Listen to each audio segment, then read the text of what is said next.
The fuck?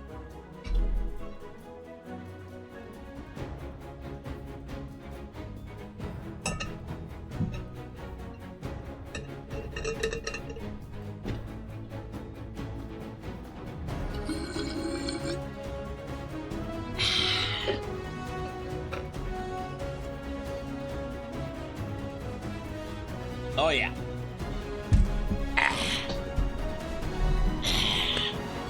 All right. All right. It's time. It's time. It's time. I didn't turn the pineapple on. Fuck. Okay. Okay. All right. I gotta find a new light though. I gotta find a new light because apparently I've been giving people the wrong idea. I didn't know that pineapples had such a polarizing, opinion in the public, but apparently they do. I don't know.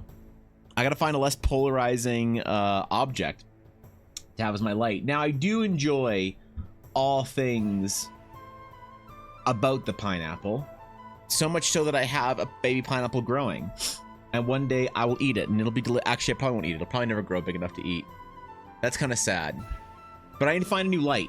I need to find a new light because I can't be turning on my pineapple in the morning. Apparently gives some people the wrong idea or a bad impression. So I need a new light, but I need some new lighting for my desk in general. Either way, it is Tuesday. It's a brand new day.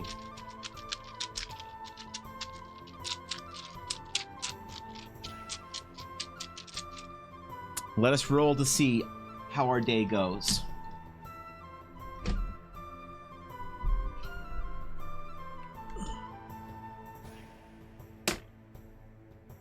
$12. What? 12. All right, that's decent. I'll take it. I'll take it. Welcome back, everybody. Welcome back to the stream. Welcome back to the VOD. It is a new week. Thank you for those of you who were there to catch the Sunday stream. I guess that was kind of unexpected and fun. And thank you to everyone who went and liked the tweet. The tweet so that I can seem more impressive to Dave Greco at some point in time. Hold on.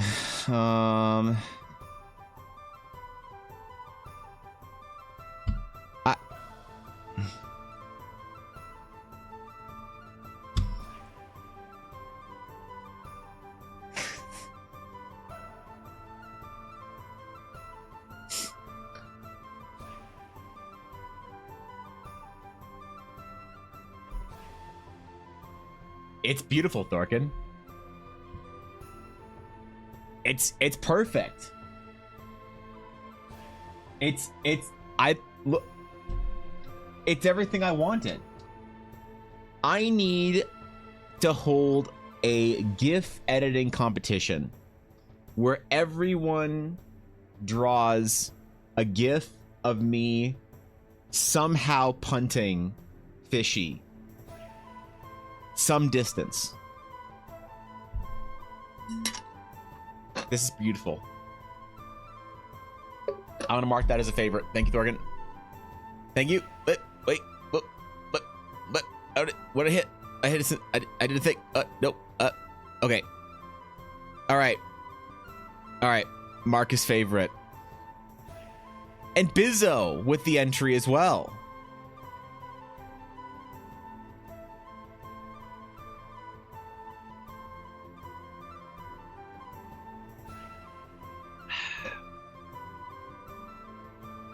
I feel like this needs to be an alert. This definitely has to be an alert. Yeah, I don't... Thank you, Biz. That's exactly what I wanted. Okay, we got a good day coming up, man. I can feel it. Ashy, what's up? Good morning. I drew everyone's favorite Pokemon last night. What'd you draw? Show me. Show me. Let's see it. Let's see it. I drew a Pokemon. Oh my god. All right, we're gonna play Who's That Pokemon. Not an Arceus.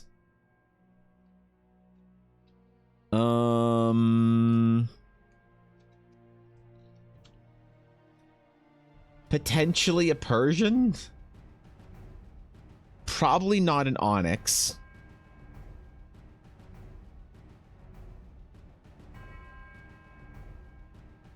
I'm gonna say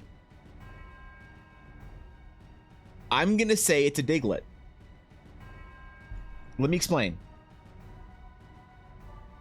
Let me explain.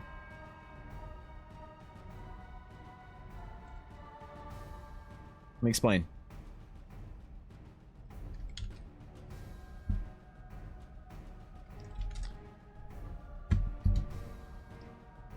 If we take it and we zoom in enough, okay? All right. Is it art day? Okay. I think that's the part of the Diglett that you see above ground. I think this is the rest of the yeah, I'm pretty sure this is the rest of the Diglett. So this is all you see above ground. Excellent work, Ashy. You thought you could get by on me. You thought that you could you know, pull one over, that I wouldn't get it. This is clearly what the full function of a Diglett looks like underground. 10 out of 10. Would catch in a tiny Pokeball again. Excellent job, Ashley. What the hell are you drawing Pokemon for? The fuck kind of weird ass stream did you have yesterday? Penguin, thank you for the 38 months. Tier 2. What's going on, bro? What's up? Penguin, what's your tier list right now? What's your current post-draft, post-trade NHL tier list? Top 3. Because I have no fucking clue. I want to rate everyone C tier. And then the Calgary Flames and Anaheim fucking F tier. But thank you for the sub, man. Hope you're doing well. Hope you're chilling, bro. Good to see you. Thank you, Lord Thorgan. I appreciate it. I'm too used to drawing in GIMP, but someone told me that it's better there's better free options, so I tried paint instead. Sorry, it doesn't communicate my visual quality style. I think, honestly, I'm gonna make a prediction here. I'm gonna make a bold prediction. I think Microsoft Paint is going to be the predominant go-to digital art painting tool in 10 years. I think what's going to happen is Microsoft is going to unveil in a couple of years some like crazy changes to MS Paint where they want to make it an actual painting software, right? Where they have some like AI shit or whatever going on, but they also just rip off everything from Photoshop and from you know, Corel, Clip Studio, Krita, everything. They're gonna put everything and make MS Paint, like MS Paint Pro or Premium or whatever, the go-to digital painting software out there, because it's going to interface the best with tablets. So y'all meme now, but I'm serious, man. It's gonna be out there. Anyway, I hope you guys had a good weekend. I hope you guys had a fantastic Saturday, Sunday, Monday. I went to Banff. I went into town to Banff yesterday with Ella. We went for a little walk. We went because we live pretty close to Banff, so we can go to Banff anytime we want. It's really close. We went to Banff yesterday, which is a little mountain town, and oh boy, I forgot Banff in the summer during Stampede is prime tourist destination. Now, Ella just had her surgery last Tuesday. All right, she had her surgery last Tuesday. Went really well. She's feeling a lot better. Recovering, and so we went to Banff. We did it. We went and had a little thing to eat there. I was very good. I didn't go over my calories. Walked a bunch. Took Una. She was terrified. Had to carry her a bunch of times. But I didn't realize how many tourists there'd be. I didn't understand it, dude. I sat next to some people in a restaurant, and they're like, "Oh, you must be from here." And I'm like, "Oh, yeah, I am. How? I guess I give local vibes." And they said, "No, it's because you have your little dog with you, and no one would travel to Banff with their little dog, so you must be a local." I was like, "Oh, yeah, I guess that makes sense. Where are you from?" and I'm embarrassed. I'm gonna get some major heat from my European brothers and sisters right now. I gotta say this early in stream before all the EU bros get here. I said, oh, where are you guys visiting from? They said, oh, we're Dutch.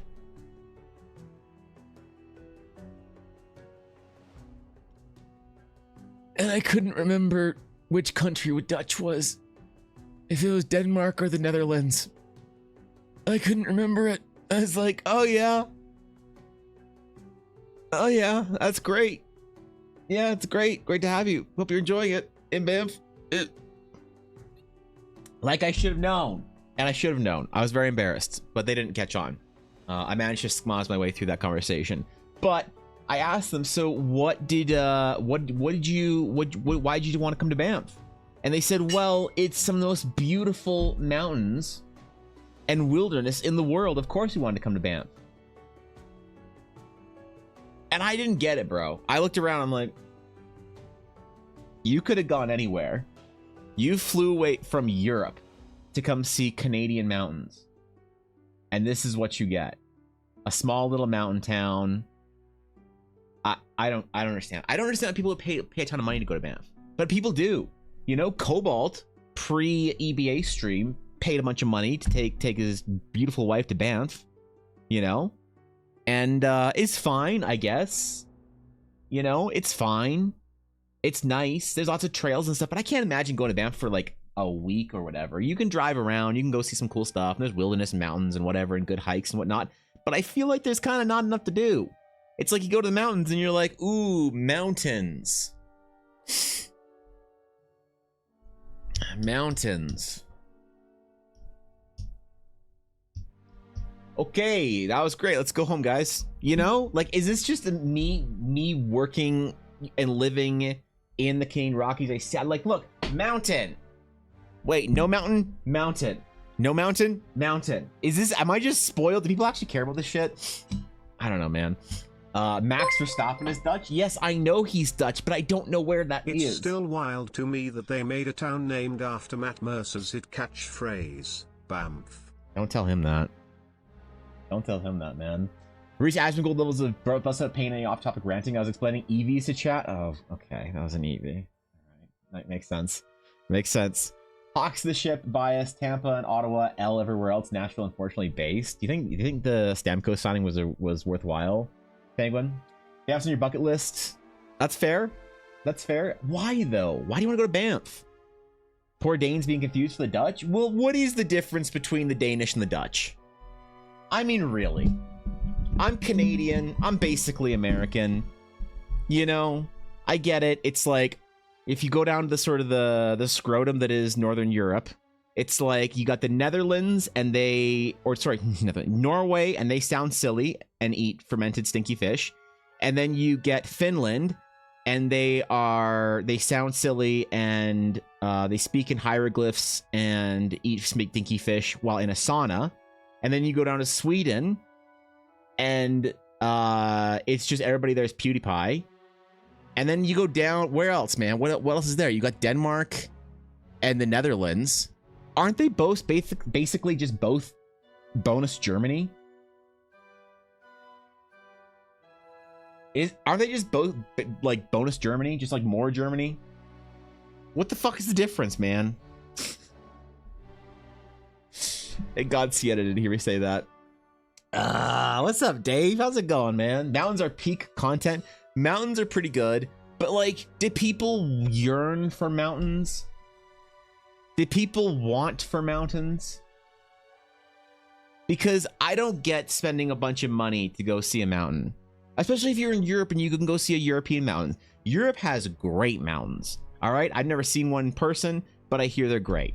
I don't know why you'd want to fly across the fucking Atlantic and then across the continent of North America all the way to Calgary or Vancouver to drive an hour and see a mountain. You know what I mean? That's what I don't get. Beaver Mountains can be quite relaxing. You like camping? Yeah, camping's okay. Ella and I went camping a bunch last year. We aren't going this year because we normally go in July.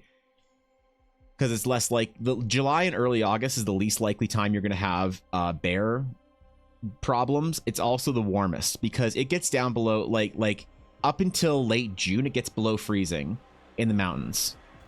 Believe it or not. So we don't go camping in June. It's just too fucking cold at night. And Canada's bonus US. Canada is not bonus USA, unfortunately. Canada is not bonus USA. I wish Canada was bonus USA.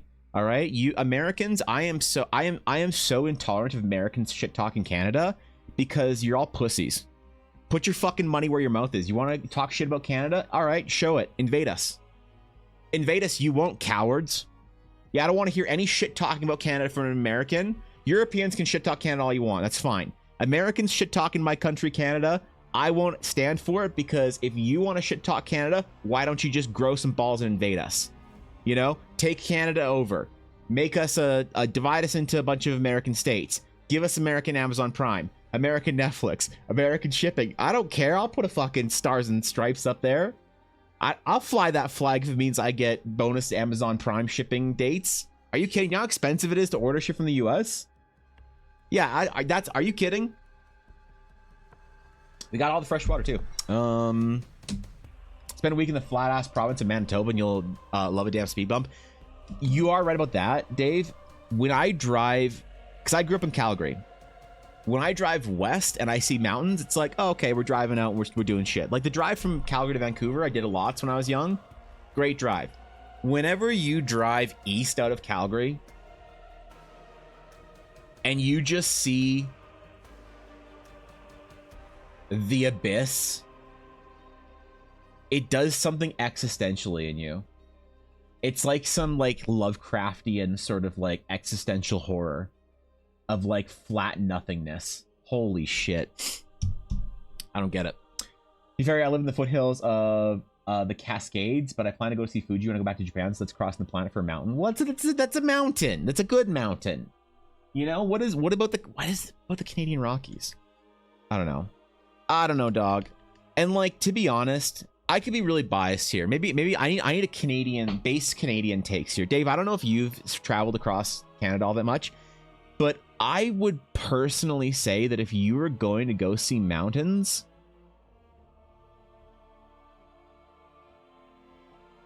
I hate to say it, I think Whistler is the better choice. I think Whistler is the better choice. I'll be real. Like on the map of the mountains. Here, I'll show you. On the map of you got BC. Wait, how's BC go? And then you got Alberta. Okay. And there's mountains like this. Oops. Right? There's mountains all the way through. So Calgary and Vancouver, about 1 hour north of Vancouver and about 1 hour west of Calgary is Banff and Whistler. Very similar vibes. Whistler to Banff, very similar vibes. I think Whistler is the superior one, probably. It's newer. They built all the Whistler Village out for the 2010 Olympics.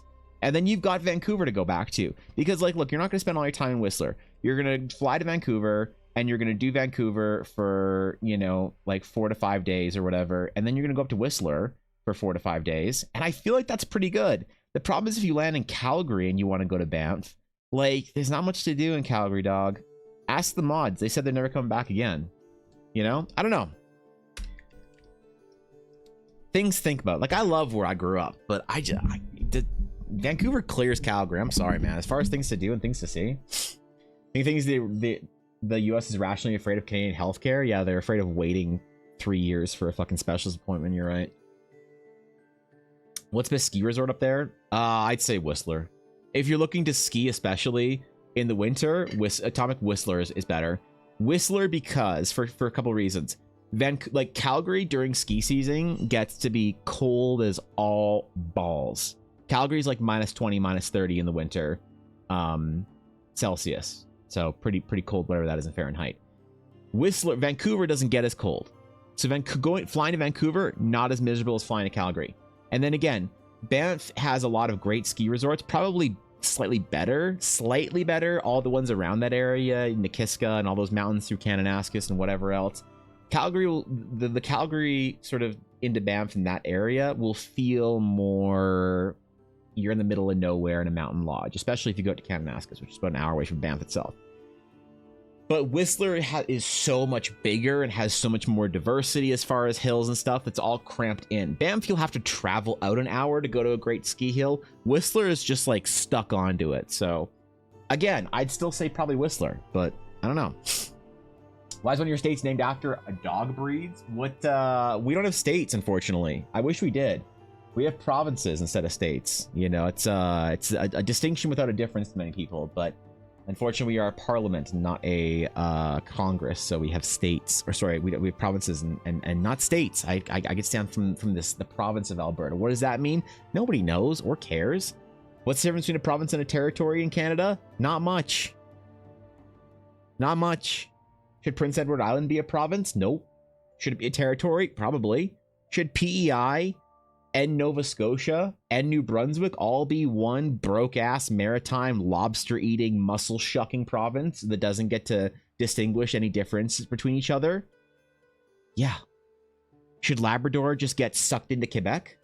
Probably. I don't know. I live in Alberta. Don't ask me. I grew up on Long Island, the island next to New York City, and our vacations growing up were Adirondack Mountains. I just makes mountain like a mountainy vacay.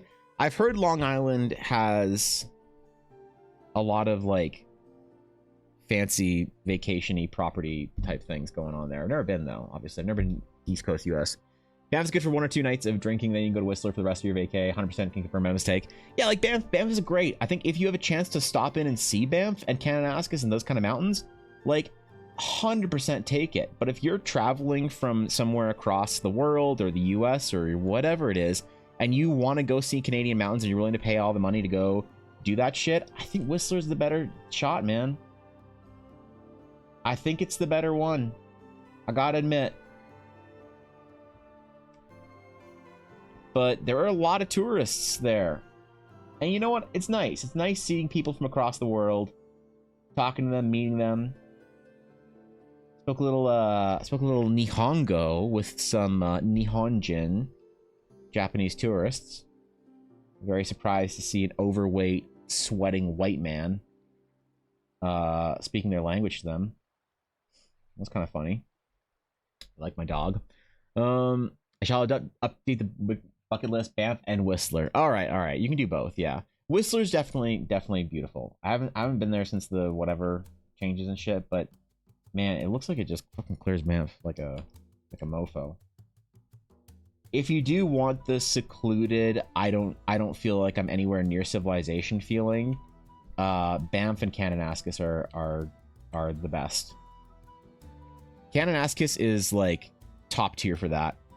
Kananaskis is about an hour and a half. I did hit record. Thank you, Kitty. Kananaskis is about an hour and a half out of Calgary. And my dad and I used to go camping there when we were young. And Ella and I still go camping there occasionally. And my family goes camping there. It's like no cell reception, good lakes, good trails. Going to Kananaskis really does feel like you are in the actual fucking frontier wilderness. But you don't actually go that far out. It feels like you're 5 to 6 hours out of a city, but you're only an hour and a half, you know? I'll say that Edmonton beats them all. Best meth in Canada, 100%. Yeah, I mean, look, we don't need to talk about Edmonton too long. Okay, I don't want to invoke the Edmontonians. I have to go there again twice this year, Dave. I don't want to upset them. Just tell them that you think their mall is great, and they'll leave you alone. Don't say any shit about the Oilers. Don't say any shit about the Eskimos, or no, what's the new team called? They renamed the Edmonton Eskimos, their football team, something else. That's not offensive. What was it? The Elk, right? They renamed the Edmonton Eskimos the Edmonton Elk. That's their football team. They fucking love their football team. They fucking love their hockey team. And they love Canadian cheap beer up there. PEI, the Pluto of Canada, no one knows what to do with it. I say we declassify PEI. We just declassify them. They don't get to be a province anymore. Look, if Nunavut doesn't get to be a province, I don't think PEI should either. Get them out of here. What's the population of PEI? Like 100K? Off with that. And then Banff and Whistler, what locations would you recommend as a tourist? In Canada, I'd recommend a lot of stuff out east. East Coast Canada, super nice. Super beautiful. I'd go see Montreal and Quebec City. I'd stop in at Ottawa, but not for too long. Definitely go down to Niagara. That entire region is really pretty. And like, I do think Niagara Falls, maybe Dave can tell me I'm wrong about this, but Niagara Falls, I do think has a bit of a mystique that it's like cool to see once. It's one of those wonders of the world that you go and you stand in front of and you're like, wow, it's a cool ass fucking waterfall. It's like the best waterfall you can see outside of going somewhere where you might get malaria. You know what? I think Tourism Ontario should hire me for their campaign.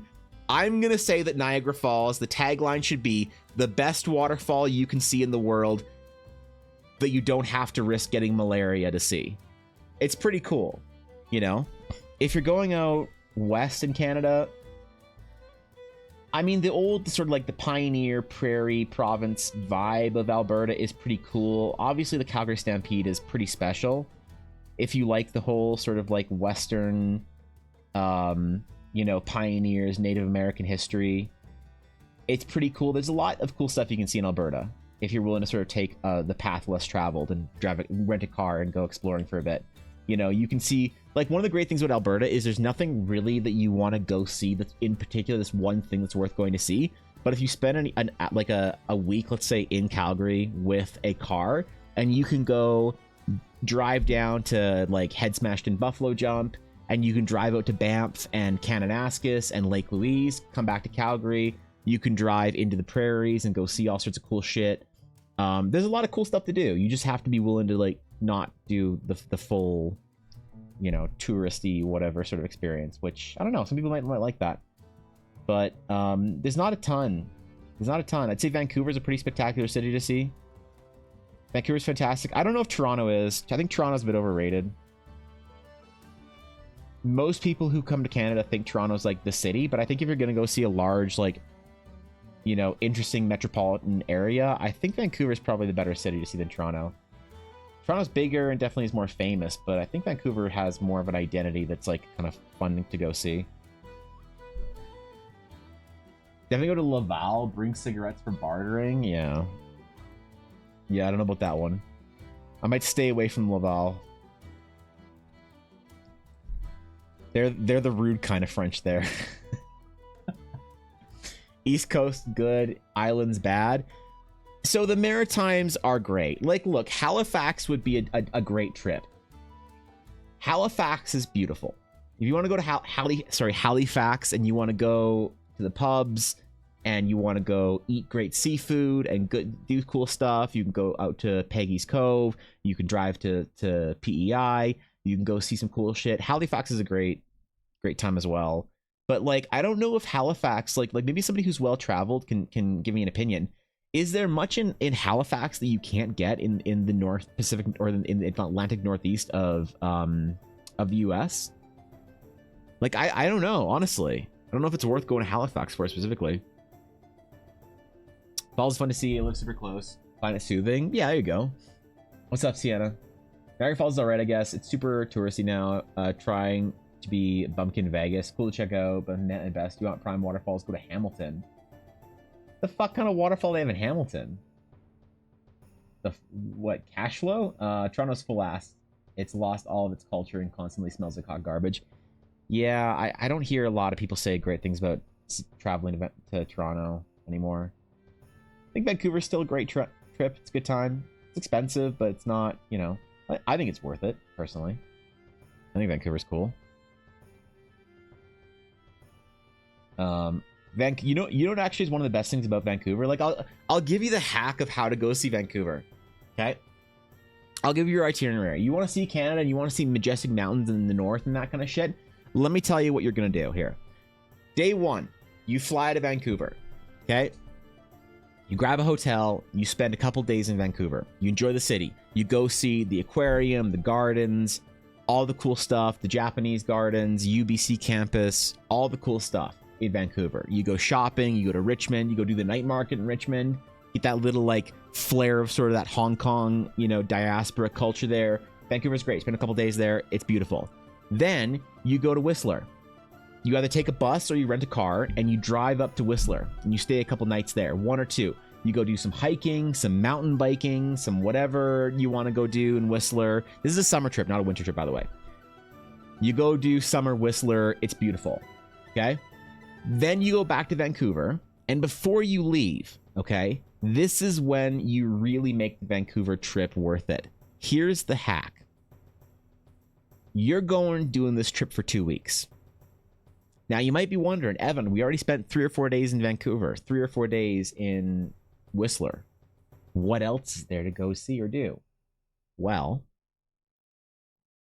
this is when you get on a super affordable trip or cruise to Alaska.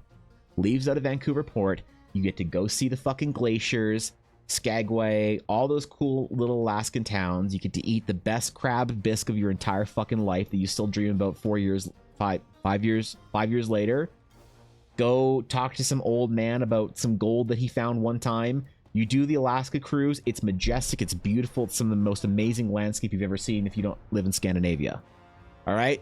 That's the trick. That's the hack. That's what makes Vancouver worth it, is you get on the cruise to Alaska. You go do that for a week, and when you come back, you either fly home, or if you really want to go hard on the whole, like, that Canadian part of things, you take a car, you go to see Kelowna for a couple days. Kelowna's about 4 to 6 hours away, somewhere around that. Hey, why can't a fallen paladin walk straight? He's out of alignment. I knew, as soon as you said, why can't a fallen paladin, I knew the answer was an alignment joke. I knew, okay. Thank you, Sienna. Thank you for the 19 months. I appreciate that. I appreciate that. Sienna, you are my favorite Dutch punster. I'm so glad you were here or you weren't here when I was shit talking the Netherlands and Denmark. I'm so glad you weren't here. You would have been so mad at me. You go to smoke a crack pipe in Surrey. Well, that's if you want to do the extended trip. No, and then so you get a car and you go you go to a place called Kelowna, BC. Now, Kelowna is in an area called the Okanagan, which I'm actually kind of might get in trouble for saying, because currently the Okanagan is a Canadian-only vacation site. I'm willing to share it with you guys because you're all my friends, but you have to promise you tell no Americans about it. If Americans discover the Okanagan, it's over. So you all can come to the Okanagan. And I'm guessing most of you have never even heard of the term the Okanagan. But it's basically this little climate of perfection nestled in the Alberta, the British Columbian Rockies. I don't know how to describe it because I don't know a region or a location anywhere near the kind of weather and environment that the Okanagan gets. But basically it's warm all year and they make wine there. It's like in this little area of the mountains where like the weather does weird shit and never gets cold. In the middle of mountains. It's like a little valley. I don't know how to describe it, but yeah, it's worth it to grab a car if you're doing this whole thing and go to Kelowna and just do lake life for a couple days as well at the end of year. Are you crazy? Well, here's the thing, Dave. All of my chat is Europeans anyway. So they're not going to come anyway, so. I also trash talk with the Netherlands. What do you mean? All right, that's fair.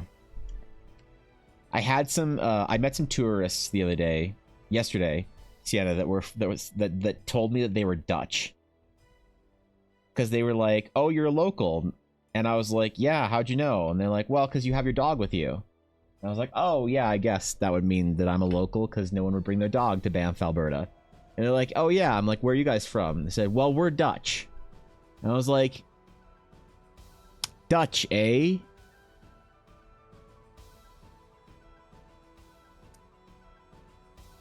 That means you're from either the Netherlands or Denmark, and I don't remember. I couldn't remember.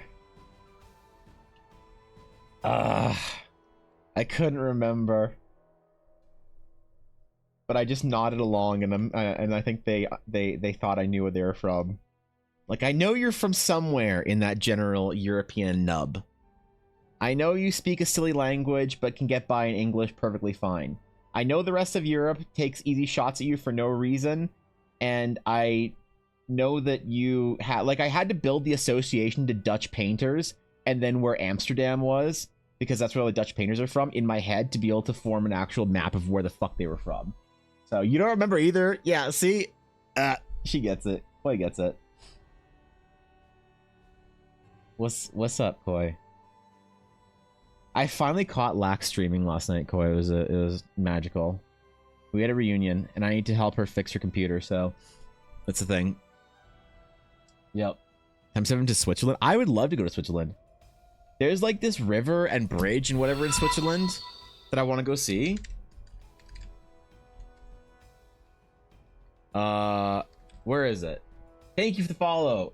Covert Psyop. Oh shit, what's up? What's up, dog? How's it going? Good to see you. There's this bridge I want to go see. It's over a river. And it's really pretty. And I don't remember the name of it, but I've seen lots of pictures and paintings of it. It's a very common spot for painting. I don't think it's in Geneva. No, I can't find a quick picture of it. Anyway, there's a specific area that I want to go to in Switzerland, specifically to paint via watercolors. And it's not this one. Everybody thinks it's this one. It's not this one. It's on the edge of a city. But I don't remember what it's called. This is a famous bridge in Switzerland as well. So, I'd love to go to Switzerland. That'd be fucking sick. I can't go to Switzerland, though, apparently, because Guapo says I can't afford it. Guapo says that Starbucks in Switzerland is like 20 bucks, so I'd be fucked. Dutch because the ugliest language in Europe, not Finnish. I don't feel the Netherlands is top of the weirdest to get roasted in Europe. Oh, wait, who is? Yeah, what? It's actually really fun to see Old English and discover it's basically Dutch. The Dutch person just joining, why are you being targeted? Because, Tyrion, I live in Canada, and I met some tourists the other day in a pretty heavily touristy spot called Banff that I always am amazed that people travel to because I don't think it's anything special. But they told me that they were Dutch because I was like, oh, where are you from? And they said, well, we're Dutch. And I was like, I didn't ask what you called yourselves. I asked you where, because I get Dutch and Danish mixed up. All right, I get the two locations physically mixed up. So it took me a second to like sort of recalibrate where that was in Europe, and I was like, oh, okay, yeah, all right, got it, cool. And then I also make fun with Dutch often because Sienna hates it when I make fun of the Dutch. So all love though, you know. My favorite painters are all Dutch masters. Hell, I want to go see, before I die, I want to go see the Rijksmuseum and stand in front of Night Watch. My favorite painting ever is Rembrandt's Night Watch. So I'd kill to go to Amsterdam one day. I'd kill to see that entire area. Also, you can make fun of the Dutch because they're one of the only people in Europe that have a sense of humor. Like, I got a lot of European viewers. Many of them you can't talk shit about. They have no sense of humor. But for some reason, all my Dutch viewers have like a sense of humor where you can make a joke and it's pretty chill. I kind of like that. Clearly the Dutch are from Dutchland, not to be confused with the Danes from Danelandia. Yeah, thanks, man. I say top 3 are Finland, Belgium, shouldn't exist, and Switzerland, secret weirdo money hoarders getting rich from Nazis. Yeah, okay, that's fair. I still want to go see Switzerland.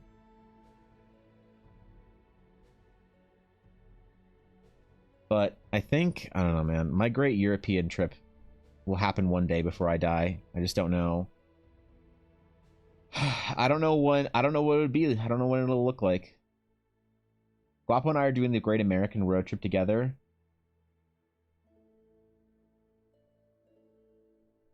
I don't know who's gonna do my great European train trip with me. Probably Guapo again. Would you late about Americans? My cousin lives in the Okanagan Valley. Damn it. Yeah, I've heard that, Moose. I've heard that the Okanagan has been getting more Americanized recently. Just so long as they don't open a Buc-ee's in in Kelowna, it's probably fine. Be prepared for bikes everywhere. I think that's pretty cool. Pretty decent. What's the weather like in the Netherlands in the winter? How cold does it get? How snowy does it get? I imagine it's not as bad as Canada. You know, like there's probably not many things that get as bad as Canada in Europe. But I don't know really where the sort of temperate like winters or like mild winter, like where the line is. Like where do you start getting F off cold in Europe? How far north do you have to go? Is it like Scandinavia or is it just like Norway that gets like miserably cold? Are we? You said we are. You live in a country with 3 people. You don't need to change things up. Yeah, true. Go to the Rijksmuseum. You should definitely travel out of tourist season because you won't see anything in the museum otherwise. Also, young English men are no longer allowed in Amsterdam for their shenanigans. Really? Wow. Okay. No more grand tours, Sienna? Damn. Well, when's tourist season? Because I'll happily go do my great European museum trek out of tourist season. I wouldn't even be able to tell you when I thought tourist season was, though. We no longer get any snow, really. It's just constant rain and wind. Damn. Few places in Europe get nearly as bad as Canada. Shit, dude.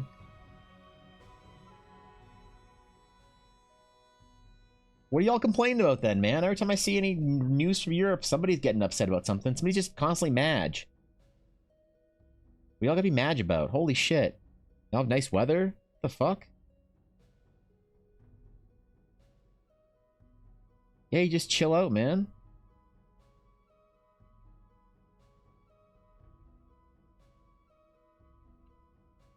I get it. People are mad in Canada. I'd be mad too. Oh, wait. Yeah, wait. That is me. Ah, shit.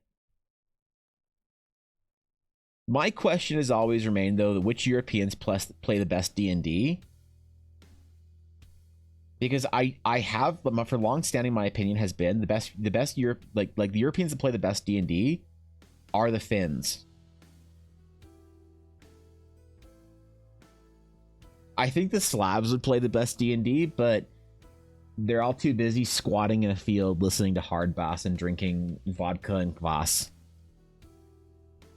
At the end of the day, that's all, you know, that's all we want to do as Slavs. We're very simple people.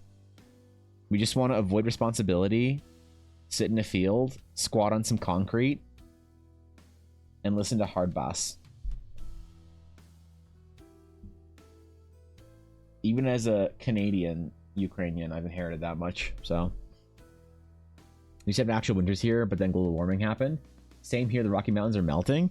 What do you mean, same here? It got down to like -40 this year. We can't say that we don't have winter here.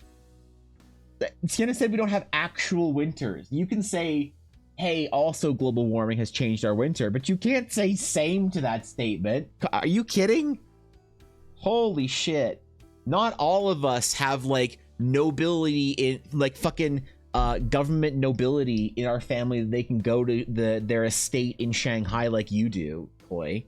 All right, I can't just take a trip in the winter to go see my like aunt and uncle and live in a luxurious fucking tower apartment for 4 months in a year, drinking delicious tea and eating noodles all day like you can. Okay, some of us are commoners. Some of us have to stay in Canada all winter. You're the snowcaps are all white, but now you go to the Rockies and the mountains are gray. I mean, they're pretty like pretty snowy in the winter still. There's some snow caps up there right now. Yeah, snow caps. See?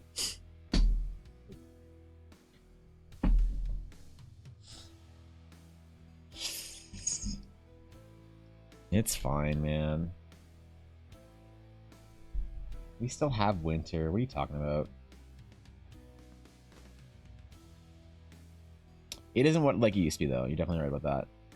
I do remember winter being quite different when I was young, but I wonder how much of that is like just like recency bias or whatever. You know, I was thinking about that last winter. I do think though that the one weather thing that I have noticed where we live, Koi, is that springs are colder for longer. Like March is a winter month where we live. April feels like it's the in between of a winter and spring. It's not spring. May is spring. We get one spring month and it's May. And we have a little bit of spring in June. And then July, August is actually summer. And then what else?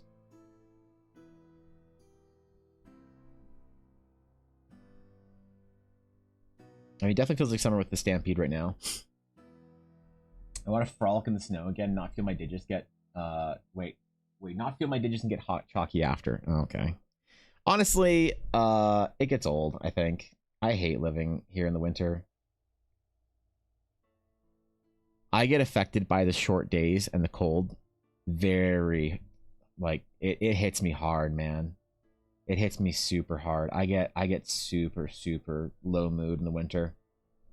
Like before Christmas is fine because it's like it's all pretty and there's snow and whatever and Christmas lights everywhere and everybody's in a good mood and it's like ooh nice and nippy out. And you're like It's like cozy season, and then in January all the Christmas lights come down. The New Year's celebrations are over, and you're sitting there going to the gym at 6:30 in the morning. It's pitch black out, and you're in your fucking parka. This year I am getting a new winter jacket. This year, I am buying a $1,000 winter jacket. Fuck you. I've never had a really nice winter jacket. I've always been too fat, but I've lost 100 pounds.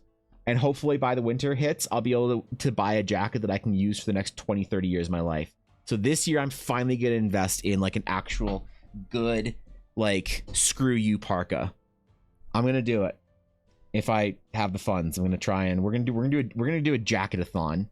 It's a subathon, but however many subs I do determines on how good of a jacket I get. I don't know. I'm over winter, man. I'm over it here. Would you go to the United Kingdom and Ireland? And if so, where? I would love to go to the UK. I don't think I really like. I would love to do a lot of the sort of the historical stuff. I've heard that London is an absolute trash hole now, and it's just like you never know. You hear all the news about London and stabbings and whatnot and this and that, and you don't know how bad it is. I'm sure it's fine if you're like safe. I don't know. London seems fine. I would love to go see Edinburgh and do like a bit of a tour of like North UK, Scotland, that kind of stuff. And Ireland, I don't know. I don't know if I have any desire to go to Wales. I don't think there's anything that I'd want to go see in Wales. It'd be fun to go see the family like villages, because I still know where. So there I actually have relatives that live in the UK. I think they live in Kent. I'm not sure, but I reconnected. Our family sort of reconnected a little bit in as far as like knowing, hey, what's going on, because that part of the family is from the Ukrainian side, and they still carry my Ukrainian grandparents' name, because I inherited my English grandparents' name, right? But because both my grandmothers are Ukrainian, so there is that Ukrainian side. They actually like some of the Ukrainian family from Ukraine, when they were evacuating, basically, they went over to the UK. So it'd be cool to actually, and I think they're still there, to be honest. I think they stayed in the UK with our Ukrainian family there. So it'd be really cool to fly to the UK and do a little bit of the family history on the Blair side and see that kind of stuff, while also talking to people that are on the Ukrainian side whilst in the, like, it'd be really cool to do that. It'd be a really concentrated sort of family thing. But I mean, I'd love to go see, obviously, the big British sort of, you know, the classic English Commonwealth stuff. Go to the palace, go do that stuff and whatnot. I don't know if I'd really want to make an entire trip of just that. Ireland would be really cool. I have a lot of family in Ireland that I could go see that I've never met, that I know via connection but don't know, like, have never met personally. And then yeah, I mean, there's also like there is also sort of the mid 30-year-old man kind of thing about going to Scotland and either golfing or drinking whiskey that I would love to do. When I was in my early 20s, I started like really becoming interested in collecting whiskey. So I have a very, very comprehensive Scotch collection. Now I'm not able to drink any of it because my stomach decided to say you fuck you a couple years ago. But hopefully by the time I would go take that trip, I'd be able to actually go enjoy some of that. I don't know. UK would be cool. My DM's D&D server is literally imploding. Uh-oh. All right, tell me the tales later, Guapo. I heard because we live under a mountain, so our climate is temperamental or something. Well, yeah, that's the reason why Ella gets so fucked up, because we're one of the only places in the world that has Chinooks. So, like, in the map of Alberta, like, here is Calgary, here is Edmonton. It's probably a little more like, here's Calgary, here's Edmonton, here's, like, Lethbridge, here's Banff. This, so, like, I live somewhere in here, right? This region, and a little bit into Montana, is the migraine capital of the world. So we could live in Red Deer, we can live in Edmonton, or anywhere north, but there's not much north. There's like Grand Prairie and Cold Lake and Fort McMurray and whatnot, and nobody cares about Northern Alberta. So if Ella and I didn't live in this little like strip, Ella wouldn't have migraines every single week. But alas, we do, and she does. So honestly, one of my main sort of goals for like trying to become financially successful with my projects in the future is to move Ella out of Alberta, because she needs to not live here. She needs to be free from her migraines. But the problem is, there's not many places in Canada you can go that's like as, I don't want to say inexpensive, but as reasonable to live as Southern Alberta is.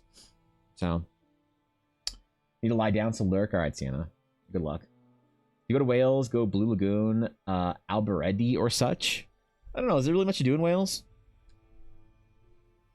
I don't really hear about it as far as like, ooh, that's the touristy thing to go see in Wales. That's the historical part of Wales. Seems like it's pretty empty there. I don't know. It's probably like fun if you're there, I guess, but I'm not sure if it's worth the trip. If you say have 14 days in, you know, the United Kingdom, is it worth it to spend much time in Wales? I don't know. There is a strong likelihood that I would never get to see that area, though. Just because if I had, like, if I only have so many trips to Europe in my entire life, and not just trips in general, like, I really need to go see Amsterdam. I really need to go see that museum. I really need to go see the Polish National Art Museum in Warsaw.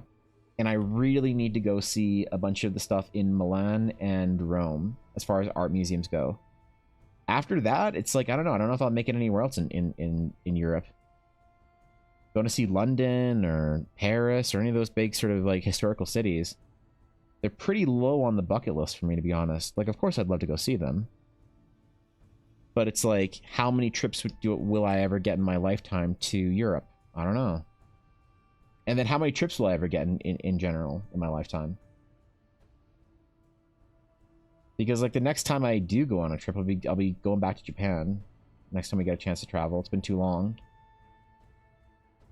So I don't know. Be cool to see though. Be fun. Me too. If I was rich, I'd have moved out of Alberta yesterday. Where would you go? Because I would if I could go to Vancouver, but it's just, man. Like, it's so funny to take the cost of your house in Alberta and translate that to Vancouver and realize that you wouldn't even get a bathroom. You know what I mean?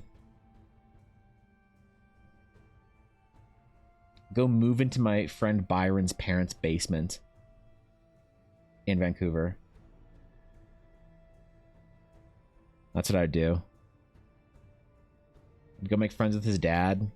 Live in their basement, still pay $80,000 a year in rent. Hard to have priorities. I think leaving out of Paris for its art scene is, and art history is insane, but it's up to you. Oh no, I mean, like, like, the thing is, Paris is important, but none of the painters that I really want to see, that, like, Paris, you could say Paris has like maybe one of the highest concentrations of art that I want to see, but it doesn't have a single piece that I need to see. You know what I mean? Like, there are some pieces that I need to see from Polish painters. There's some Italian painters that I need to see, and there's some, or not just but sculpture as well. And there's some Dutch painters that I need to see in my lifetime. Paris would have an amazing quantity of paintings and painters and art and history and whatnot, but the reason why it's lower on the tier list than those cities is because I would give up all of the art in Paris to go see this one piece in Poland, for instance. That's what I mean about it. But I'd still love to go. It's not like I'm meh about Paris, even the slightest, you know? Tyrion, thank you for the follow. Welcome. Welcome, my friend. You're having a good week. Yeah, I don't know. It's tough. I'd love to go see Paris, obviously, but there's none of the sort of, in my opinion, required reading for myself, which is the only reason why I say that it's sort of not like that far up on the list. Paris probably has the highest quantity of like art that I'd want to see that isn't a need to see piece.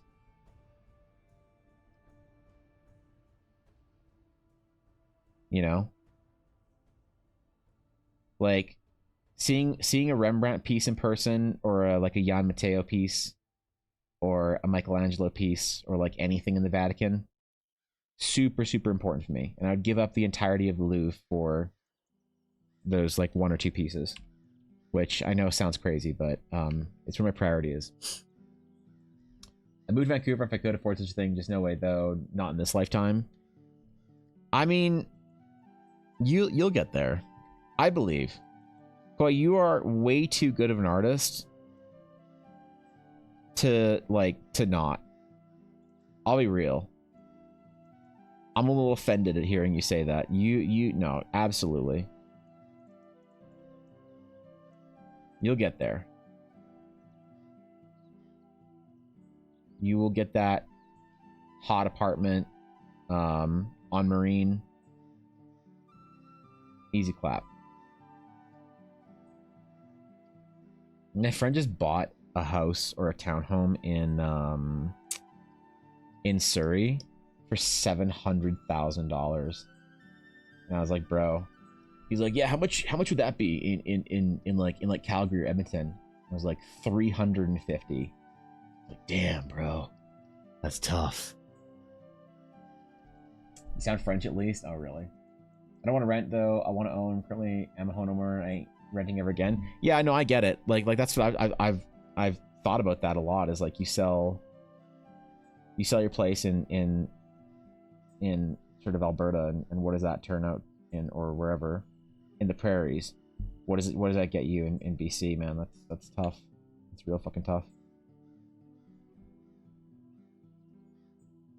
It's hard to like willingly go back into that sort of pool.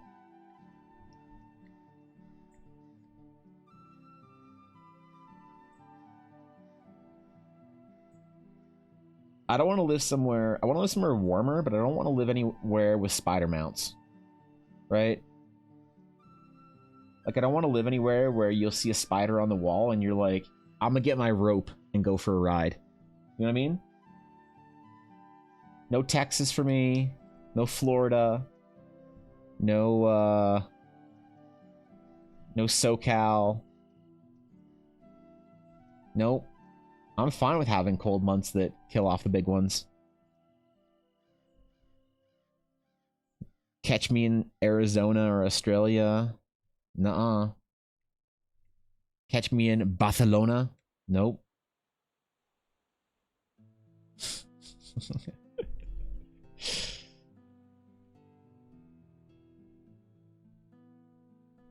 Nope, I ain't about that, bro. See, I don't want anywhere with big bugs. I don't want 35 degrees. I love the heat. I do. I really love the heat. Like, everyone said that we went to, last time we went to Japan was in September, I think, early September, and it was like 35 degrees every day, and I fucking loved it. I love when, like, I don't get tired of the heat. Ella and I will go visit her family in Maui, and it'll be in the 30s, like the mid 30s, like most days. And I don't know, man. I just feel alive when it's that hot and humid. They're like, I love Maui because there's no big bugs. I don't know why. Someone explained it to me once because I was like, yeah, what's the biggest bugs get here? And they're like, oh, very small. And I was like, why? And they're like, oh, because all the lizards eat them. I was like, what? They're actually hacking. And and sure, there were lizards everywhere in Maui. The only thing they said, the only thing you need to worry about are the wild boars in upcountry. And you know what I'm not worried about? A fucking pig. All right? I'm Canadian. I'm worried about a pig. Jesus. Holy. You think I'm worried about pre-cooked bacon? Fuck out of here with that. I have a question about 5e rules and was wondering if any experienced players can help me out. What do you got? What do you got, Geese? What do you got? One of my main functions I serve as streamer is D&D help desk. I just never advertise it. I'm like a less handsome Grisvidi. God, he would think that was hilarious if he was here. Fuck, I should have saved that. Damn it. What a waste. Coming 40-degree plus summer, 90 humidity. I'm over. I don't want to. Wait, when did you move?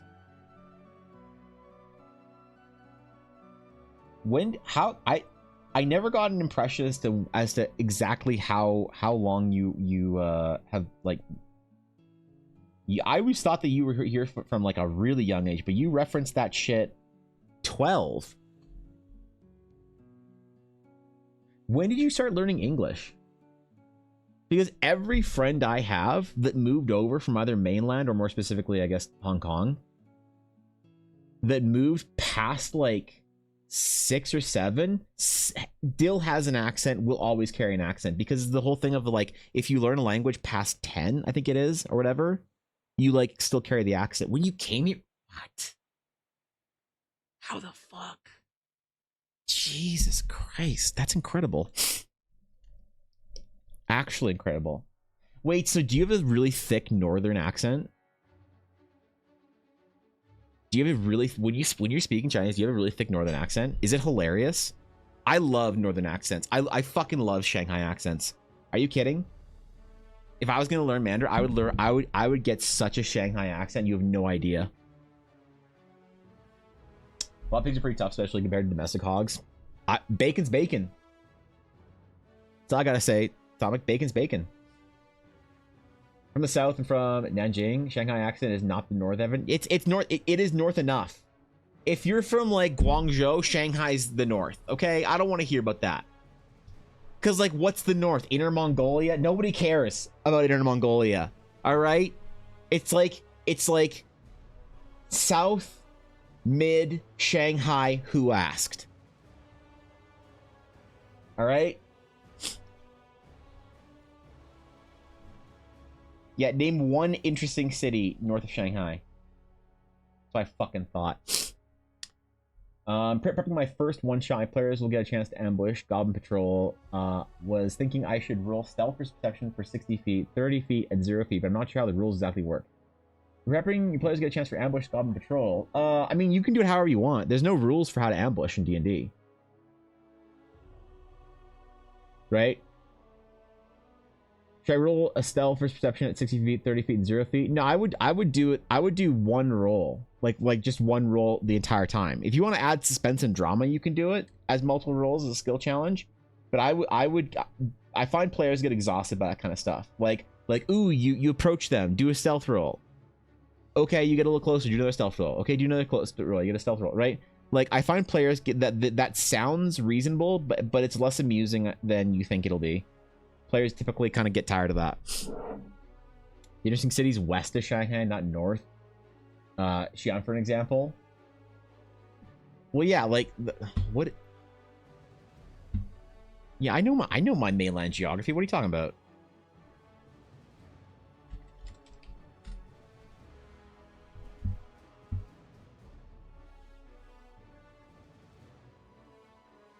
Hold up. You trying to gaslight me? Yes. Yes. Yes, I said it. Yeah, I said no. Nope. Nope. Nope. Nope. Nope.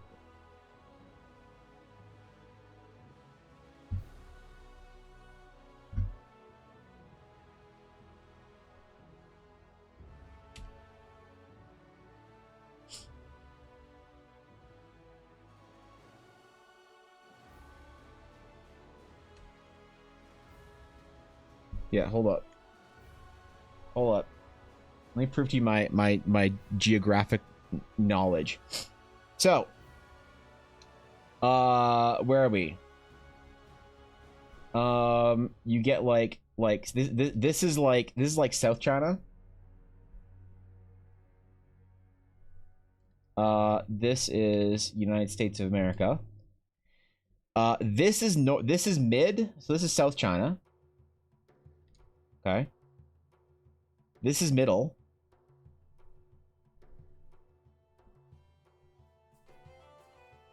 This is north.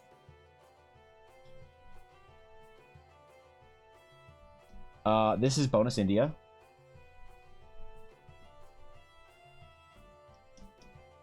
And all of this is who asked.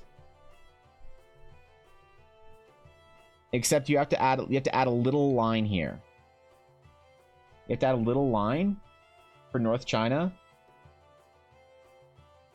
It looks like that. Yeah. Yep. Yep. Also, bonus China, but not wanted. Yeah, this is the map. You like you're shit talking. Well, you are shit talking extensively as if I don't know my Chinese geography. Like, the problem is I'm not wrong. On the map of like relevant Han cities.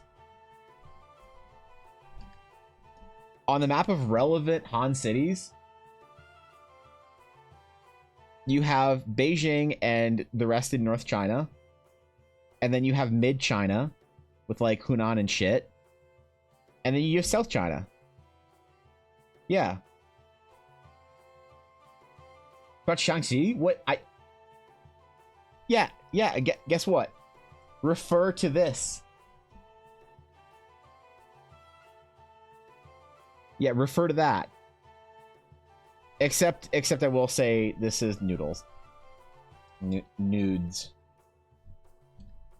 Yeah, this can fit into North China as well. So, oh, and they're really happy here. They're really happy, and they've got a hot king and a babe queen. Respectfully, Bhutan. Respectfully, yeah, I know my geography well enough. I don't know what you're talking about. Koi, I am perfectly well equipped. I would fucking love to go see China with you. I'm gonna get real rich, Koi. I'm gonna pay for us to take a trip. So you can show me around. It's gonna be fucking dope. Happy face respectfully. Yeah, you heard me. You heard me. I will do, and if they detect at range 60 feet, what would that, or if they get detected at what range, would that be 60 feet? The range would be whatever you think is a dramatic range for them to detect your party for a good encounter. If you think it's more dramatic and better to detect the party right as they're approaching, do that. If you think it's better to detect them way far off and you can get like a long range initiative round, then do that. Yeah, it's easy.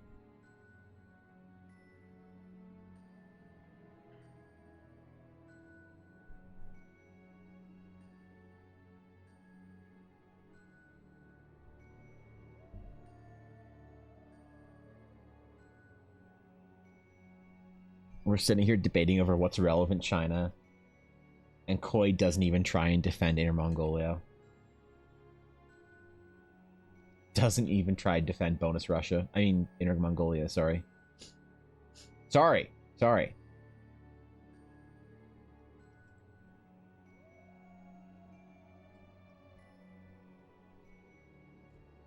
Russia's got a lot of bonus Russia in the world, man. They got their little nubby in Europe. They've got all of Latvia.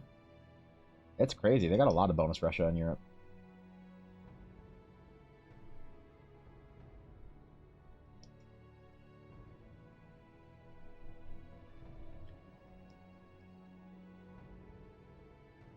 My dream trip is to go to mainland, hit up Shaanxi and Jian museums. That'd be sick. Are there a lot of like culture museums there? I heard, I don't know if this is true, but from because I have a friend that came over a lot later than you did, from Shenzhen, and she said that the further north you go, the more like pre-cultural revolution stuff there is. So you have to go like way further out than you'd think if you want to see like stuff that wasn't torn down and put up with concrete or whatever, or south into like Taiwan or whatever, you know. But I've heard you have to go pretty far north to actually see the real shit before the burning of the of the history.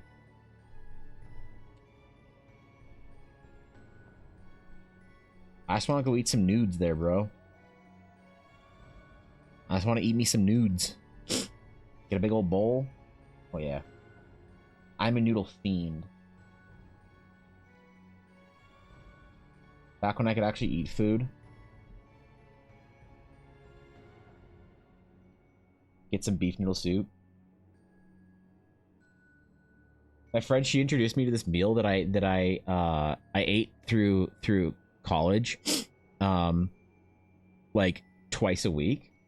But basically, she gave me this recipe that was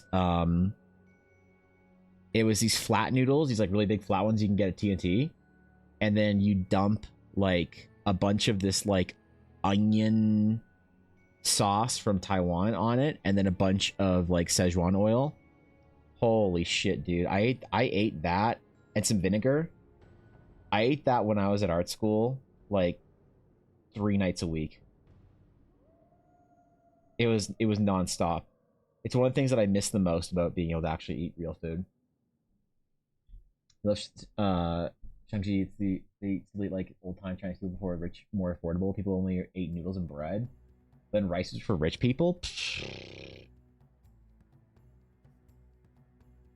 I'll be honest. I'm such a rice snob. I am such a rice snob, it's not even funny. The only rice that I actually eat is really expensive stuff relative for rice from a place in Japan called Niigata. I import all my rice, and I used to eat a metric fuck ton of it.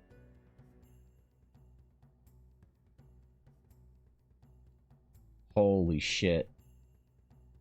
I'm the only white person I know with a Zojirushi. Except for my dad, because I bought him one. But that's...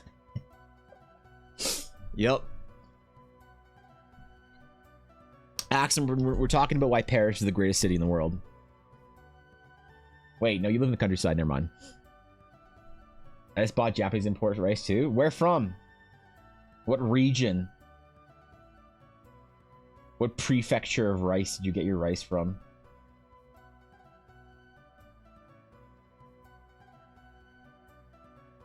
There's a couple places you can get good rice from.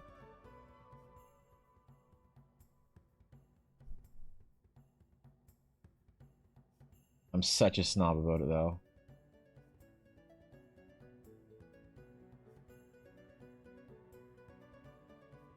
Has to be in a brown paper bag and have, like... I don't know. Writing from on a sticker from the farm on it for me to want to eat it. I'm so obnoxious when it comes to rice.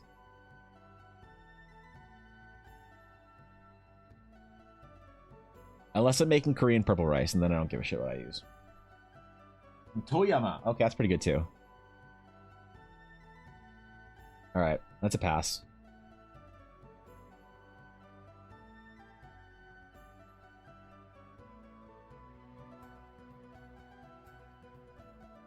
Yeah, that's a pass.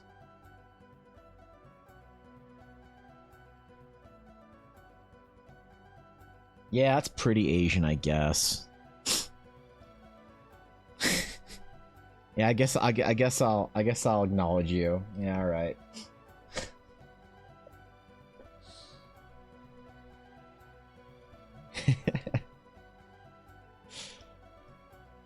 Listen, Koi. I guess I'm Asian enough for you. You are now, I guess. Listen, I might be the Guaylo, but it doesn't make me the Lawai. I need Gangster's Paradise to start playing right now.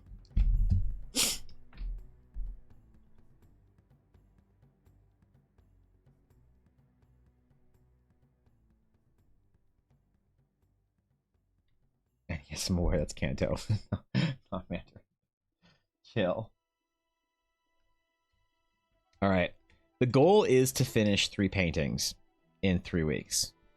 We're gonna finish a boat, finish a ranger, and finish a wizard. I feel like I've been doing pretty well today to keep up on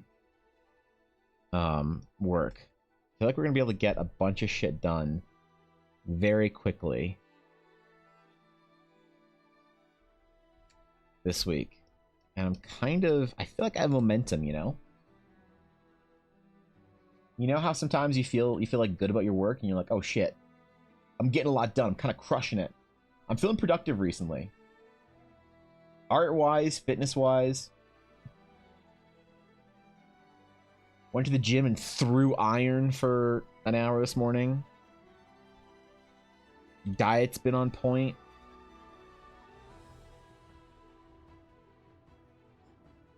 I'm just kind of in it, you know? You know? My idea for a second encounter got buried? What was your idea for a second counter? I swear, if it was goblins, I'm done with that shit. We've already had so many goblins. I also don't know if I'm going to put goblins in Eldara. I feel like goblins are one of those things that people have a lot of, like, you know, for me, goblins should be, like, vile. I don't like this critical role goblin shit. Oh, I'm a cute little, like, green goblin girl. You're like, what? The fuck? It's like Sam had this idea to make this disgusting creature, like, kind of adorable, thus picking the goblin, and everybody just, like, focused on, like, adorable element. We're like, wow, goblins are so cute and nice and wholesome. Meanwhile, I'm sitting here like, wait, that's not the way it's supposed to be. Ask again, because you missed it. Any suggestions for final on Phyrexian invasion to Faerun? I mean, I don't know what kind of shit the Phyrexians have.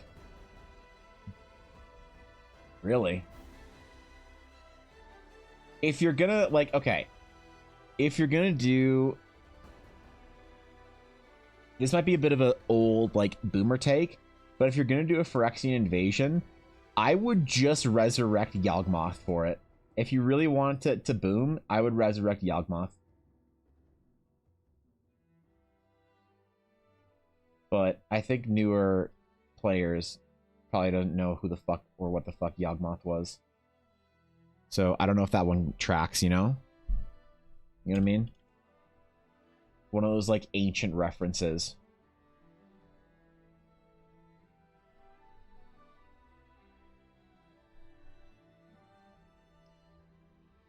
That I don't know if it still has any relevance.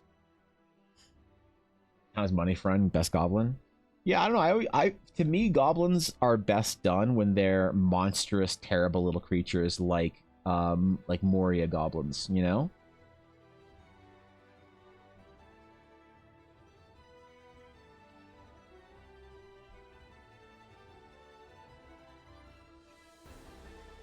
But I don't know.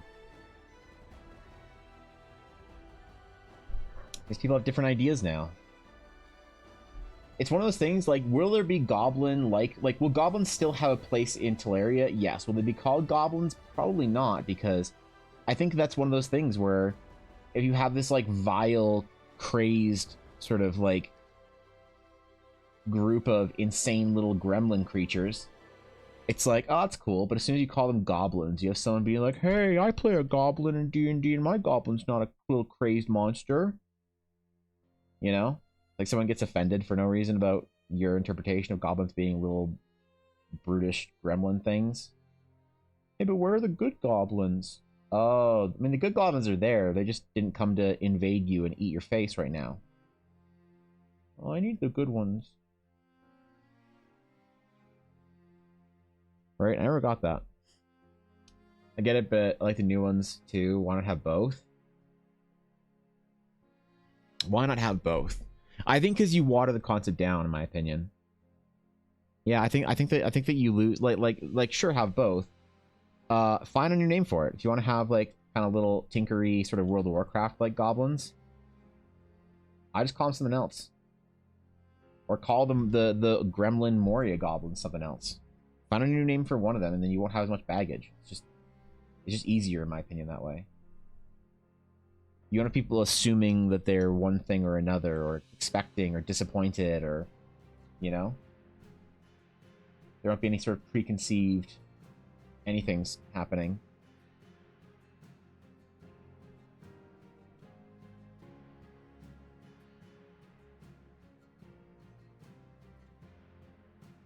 That's my problem with fantasy in general right now, is everybody sort of has this idea of what things should be in there. Like, sometimes I'll ask for an idea of, like, hey guys, I need an idea for, like, a cool monster to attack my party in this next sort of, like, stage of the adventure. And, like, I don't want to sound like a dick. And I need to say this with as much love and, like with as big of a hug as possible. But people are so, or can, sometimes I find D&D nerds can be so frighteningly unimaginative, it makes me scared. It, like, actually scares me. It's like, what happened? The fuck happened here, you know? And so I'm like, I need a new monster, something that's, like, original and cool that I can send against my players. Oh, you should use a beholder. I just said new and original. Oh, well, you should do a bugbear chieftain. I just said new and original. Well, bugbear chieftains aren't that common, but that's not new or original, right?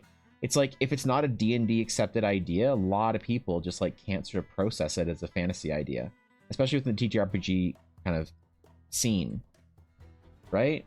Like, I don't know if anyone else has had this experience, but I feel like I've seen it a lot, and I could just have a negativity bias that I'm kind of drawing from. Since I started streaming, it's just seen a lot of it, and maybe it's not as widespread of an issue as it seems, right? How's Cobalt. it going? 5T1 months. How time flies. What's up, buddy? How you doing, man? Had quite the exhausting couple of days, bro. Been thinking about you, man. Thank you for the sub, though. I appreciate it, Cobalt. That's a long-ass time. 51 months. I still remember the first day Cobalt and Thorkin found my chat. Actually, I'd be curious, which one of you, with Thorkin and Cobalt, which one of you followed my stream first? Was it literally the same day? You could both hit, wait, can I do it? Actually, switch following. Thorkin has been following for 4 years, 11 days, 18 hours. It was like on the same day or whatever, wasn't it? Oh no. Like a week apart. Okay. Okay. Well, either way, Cobalt, I have deeply enjoyed having you as a friend over these 4 years. So, thank you, man. Your original villain for your setting, Evan. Have you considered capitalism? Ah, God damn it. Actually, stop playing so much Dawn Trail. Holy shit. God damn. Is this like one of the Snickers commercials, Ashley? But instead of a Snickers bar, you need a City of Gold taco. Yeah. In the job of the game master to be creative one. I don't know much about D&D story, but the players also have to come up with stuff. The players have to come up with stuff with for the characters and backstories. Yeah. Players need to be creative as well. The thing is, like, both need to be creative. Definitely most of the creative burden lies on the GM. But if players just sort of sit back and expect the story to happen to them and they never sort of give any kind of input or jump on any hooks or whatever, it does make it more of a challenge for the GM, because the player might have an idea of some kind of a story that they want to like tell about their character. But if the GM doesn't know what they're kind of going for, then the GM doesn't often give them that sort of experience, and then some players complain. Like, if you want to be a fully passive player and you're just accepting the game happening to you however it happens to you, that's just fine. I play with a person like that, and I adore it. I adore him as a player. But the problem is when you have players that are very passive and aren't very creative and aren't very, like, they don't contribute all that much, and then they're just like, man, I feel like you never get to do anything cool in the game. Like, but you never say anything. You never want, like, you never input, like, things that you want to see happen or whatever. What's the, you know what I mean? Because I don't think any of my players know anything about Yu-Gi-Oh! Except the intro. The DM is the one left accountable at the end of the day. D&D is more collaborative than most people treat it. It's like 70-30, people think it's 90-10. Yeah, that's a good way of putting it into numbers, Ashy. It is about 70-30. The problem is when it, like I'm saying, when a player puts in the 10% and expects the kind of like customized bespoke story that you get from putting in the 30 is the issue. That's when it becomes a bit of a problem. There's some drama. You've unsatisfied players leaving the table.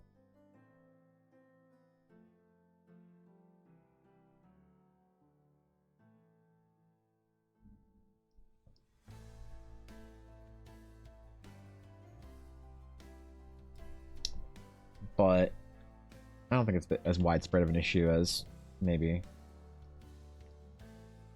it is advertised to be. I think most people are just there to chill out and have a good time. Whatever kind of game they play is the kind of game they play.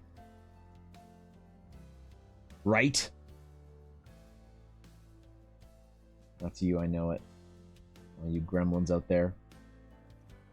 If you want a story on rails, go play Baldur's Gate. For nerds.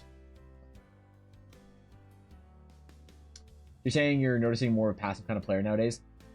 Not necessarily an increase in that, but there's an increase in people complaining that they don't get the kind of, right? Like let me give you a bit of an exaggerated scenario.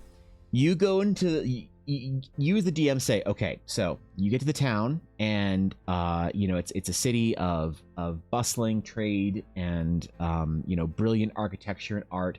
You wander through the city streets and you see that they're well guarded, they are well put together. The citizens generally seem to be more on the wealthy end. So although none of them seem like they're of the noble class in general, most people seem like they are not impoverished. You find your way through the winding city streets and markets, and you see all kinds of merchants from all around the world coming to the city to sell their wares. When you reach the tavern and inn that you were told to stay at, you get your room and it'll cost this much and whatever. Is there anything you guys want to do? And they're like, no. I'm like, great, okay. You go into the tavern and it's this warm atmosphere. There's a large fireplace hearth going with a large pot of stew that sort of fills the entire room and atmosphere with this sense of whatever, this impending anticipation for whatever is going to be served for dinner. There are people nursing drinks in corners alone, as well as other people having loud conversations over ales at the central tables.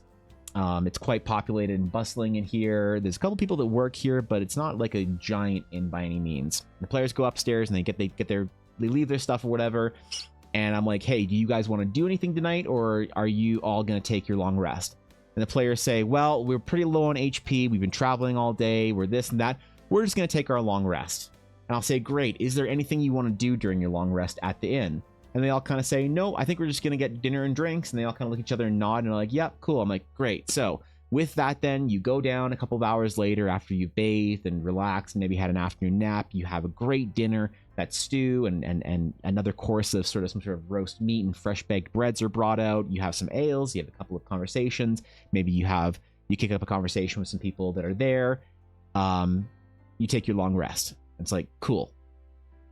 And then you have a player that's just like, oh man, you're like, what's up, John? What's up, Johnny? He's like, nothing. You're like, well, what's going on, bud?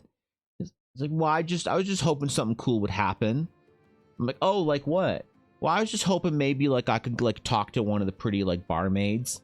I'm like, oh, yeah, you were hoping you could talk to a pretty barmaid? Yeah, I was hoping one of them would come over and talk to me. Okay.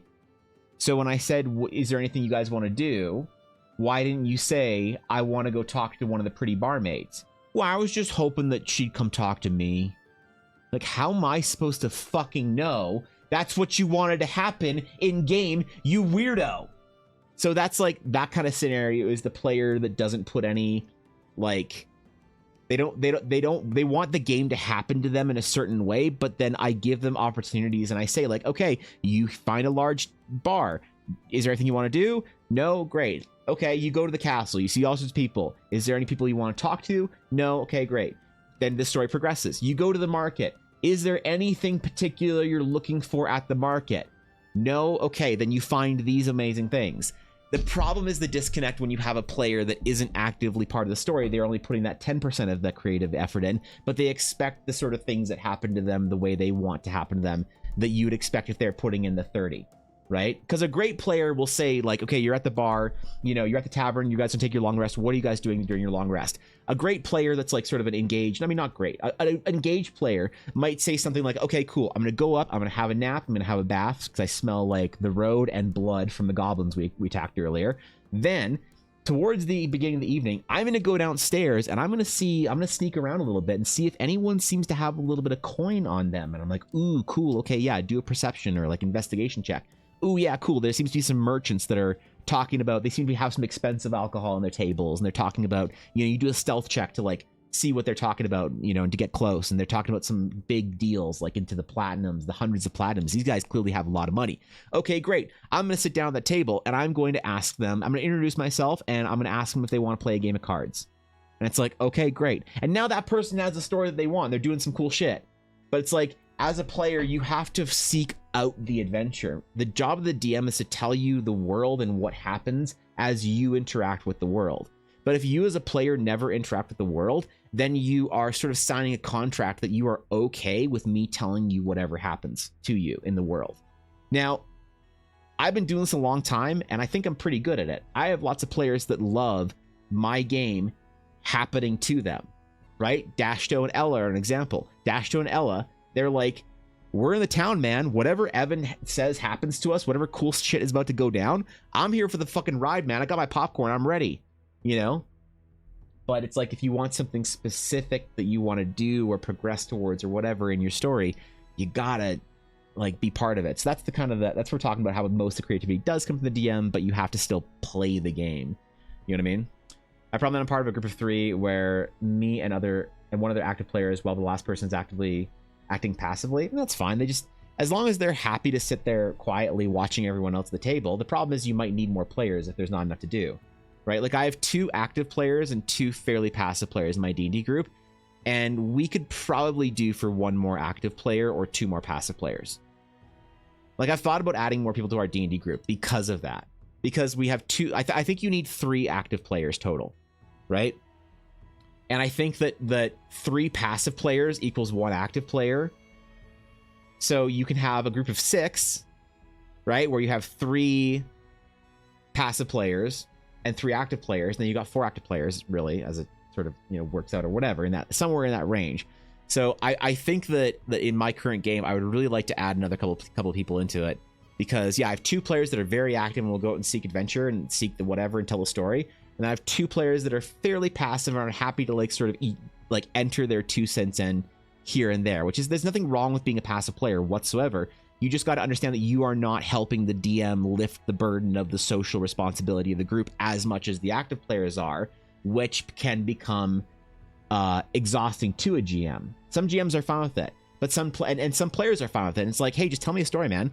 Like I played a D&D game with Ella and Dashto. Ella's a very active player. Dashto's a very passive player for a long time, just the 2 of them.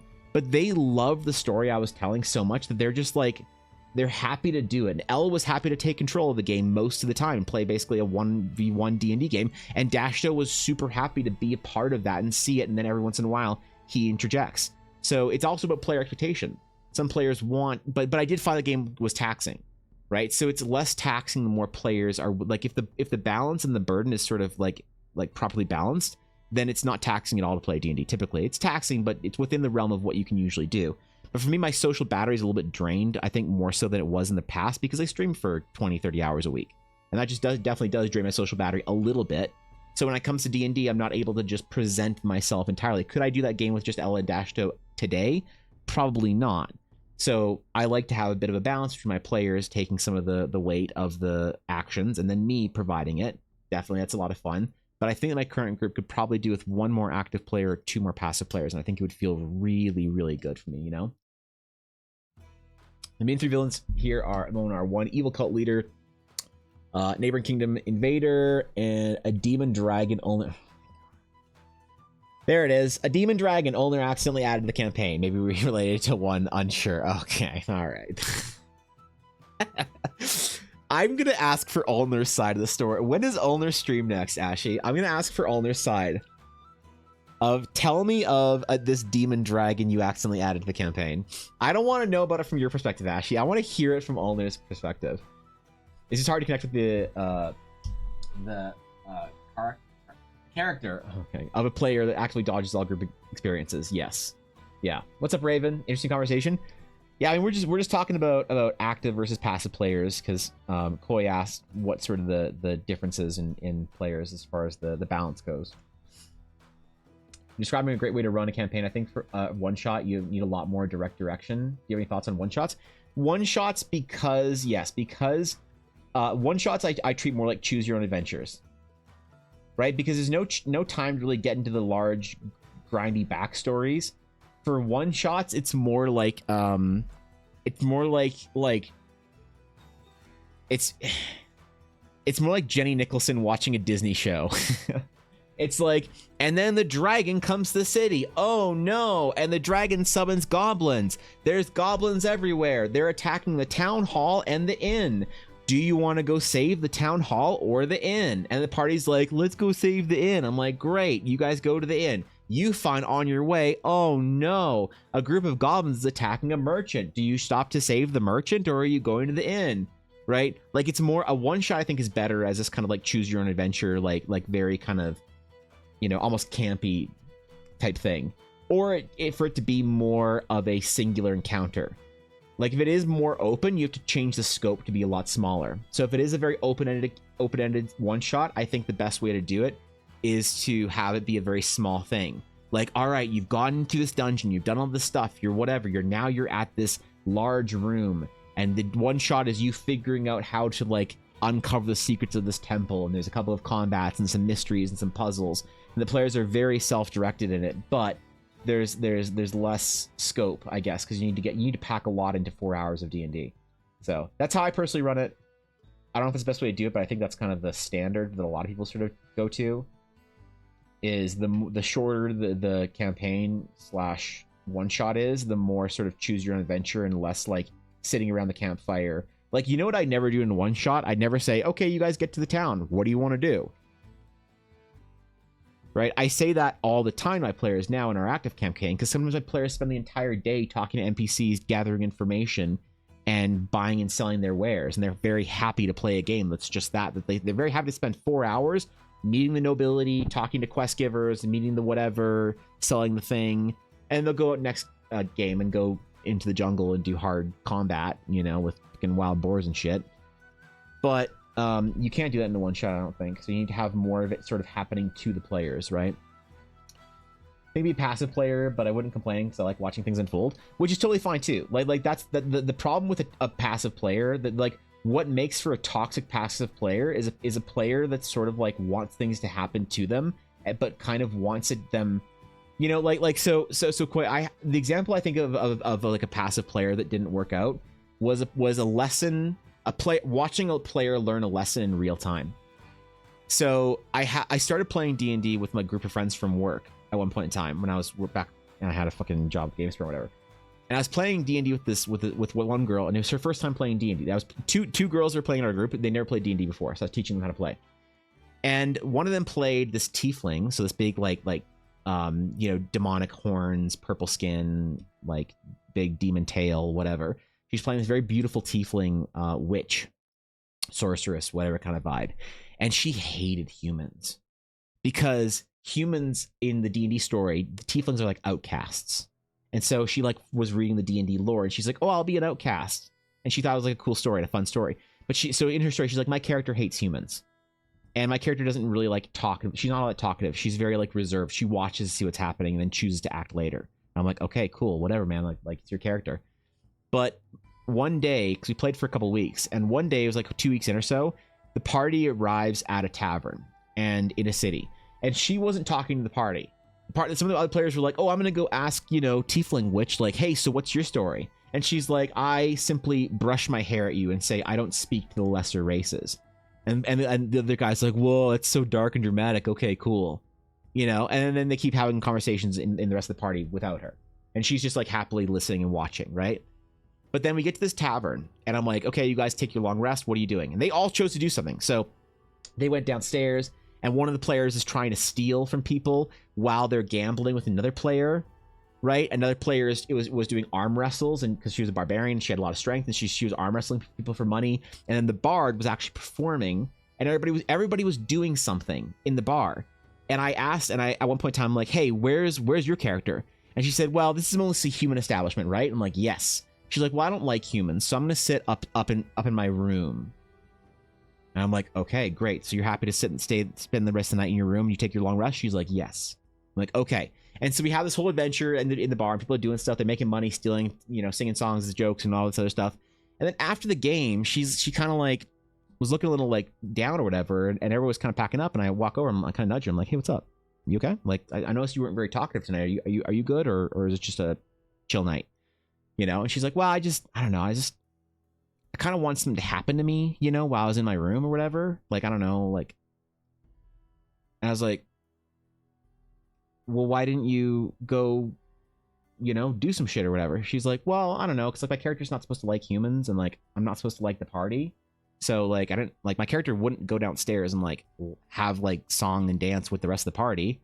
But like I really wanted to. It seemed like a lot of fun. I thought, but like I wanted to, but then I realized that in character I didn't. So I just kind of chilled, and I was just waiting for something to happen to me. And I'm really disappointed that nothing did happen to me. And I'm like,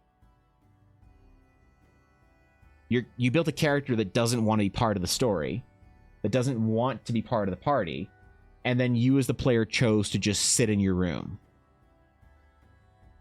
Okay. And we had a whole big conversation about how to play D&D. And then after, she was like, oh, I had no idea. I can do these things and I can change and whatever. And so then her story, we agreed that her story should become her character warming up to humans. So the next adventure, she like went down and like talked to the human warrior. She's like, so I've noticed you've had that sword for a while and it looks pretty beat up. Where's that sword from? And like my friend Andrew was like, oh shit, like she's talking to me, like, oh. And then his character completely jumped on it. And then she was actively seeking things out. And then I got a sense of what kind of shit she liked. And then stuff started happening to her while she was sort of being in her passive mode that she was really happy with, because she fished for those things while she was choosing to be active. And then, so it's like if you were passive and you don't want anything to happen to you, you don't want to say anything in the game. Like there are players that if they don't activate themselves almost at all in the game, I will let them coast and I will never interact with them outside of it. A few things just to make them feel like they're still in the story. But if you're a passive player, a super passive player, I will let you coast, man, because you clearly want to just be there, just the adventure and watch it, and that's totally fine. But sometimes players have the sort of the issue where they want to be part of the action. They just don't really know how to. It's like a social skills issue or whatever. At that point in time, I like to try and have a conversation with them on how they can integrate and not feel like they're sort of left out. I think that's very important for D&D. Is to not feel left out if you don't want to be left out. So it's definitely fine to be a passive player. You just have to sort of know what you are getting into, I guess is the way to word it. To know what you are signing up for, maybe, by being very passive and just waiting for the story to happen to you. Or to be vocal about it and say to the GM, like, look, man, I don't really want to go engage with the world. I'm not very good at like going out and talking to people and stuff and starting and things. But I'm really great at following hooks. So if you throw some shit at me, I'm super happy. But I don't think I'm going to like be able to go out and like try and find that kind of stuff. And then I know that player needs a little bit of help. So it's like, great, sure. I can have some shit happen to you. Absolutely. I'll try my best to figure out what kind of stuff would make sense for your character and your story. I'll try and give you a great adventure. And I might not give you exactly what you want, because obviously you can't tell me what you want because you just told me that you aren't able to. Right? It's kind of a balance in there.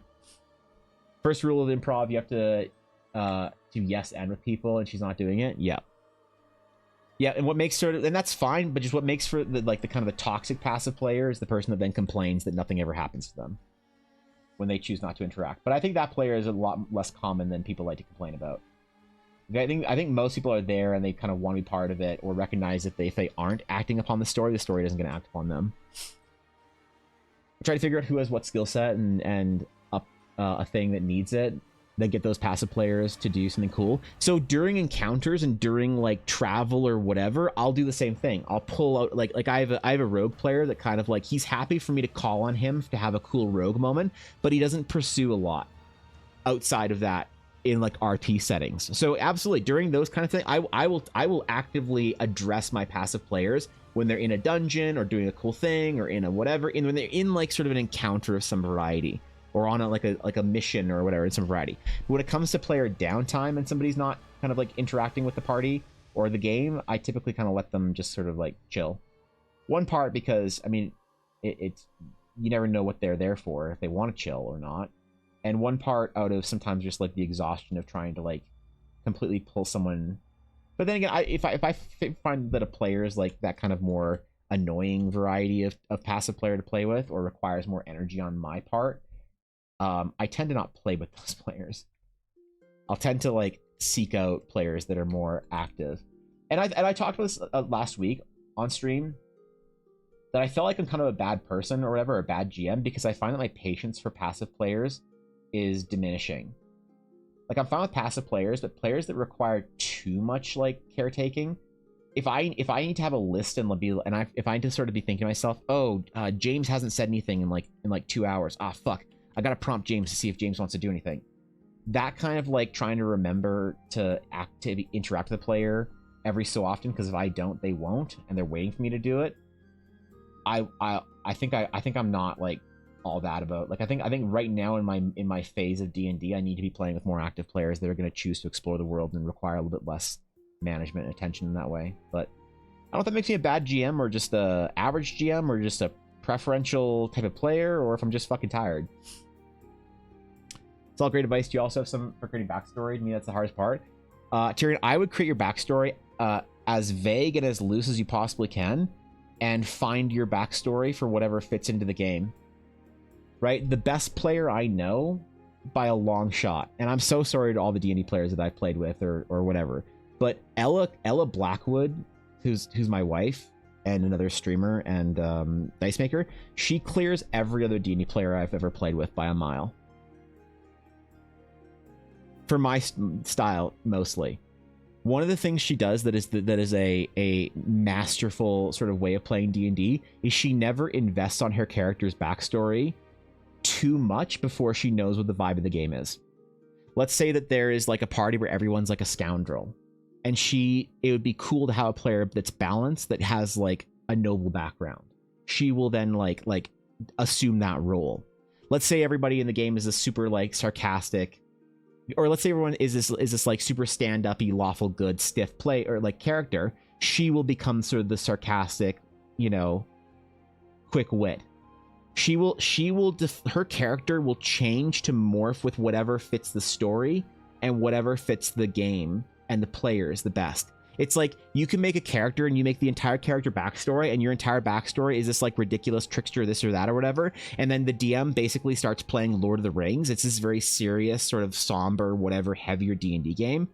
Your like trickster, jokester, whatever meme lord doesn't really fit into that game.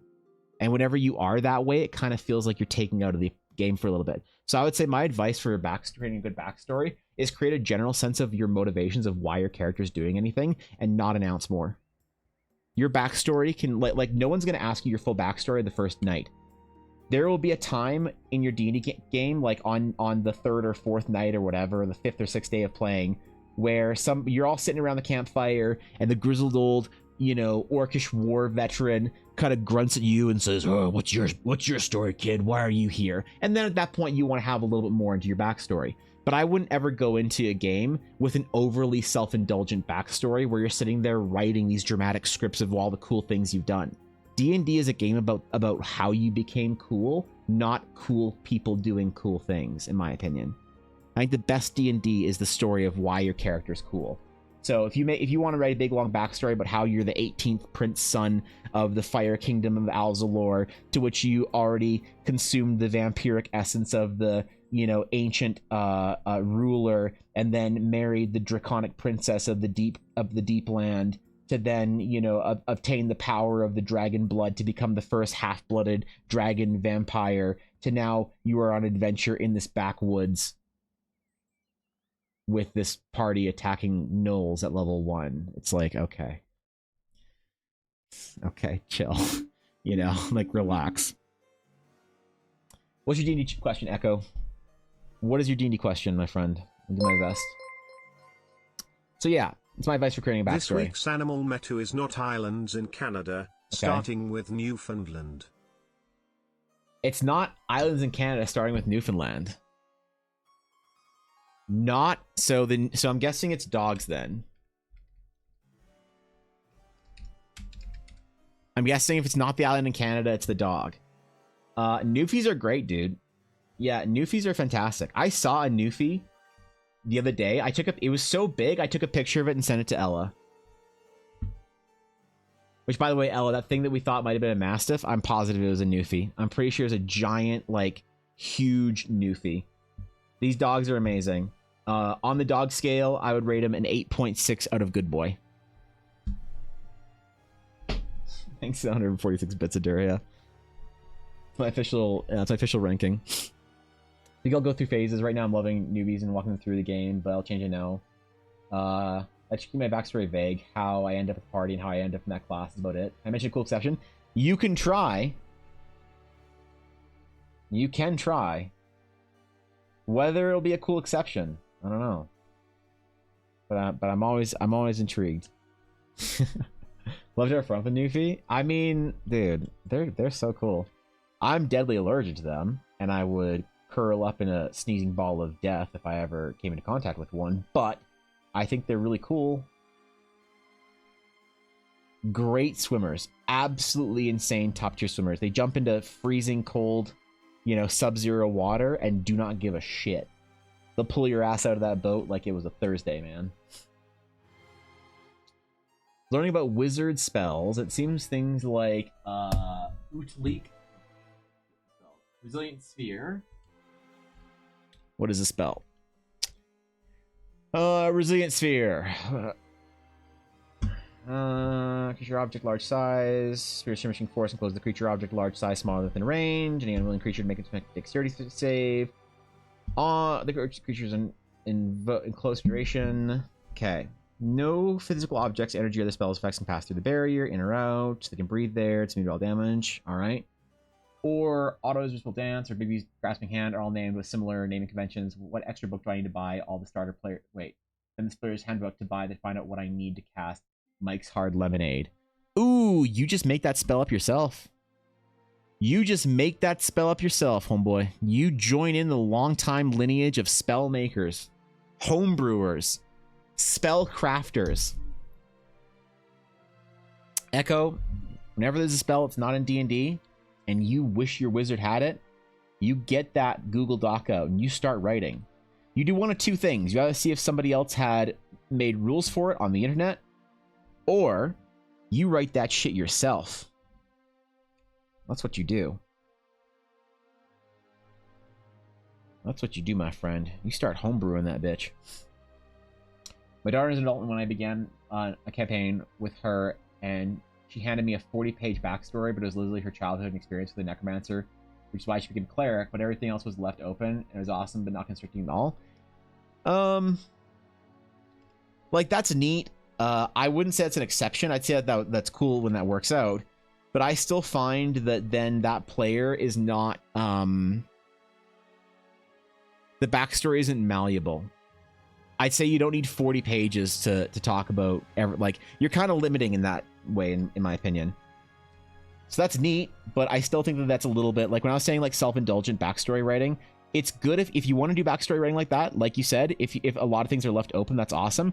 But I still think that sometimes if like people get caught up, players get caught up in the act of writing backstories being so much fun that then it doesn't necessarily fit into the story if it works out, right? Like let me give you an example. So your daughter wanted to be a cleric. Cool. So what if you have your game and the game is you go to this like city and you're working for a paladin order.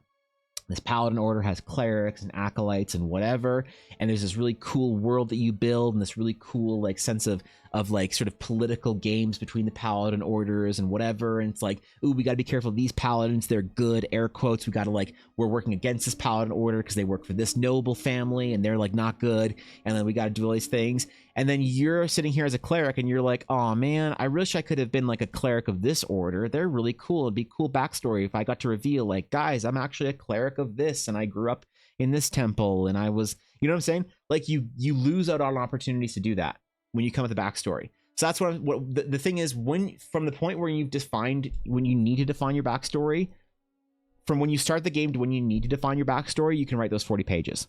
But if you come to the game with those 40 pages, you close the doors on a couple things. That's the only reason why I say it's bad. And not bad. You can do whatever the fuck you want. It's D&D. It's a made-up imagination dragon game. I just, in my opinion, I have noticed the best players I've ever played with all play with open-ended backstories and will write something that fits them in so well to the game that things happen around them almost as if it was written for them because the player knows how to engage the story in that way. So, yeah, I mean, I play with a player that comes to every game with a fucking mood board.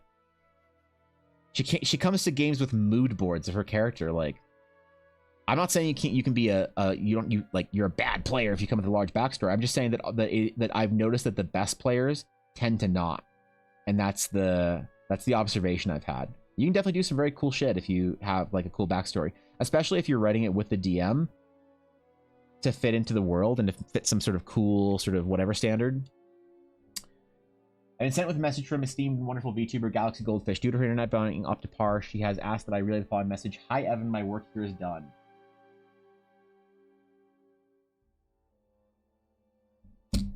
Like, she could just text me. What do you...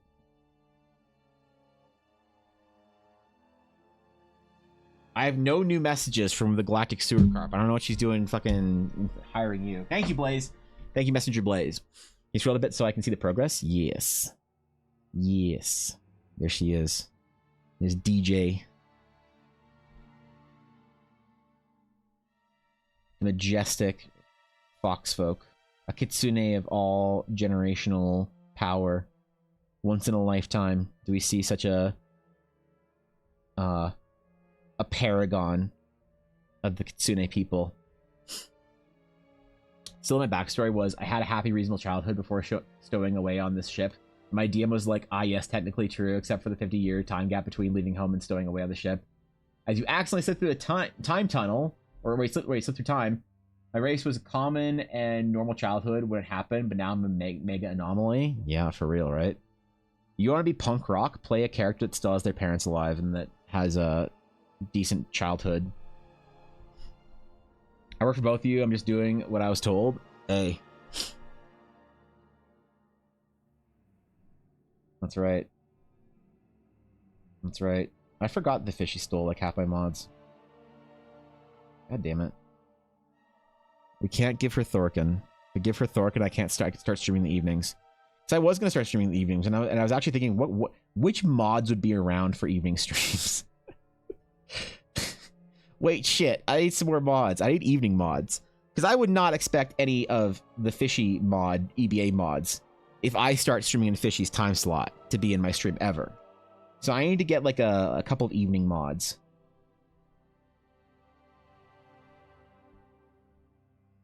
I was thinking about that yesterday when I was considering going live yesterday night. So I went live on Sunday on off-brand, off-hour days. So stout. Glad you are, Kitty. DM can also use the player's backstory as part of the world building. Yeah, it's true. It's true.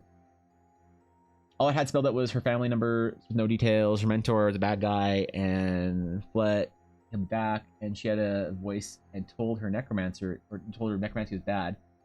Not what it appeared.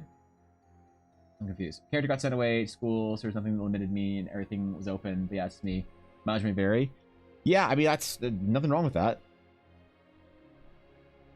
You want to have a well detailed out backstory before you run the game. Hey, that's the more common way of playing D&D now. So I'm not saying there's anything wrong with it. All my OCs are just that well adjusted with their parents alive.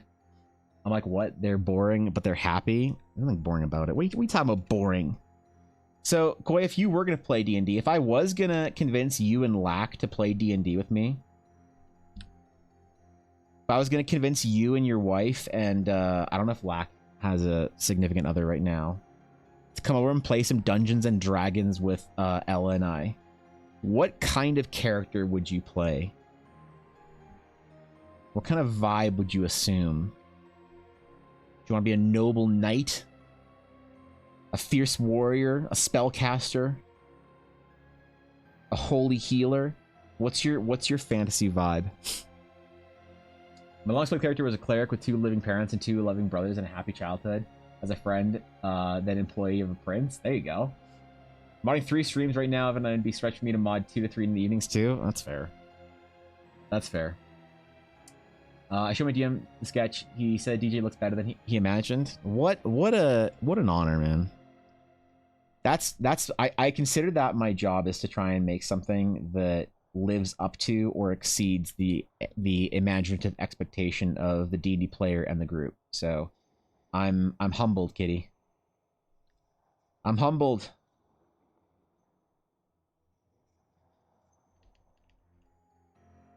It's one of my favorite things in the world is to live up to that expectation.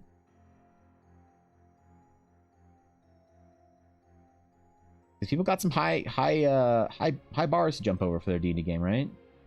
Y'all think your characters are heroes and virtuous whatevers, or representing deeply whatever the vibe is that you've got for your character ahead of time. It's my job to try and not screw that up.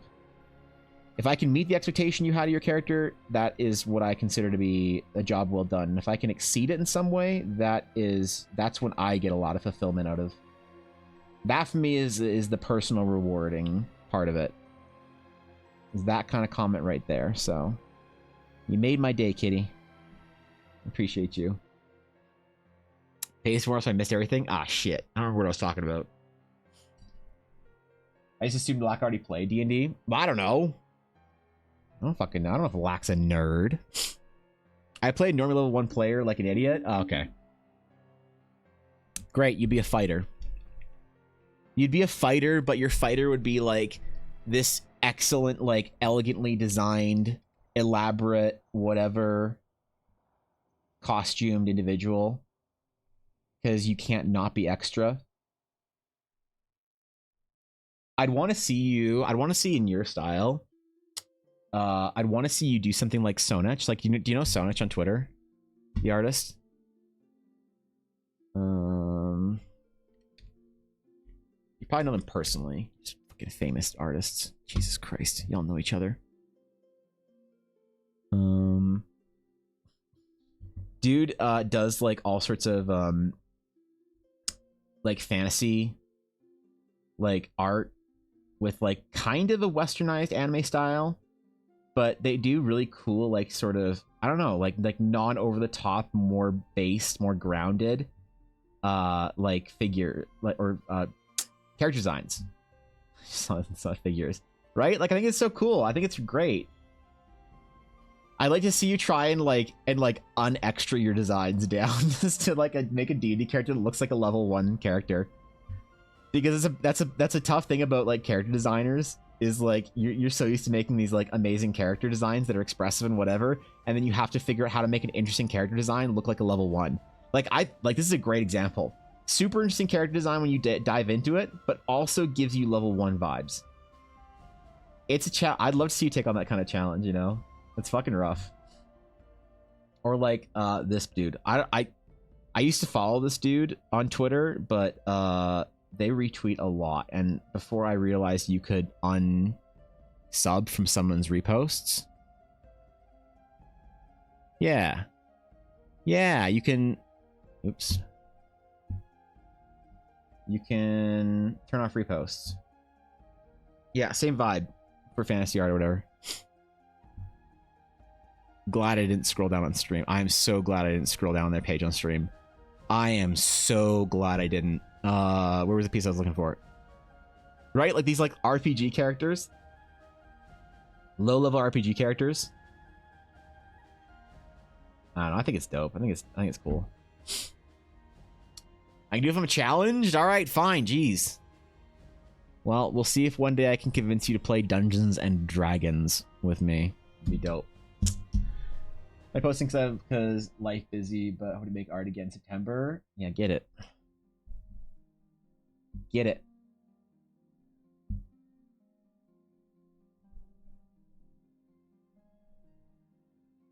I get it though. It's a lot. Life and art don't always agree. For me, they didn't agree for years. All right. We have more belts on this because Kitty said, I'll leak the DMs. Kitty said, Evan, you're a terrible artist, but I'm only considering gifting you the opportunity to draw my D&D character because of all of the pathetic D&D artists out there, you and your sack of shit you call art is the only one I can trust to put on the correct amount of belts on my beautiful character. Don't you dare fuck it up. And I said, yes, Miss Katara, I'm sorry. And she said, don't look me in the eye. Don't ever look me in the eye. And I said, I'm sorry. I'm sorry. Okay, geez, I'm sorry. God.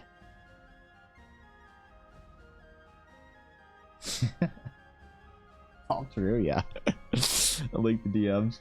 Makes me want to find someone to art a character through the campaign every few months, adding in new equipment and stuff as time goes on. I've always wanted to do that kind of a project.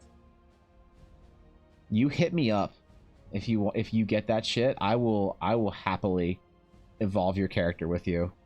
I will make time for that. Holy shit. Progression, and then you do the whole progression of them together. It'd be sick.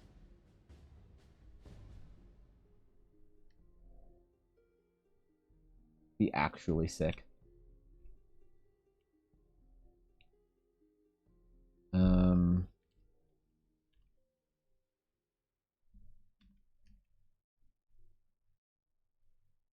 Okay.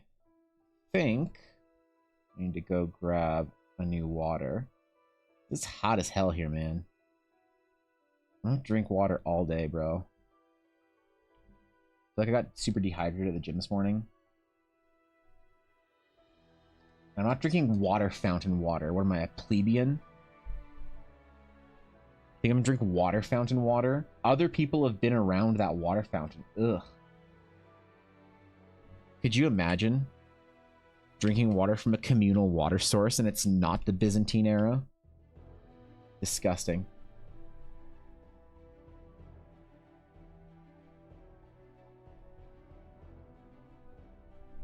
I may or may not return with an elaborate piece of cake covered in gold leaf and a tiara. Real stay hydrated? Yep. Yep. And if you want to stay hydrated, you can also stay hydrated using your overly priced Yeti Yeti bottle with the Dragon's Claim logo, our guild, engraved into it. I realize not for sale. Why am I advertising it? This is a custom made by Ella's friend for me. Oh well, get wrecked. Okay. BRB.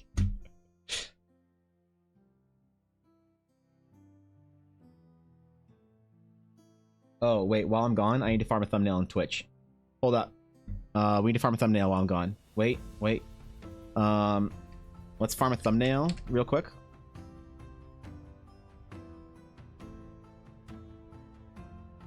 Okay, I'm gonna leave this up a while ago. BRB.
All right.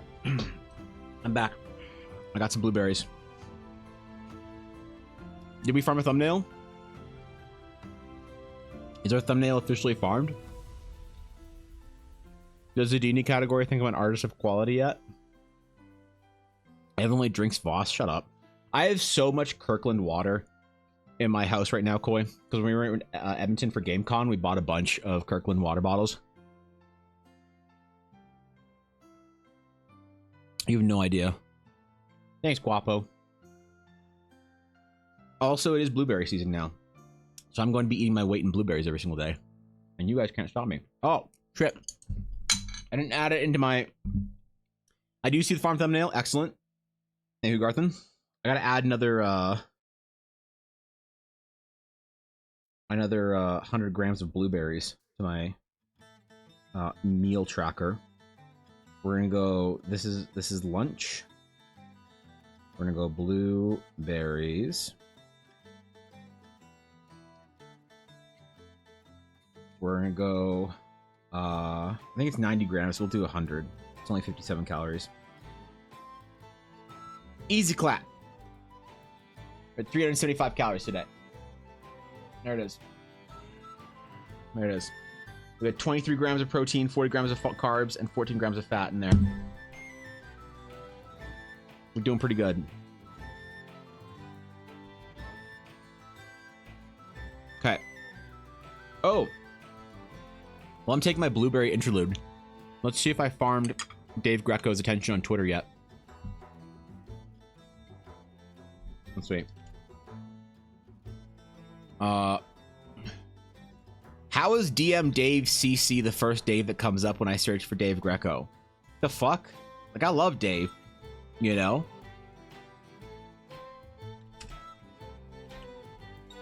Okay.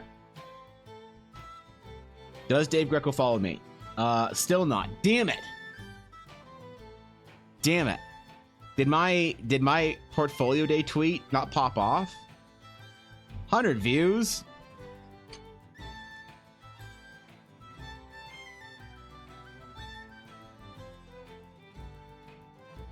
God damn it. I'll eat my blueberries in misery now. My washed and vinegared blueberries. Yeah, I rinsed my blueberries in vinegar. What do you want to do about it? You want to fight about it? Whole 100 views? Shut up. Shut up. Shut up. My Twitter's dead. I get no visibility. I post anything I get under 100 views. Fucking sucks. I post some dumbass shit on TikTok and get like 1,000. Okay, so is mine. Yeah. I'll start marketing my print store on my I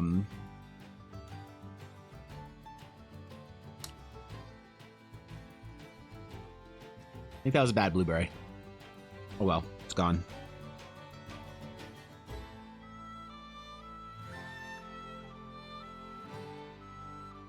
I'll start marketing my print store on TikTok.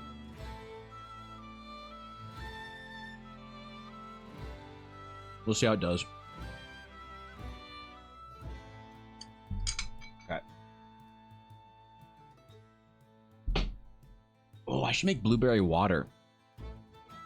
And put, like, flowers and shit like white girls do. Oh. Blueberries, crushed blueberries and lemon in my water every day. Dude. Dude, hold my beer. Hold my boxed wine. Okay. Garden 3 successfully farmed thumbnail. Means we can get back to the actual art. You not a white girl? Not yet.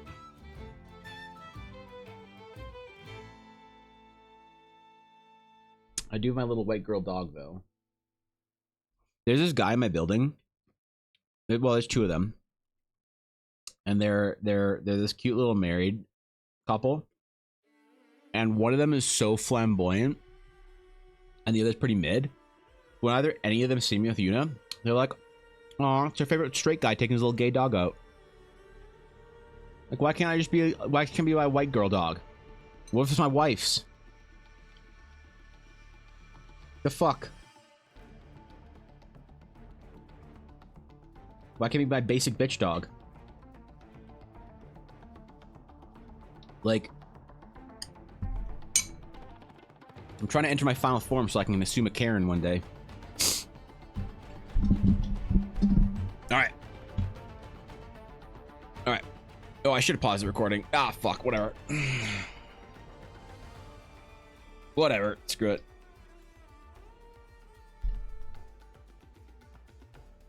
What TikTok doesn't know won't hurt them. Like what the Chinese government is learning about their weird preferences for Baldur's Gate 3 hentai.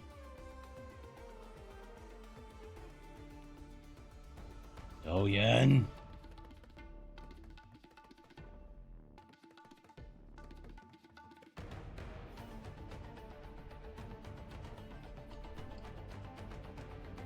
I'm thinking leather for most of her armor.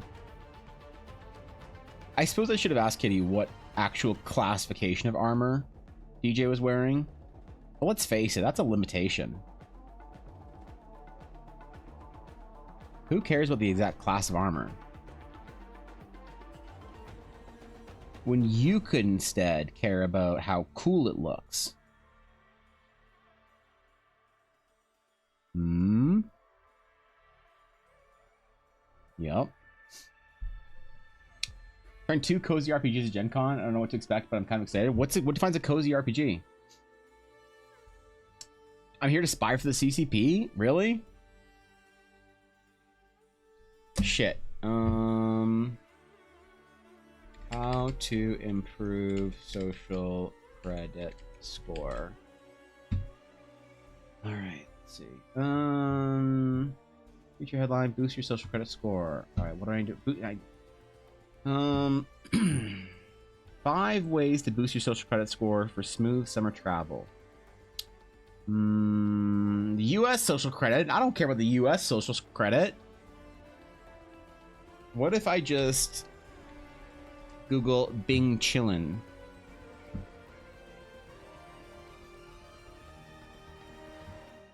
I just put this, if I save this as save image as social credit up,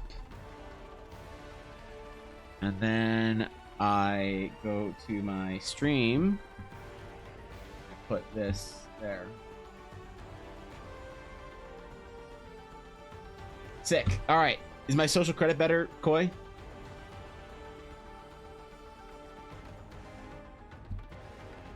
Increased social credit. Am I good now? The chairman approve of me now? Shit.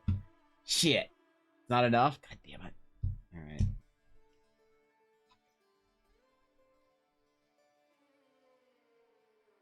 I thought they loved that meme in Beijing. Damn it. I never tried, so no recommendations yet, but the 2 are Yazeba's Summer Adventure or something like that, and Wanderhome. Wait, what? I've never heard of either of those. That's like some that sounds like some sketchy shit. I'll be honest.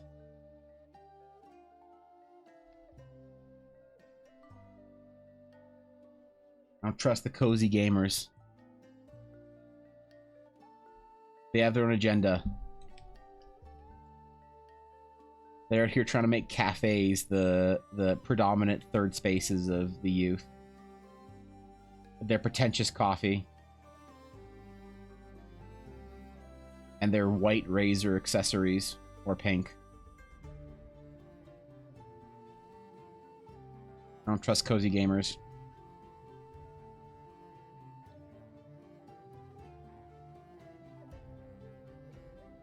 If you come back from this convention wearing your hair in a messy bun with large brim glasses, I'm not gonna say anything, but I'll know something happened, okay? You don't trust me, Evan, just because I like Animal Crossing? Oh, man. I don't trust anybody who plays a game about going into large financial debt. from a fucking penguin or a raccoon or whatever Nook is. How could I? Got the Waterhome folks last year and almost bought the book.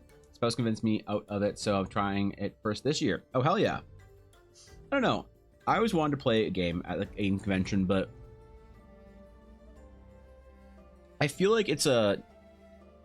I don't want to say a waste of a day. I feel like if you're going to a game convention, you spend like a bunch of hours playing a game. I don't know. I feel like I just feel like I'm losing time that I could be doing convention stuff. But then again, what else you can do at the convention? Isn't the gameplay the convention stuff? You know, I got like a weird complex about it. I haven't quite resolved it out. I haven't figured out how to parse it out in my head. Large Redemption did that with real people too. Which one is worse? I'd say Animal Crossing still, but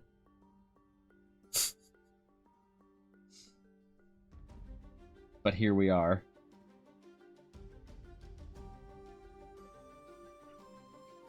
It's okay. You can take your Animal Crossing, and I'll take my Pokemon Go, and we'll go our separate ways. We won't bother each other. We'll live and let live. All right.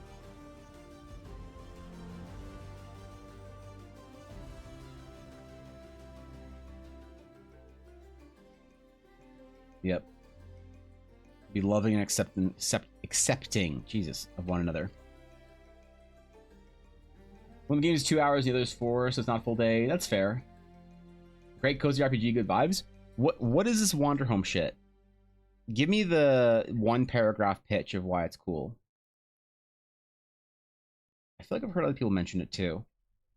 But honestly, when somebody comes in their first chat is recommending me an RPG, I automatically assume that RPG is bad. So I think Wander Home might have suffered from that at some point in time. What about meeting others, making authentic friendships at the convention?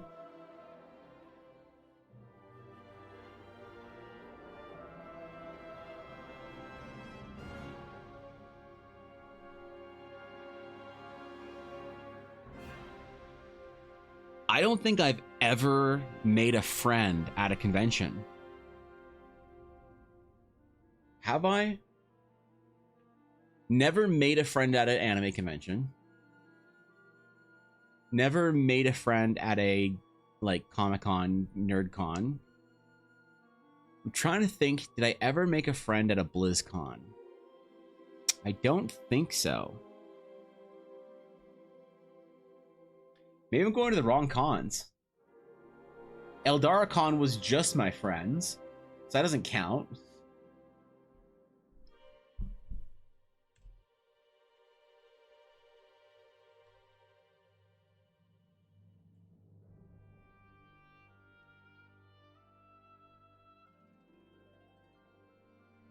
Yeah, I don't know. Maybe I'm missing some of the conventions. I really want to go to do like an anime convention or something. Like we have an anime convention in Calgary that I kind of want to go to next year. Ella wants to sell her dice at that convention, and if she does, I'm gonna go and I'm gonna vlog it. I'm gonna make an anime con vlog. I think that's where I'll make friends. I don't think I make friends at General NerdCon because I don't collect Funko Pops. I think I have to find an anime convention for me to make a friend at a con. I think it has to be an anime convention, and I think that I have to find another like 30-something-year-old anime nerd that understands my obscure Escaflowne references.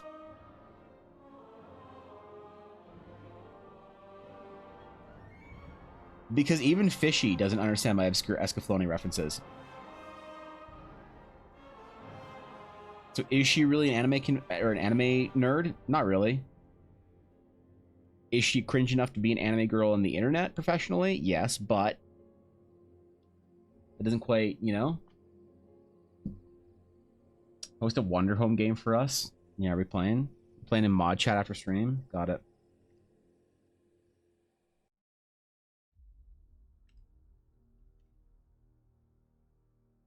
Got it.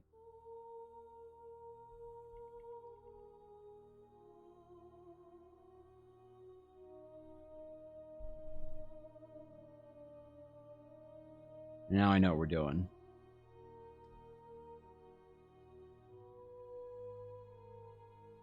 Be my best shot, I think.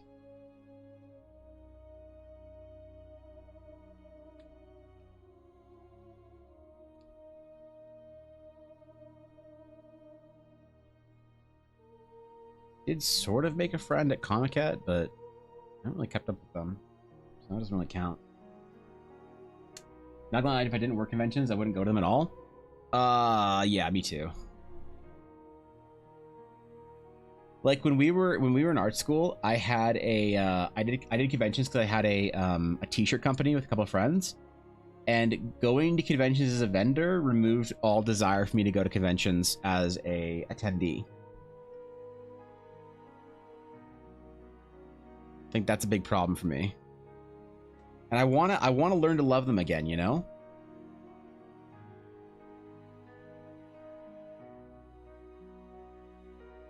I'd say BlizzCon was the convention that I enjoyed the most, going as an attendee, but it's not really a convention, right? It's kind of different. It's its own beast. BlizzCon doesn't really count, I don't think, you know? Best part of Wanderhome, in my honest opinion, is the book slash art. It's basically peaceful Redwall, animal folk characters, was war, but now it's all peaceful post-war. Not a ton of mechanics, mostly storytelling. That's cool. All I know is Yuoke is an animal wandering back home. That's kind of cute. Wait, that is cozy. I can be an old shrew returning back to my burrow to see my grandchildren. And I can peacefully die on the way. Content with my life long lived as a shrew. Is that what I can do? Because I will do that. Don't think I won't.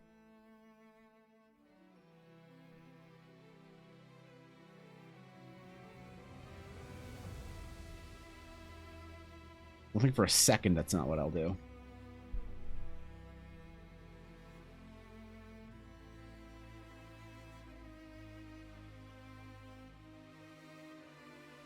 I'll be like the Oogway of our group. You're at least a mediocre DM for a cozy game with your voice. That's true. What a compliment. I have to agree, though.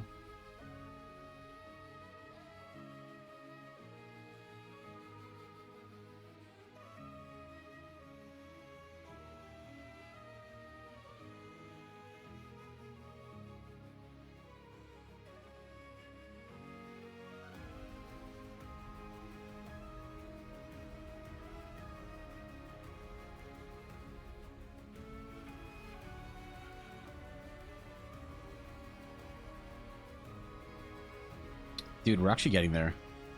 I woke up this morning and said I'm going to choose work. I'm going to do work today. I'm going to get fucking work done all day. And I'm actually surprised with how much progress we made. So I didn't have any of this done before. This is all today. Holy shit. I'm climbing the ranks. No longer will I be mocked as Evan Chair art. A shoe, you say? You heard me. I'm excited to get this small local convention, only 500 people to go. It's a board game con, so I think I'll make some actual friendships or something. So honestly, that's the place to do it. That is. Ella went to a convention in Calgary called ArdCon. And I hadn't heard about it, but I knew the guy who ran it from my game store days. And it's just a bunch of like old gamers. And Ella did amazingly. She sold a ton of dice at that convention. It was in like a local like community center. It was you know, people were just chilling. Like it was a relaxed kind of event. It was cool. I don't know, I'm impressed. People really liked it. I didn't realize they did small, like, local conventions like that, you know?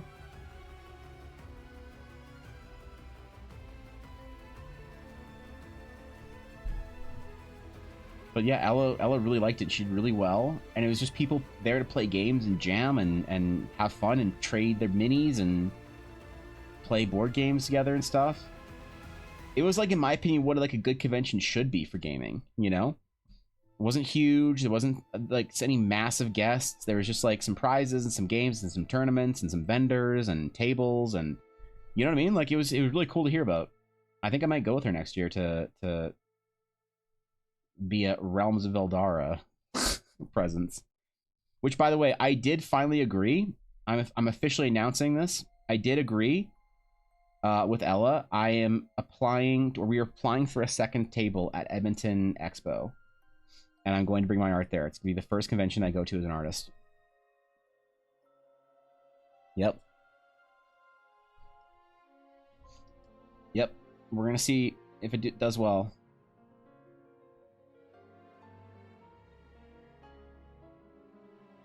My expectations is nothing. My bar is very low, so I need to have a bunch of art by then that I can make prints for, and I need to have the adventure ready for the Realms of Eldara in print.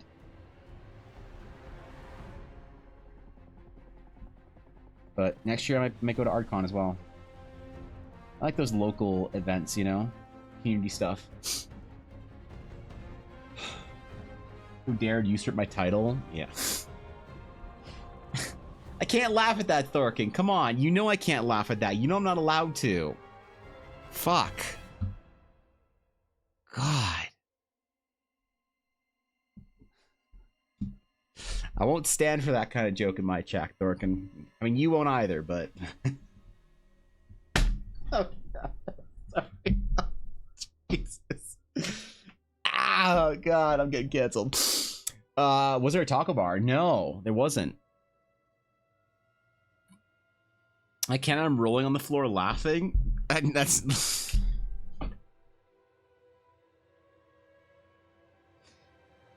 Not the same kind of rolling. That's a different kind of rolling. God damn it.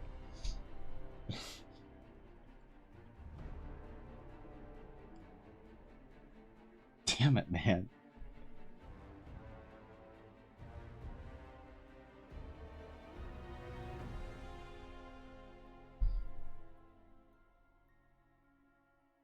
Ah.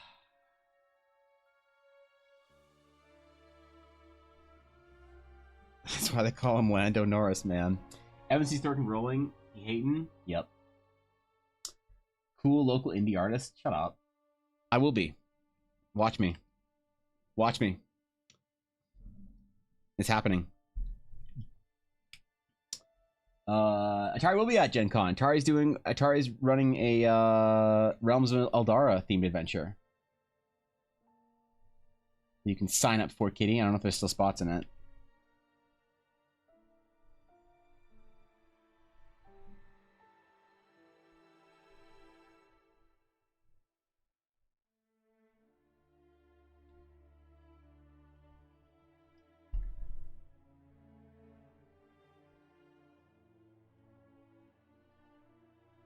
And the reviews are in on Atari. Perpetual excellence in game mastery.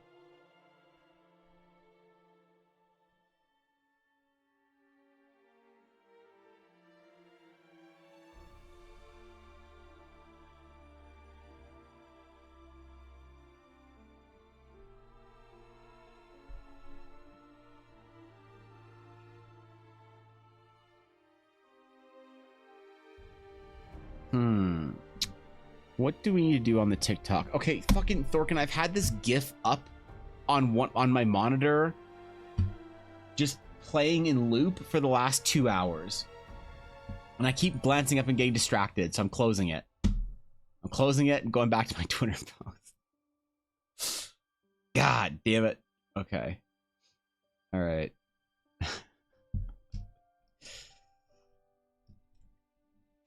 Okay, we're good. We're good.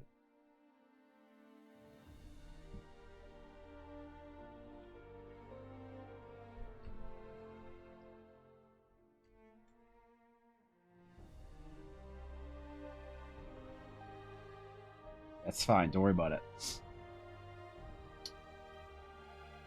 Also organizing some open table play if anyone wants to continue the Horizon adventure. That'd be fucking sick.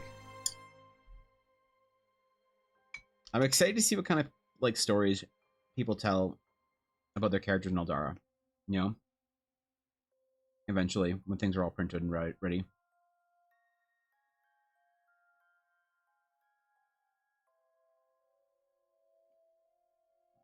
All right, and blueberries are finished. I'm blueberried out. I'm going to send Ella to the farmer's market with her mom again to purchase for me more blueberries.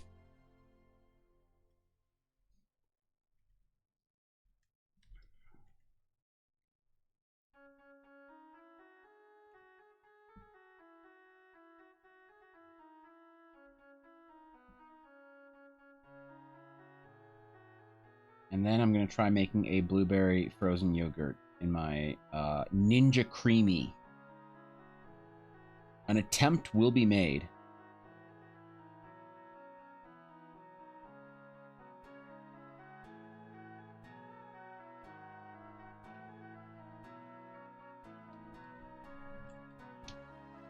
Though I am nary a mind to promise it'll work out. Sometimes I try shit in my Ninja Creamy that ought not be replicated by mortal eyes. That time I tried to make almond milk only ice cream with protein powder and no Jello mix or xanthan gum. And I questioned if there was a meaning to life, very briefly. The map says they're full. I can't believe there's an Eldar Adventures and I didn't know. What? You didn't know? But it's on the official schedule. Man, I wanted to go to Gen Con so bad this year. I wanted so bad to go to Gen Con. After last year, I made, like, Faye and a bunch of other streamers made me, like, promise that I would try and go this year, and I said yes. I would try and go.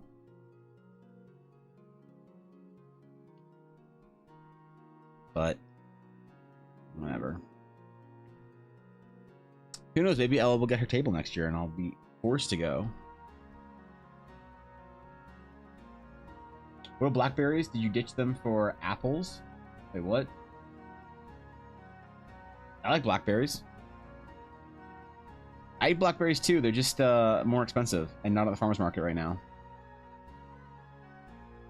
I prefer them over berry, raz. But Ella enjoys the raz of berry. So, we have a lot of those in the house right now.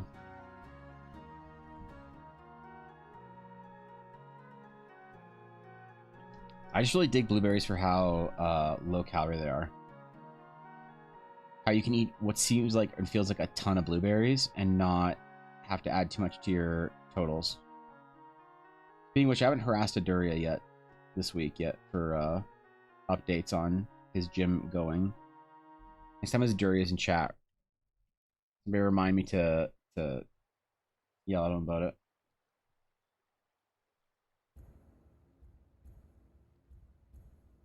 He's the latest in the TDC fitness squad. I'm gonna make a shirt that's the Dragon's Claim Lifting Club. Holy shit. Hold on, I need to make a note. Hold on, I'm making a TDC Lifting Club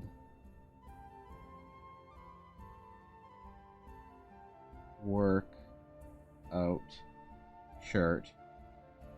Oh my god, I'm making gym clothing for our D&D group. Holy, the Dragon's Gain. Oh my god. It's perfect. We're doing it. TDC Lifting Club workout shirts. I'm making it. I don't care.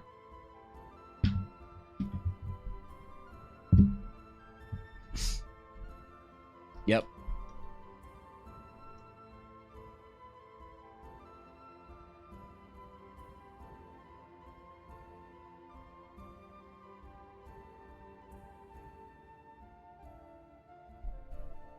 Yep. That's gonna be part of the merch release next week or next month or when's 2 weeks from now. The phone joke? Oh, blackberries and apples. Oh, okay. I see. Eldarcon Plus comes with ultimate taco tables, right? Eldarcon Plus. Ooh. Ooh. The Plus badge. Ooh, I don't know. You'll have secret access to the lounge for Eldarcon Plus. Yep. You have lounge access. What does the lounge have in it? Shut up. Don't worry about it. I'm the one asking the questions.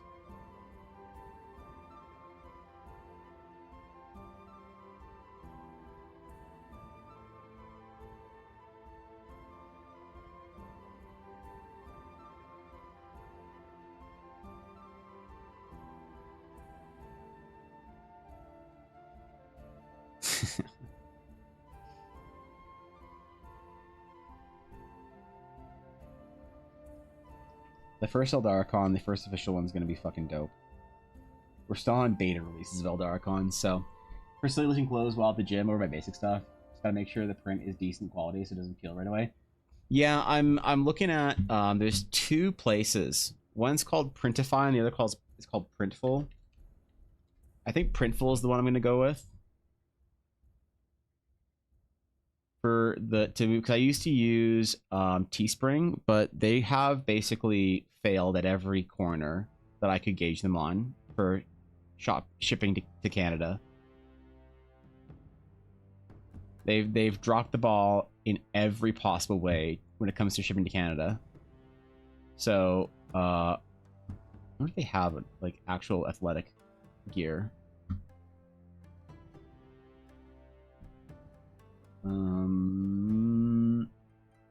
Catalog, men's clothing. Do they have athletic? Oh my god, they have tank tops. I can make the Dragon's Claim lifting club. All over print jersey. Oh my god. All over print tank. Oh my god, I could do so much cool shit. Oh, you have no idea. Dude, an all over?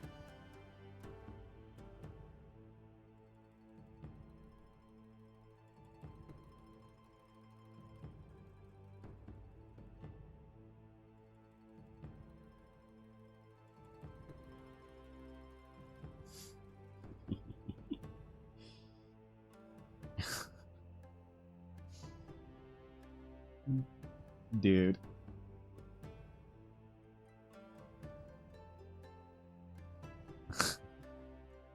Dude.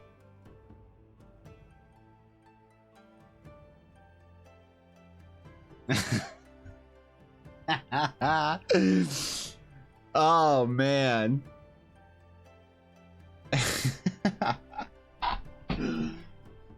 Oh. Yo. All over prints are sick, man. Yep. All over prints are actually sick. We're doing it. We're making an all over print tank top for the Dragon's Claim Lifting Club. It's gonna be expensive as hell because all over print shit is expensive. I don't care. I'm gonna wear it to the gym. I'm also making a shirt for the official Dragon's Claim Noodle Club, even though no one's posted Noodle Club in a long time. And I would make a Steak Club shirt as well, but since just Cobalt and I are in Steak Club, I don't think it'd be very popular. Yeah. Yeah. Dragon's Game definitely should have a Barbarian equivalent of Endrick as the leader. Yep. No ball pit. Fortunately not. Archon was official at every element of RealCon.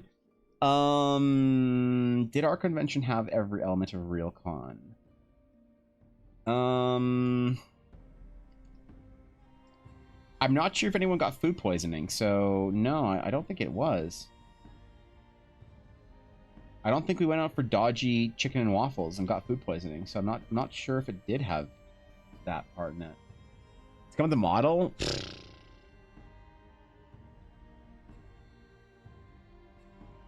Jeez, man.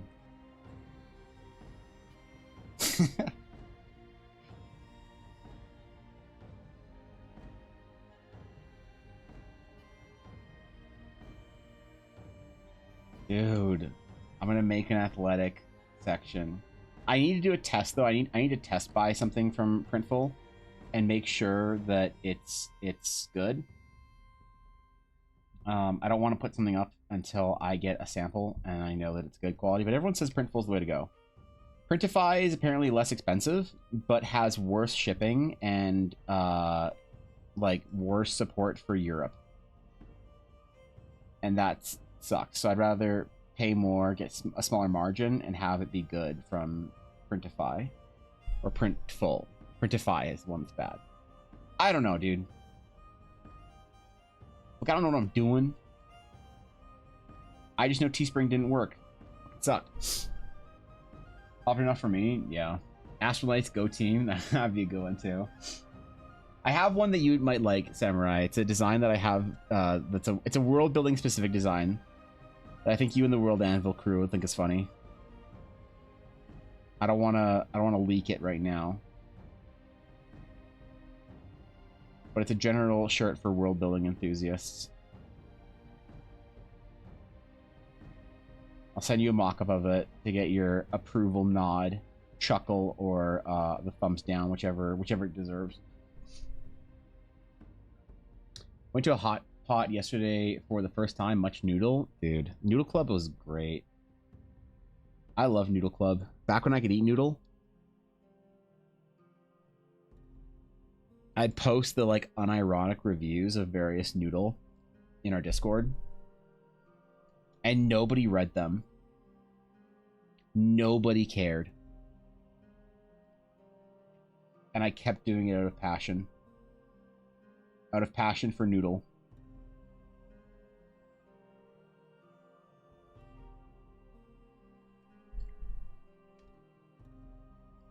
Despite what they say on the internet, it is my favorite food. I made carbonara this last weekend.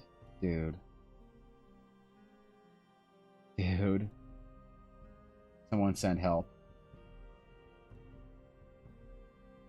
Holy shit. I needed an evac afterwards. God damn.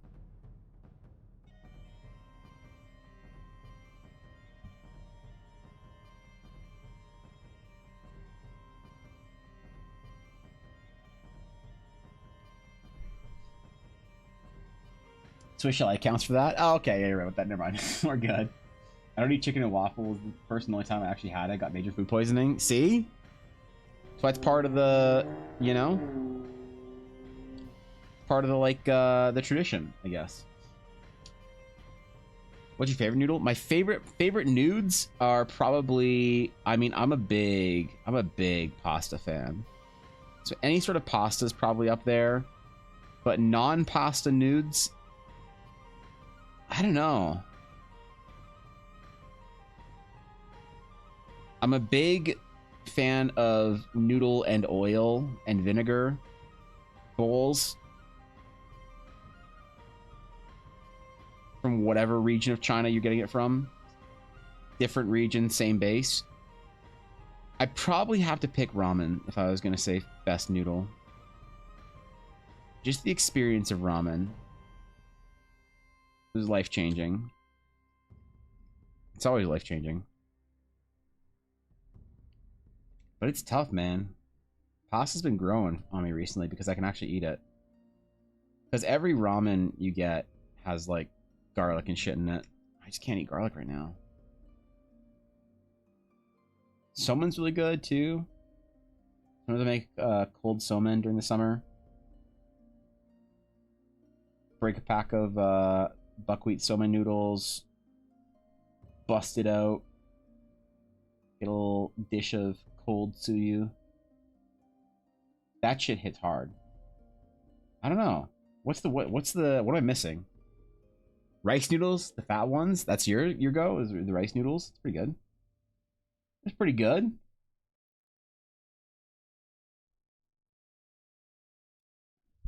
Yeah, noodles just make me believe in like a divine power. Like on the list of things that make me would make me believe in a divine power, it's like beautiful, life-changing architecture, transcendent music and art, and noodles. That'd be the best argument for me, anyway. The Italian pasta stuff, though, it's probably like legit taste, but they feel different. They do. They are different.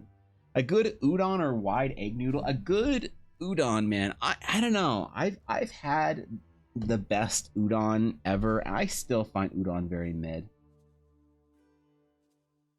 I never really got it. Udon for me is just like a convenient, like, oh, I'm at this train station and I need something quick.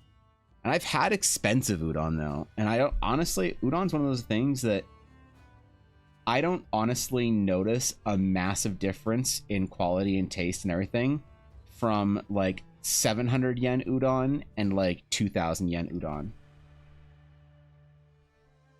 It's not big, and 2,000 yen udon is expensive. It's very expensive.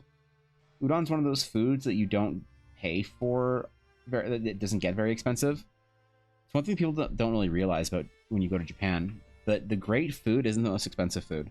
When you go for sushi and it's like $600, it's because they paid that much for the fish, right? But the best like ramen or whatever, like Michelin starred whatever, but you know, this and that, it's never expensive because it can't be. The Japanese public wouldn't tolerate it. It's like ramen's supposed to be, it's like, imagine like buying a hot dog for more than like $2. Like, it's a hot dog, idiot. You can't charge that much for a hot dog. So it's a nice thing, there's a lot of like specialized stuff like that in Japanese food culture that doesn't get super expensive for the best stuff. So like, yeah, 20 bucks, 2,000 yen, that's like the most expensive really that you kind of need to go up for. Just see what the real fine dining shit feels like. And even then, there's not much to it. It's just the same shit, right? Same shit, different day.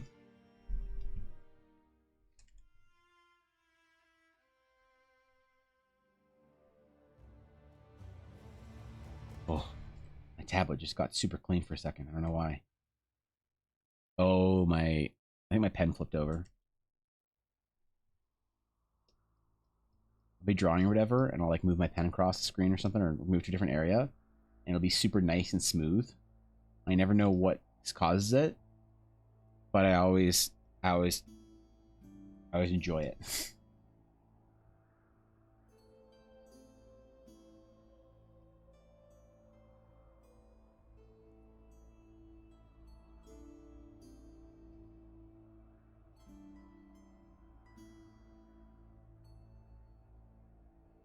Maybe we'll do EldaraCon 2 in Tokyo.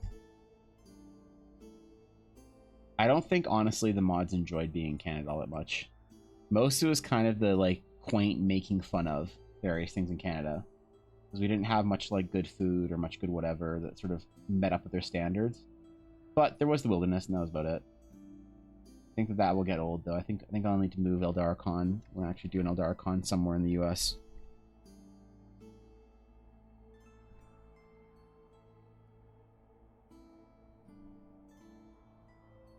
Like, I want to try Canadian potato chips. Okay, here you go. Oh, these are really bad. All right. I want to try Canadian home food or whatever, like home style, like restaurant food. Okay. Oh, this is really bad. I want to try Canadian coffee places. Oh wait, this is really bad. I felt bad. I felt bad. I'm so disappointed by everything they ate in Canada. Except for Blaze at Costco with poutine. He's the only person that actually enjoyed anything they ate on the trip. And it was Costco poutine. Not poutine. No. We're not in Quebec. You say it like a white person here. Enjoy my time there. Not only was Theater in Canada vibe, but fantastic company as well. But all of the food you guys didn't like, which is fair. It was all kind of quaint and fun to try. So, That would how you think we did enjoy Canada during the mod trip again? We had a good time. No, I'm talking about the food specifically. How about how the food was mid? You know? Implication that Quebecois aren't white. No, they're Quebecois. Yeah, they don't like being roped in with like Sandra from Accounting, or like Margaret and her little dog, or like Derek and his like golf shirt or whatever. Yeah, they don't like that shit there. Yeah, I don't know. My brother-in-law made the arts for Bloomborough MTG card. Saw that for his bunny. Oh shit, that's really cool. Oh damn, you got a MTG artist in the family. Oh fuck, that's cool. That's really wicked. Wait, who's your brother-in-law? Hold on. I might fall on Bloomborough. Wait for which card? This is all like that's like the Red Wall set or whatever, right? All the fucking squirrels and rabbits and shit. Is it this one? But it's this one. It's a rabbit. Maybe it's this one. A lot of rabbits. This is cool though. MTG art directions has been on point recently. It's been real nice. Had some real cool painters in there.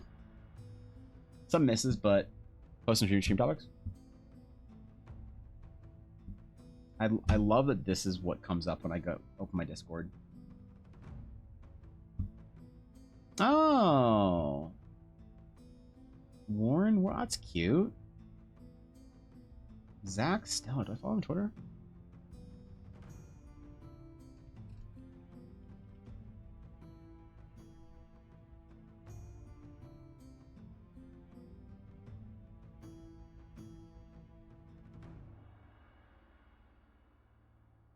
Wait, your brother-in-law is an art director at Wizards?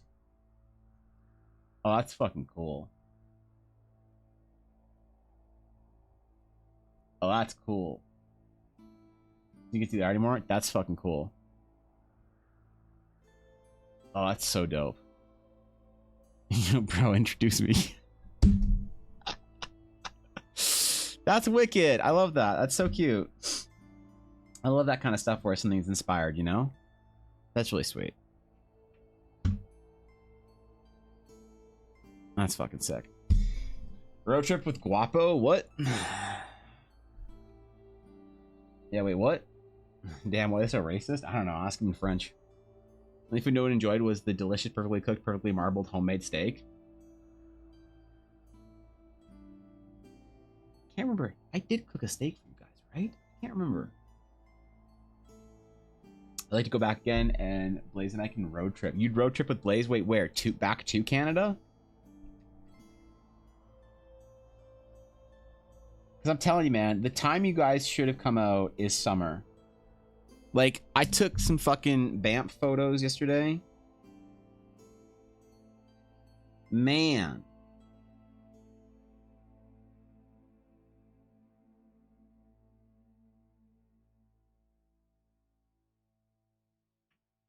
I didn't take any real mountain ones. But like, Guapo, the same city, when the mountains are green, is transformative. Same city, mountains. And like, so like, you know the trail that we went on? You know where we saw the trout in that pond? Or that lake? Or Jesus. River. Stream. 5th time's a charm. This is that same stream from the same vantage point we saw that trout in the summer. Like, it's a different world, man. I'm telling you guys. Coming up in November, I felt you guys just missed out on all the Canada that Canada had to offer. I felt so bad, but glad you guys still had fun. Recognize the log in the water? Yeah, you do. No one was a Tim Hortons fan? Nope. No one liked Tim Hortons. No one liked Tim's. No one liked Swiss Chalet. No one liked ketchup chips. Yeah. Let's come in the summer and do some hiking and camping with you guys.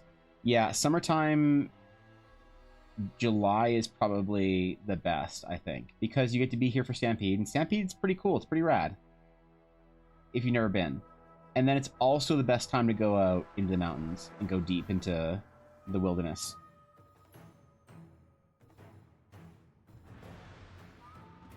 Camping would be tough because Ellen and I don't have extra equipment. We just have enough for the two of us, so we got to figure that out.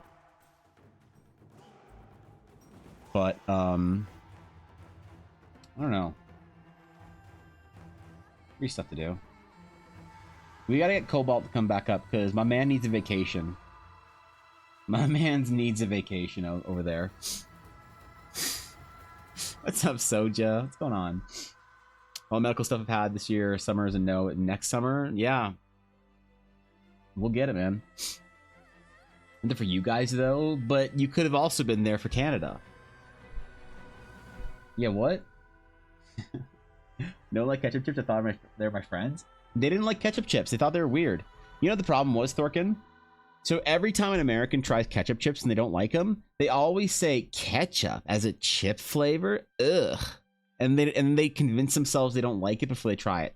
So I think what you need to do is you need to say that it's a spiced chip from Canada. You say, oh, it's like a spice. It's kind of like barbecue, but it's called... I'll tell you what it's called after, but it's like a word or whatever in French. You just need to lie to them, give them the chip, and they'll be like, oh, that's delicious. It's like salty and kind of spiced and like vinegary. It's so good. And then you tell them like, yeah, we don't really know why, but we call them ketchup chips here, right? And then they'll be like, oh, it must be because it's red. So you can't tell them that it's ketchup chips beforehand, or else they get all weird about it. You know, it always happens every time you introduce somebody to ketchup chips. They always get weird about it because of the name. I don't think they taste anything remotely like ketchup, you know, even a little bit whatsoever. But yeah, I made the mistake with mods not running the proper game with them and telling them it was a different flavor. Maybe able to rent equipment in Calgary though. I feel like that's a thing. Probably right. I don't know where though. Like Breathe only sells stuff. None of us can afford to shop at Mech anyway. Cabela's doesn't rent. I don't know where you go to rent though. Love ketchup chips. We had them here too, and they're so nice and sour. They're great. All dressed are great too. Yeah, I don't think they liked all dressed either. I don't remember. I have to try a lot harder next time to impress them food wise. I felt really guilty that nobody really liked the food here. Like the guys were there and adventurous and they were willing to try stuff and whatever, and it was like kind of fun. There wasn't like anything particularly Canadian that they tried that was like outstanding. And I think that's my fault because I didn't show them the right kind of food or whatever. I don't really know what besides steak, you know, but that's an Alberta thing, not even a Canadian thing. So you have them here and they're nice and sour. What brand are they though? Sienna. Had all dressed once and now it's all I crave. The proper brand for ketchup and all dress is Old Dutch.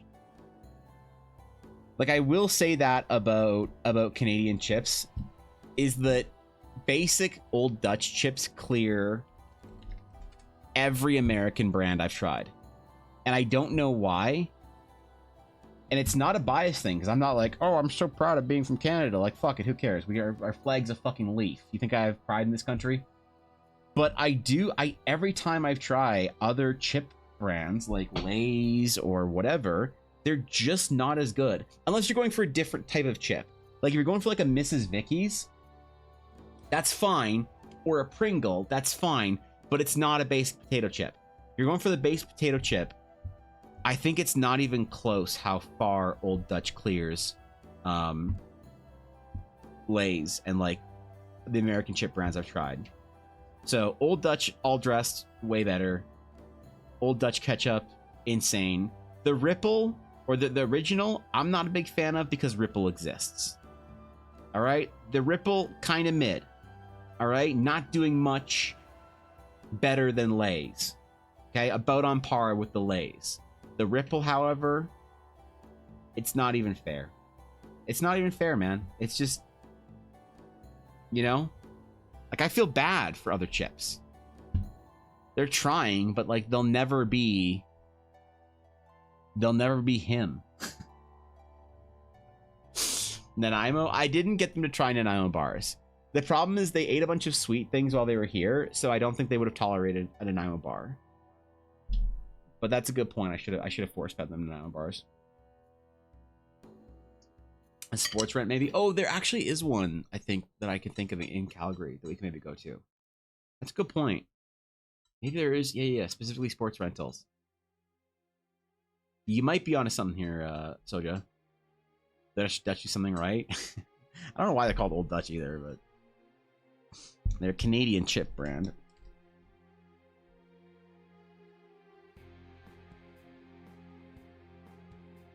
They started off Dutch. I don't know.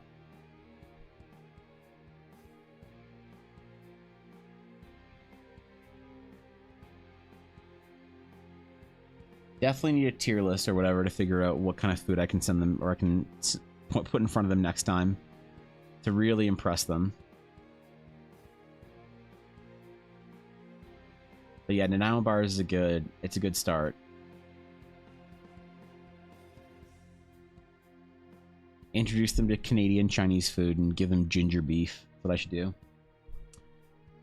Spicy barbecue Doritos. Yeah. If you could have a chip brand, what would you name it? If I could have a chip brand? Oh, shit. I'd probably name it something nerdy.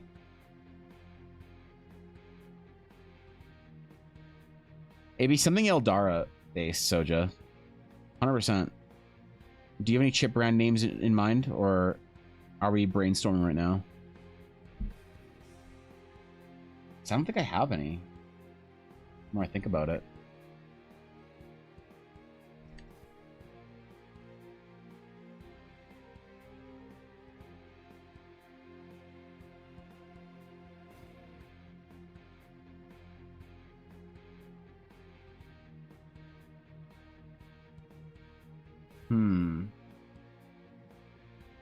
Be some like Sky Shard ripping off shit or whatever. What's a Nanaimo bar? I don't know how to describe a Nanaimo bar. What is it? Like custard and chocolate, and the thing is, it's like, so it's this bar, like a fudge bar or whatever, and it's got like a custard thing in the center, fudge on top, and I don't know what the base crumble is. I think it's chocolate and oats.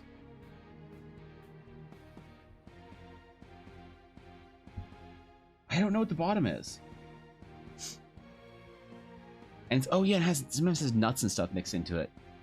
But it's like fudge on top, thicker, kind of harder custard through the middle, and then whatever this fudge thing is in the bottom. I'm not the biggest Nanaimo bar enjoyer. I find them a bit too sweet, which is weird coming from me because I am the fattest person anyone knows. Or at least I used to be. And there's not a sweet in the world that I wouldn't eat. But Nanaimo bars always felt like they were a bit too much. They would give you this weird, like, tingly sensation in my mouth. Like the kind of thing, like if you stick a spoonful of fucking icing or something in your mouth when you were 7 years old because you thought that was a good idea. Okay, maybe none of you grew up overweight. You don't know what that was like, but listen. Trust me on it. Your mouth gets tingly.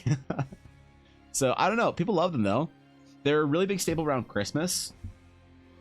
But they're very sweet and delicious. I just don't know how to describe it. I don't know what the bottom thing is made of. Similar to, like... yeah, a fudge bar. The Dragon's Plane? No.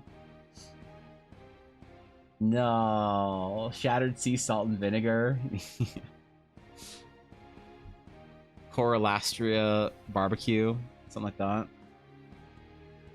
That's my mom. She makes the best ones I know.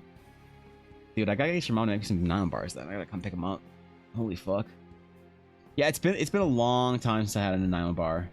I just don't jump to them all that often, you know? So I got yeah, I don't know what are their best Canadian foods? What else is good Canadian foods that salmon jerky I don't think is Canadian. I'm pretty sure you can get that in Pacific Northwest. Canadian pizza Do you guys have Canadian pizza in the US? Because Canadian pizza is my favorite type of pizza. It's got pepperoni, bacon, and mushrooms. Like, I don't know if this is a thing, if it's like Hawaiian, like if you know what a Canadian pizza is in the US, but like Canadian is great. It's the best kind of pizza. Ice wine is it's okay. Bagged milk isn't even Canadian. That's like a meme. Saskatoon, but oh, do you guys not have Saskatoons in the US? I heard somebody say that the Saskatoon is like native only to like Canada. And Saskatoons are good. I don't know how to describe them. You haven't tried a Saskatoon before. It's really good. There's bushes everywhere. Like seriously, like 50 feet away from my window, there's a bunch of Saskatoon bushes that somebody just randomly floating. I think they might be wild, actually. Honestly. Our wine pizza is Canadian bacon and pineapple. Canadian bacon is just ham, right? Like, Canadian bacon doesn't exist in Canada. We don't call it Canadian bacon. I don't actually have no idea what Canadian bacon is. It's not like it's very popular in Canada. I'm pretty sure we just call it ham. I don't know. Donair. Donair is not Canadian. Stop. Beaver tails are good, but I don't think beaver tails are an oddity. I went to Banff yesterday and I didn't get a beaver tail. I was that strong.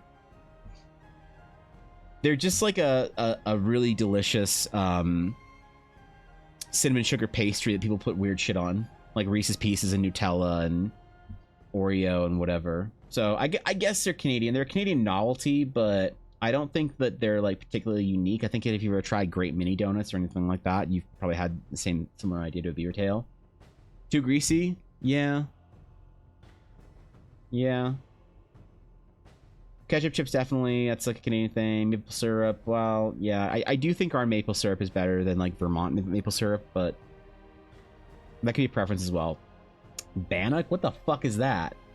Clearly it's not Canadian if I don't know what it is. Flatbread, seeming part of indigenous culture and cuisine in Canada. It can be eaten plain or top of the sweet savory topping and stays back to 18th century. You can probably do this filling. Okay, I've never heard of that, yeah.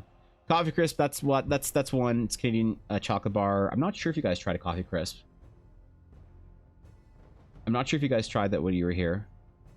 Tortilla. Is tortilla French Canadian or is it just French? I thought it was just French in general.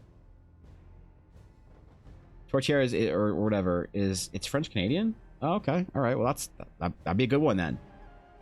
All dress chips and then Nanaimo bars. Yeah. Canada Dry. Canada Dry is not Canadian. Every American has Canada Dry, knows what it is. None of you have never tried ginger ale. And if you're like, oh, it's so different from Schweppes. No, it isn't. Same fucking thing.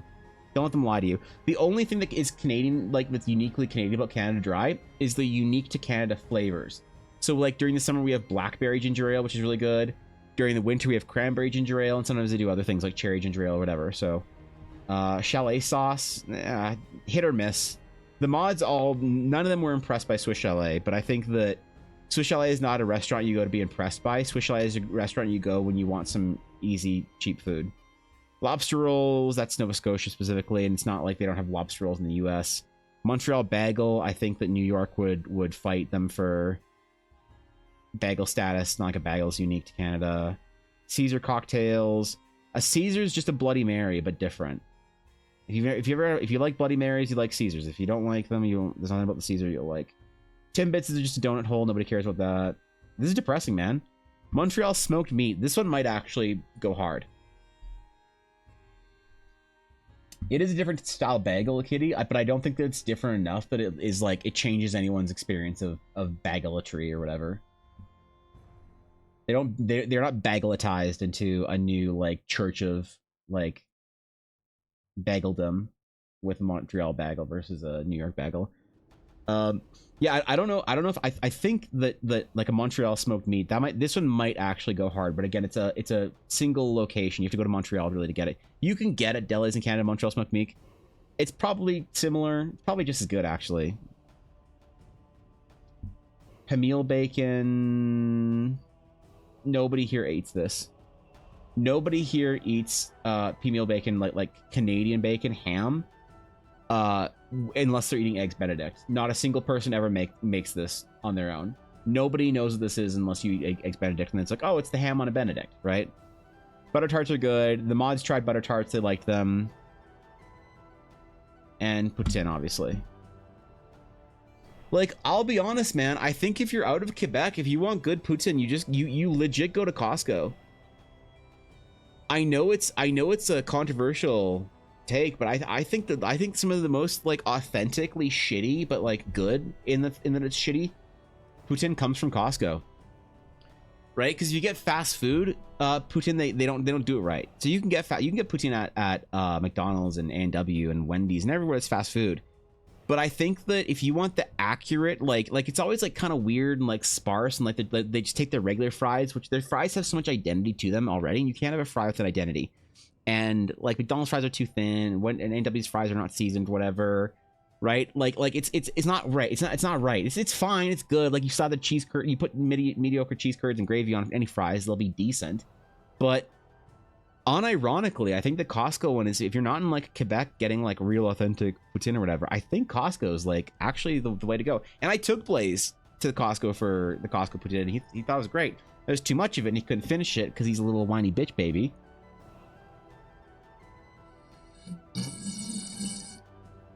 But besides that, it's not controversial, it's decent. I thought the Costco poutine was good, but that was really the only one I've had. Yeah, right. You come over here to try to the Netherlands, you gotta try Capsalon. If I Google Capsalon and I get some weird like Japanese like Sentai show,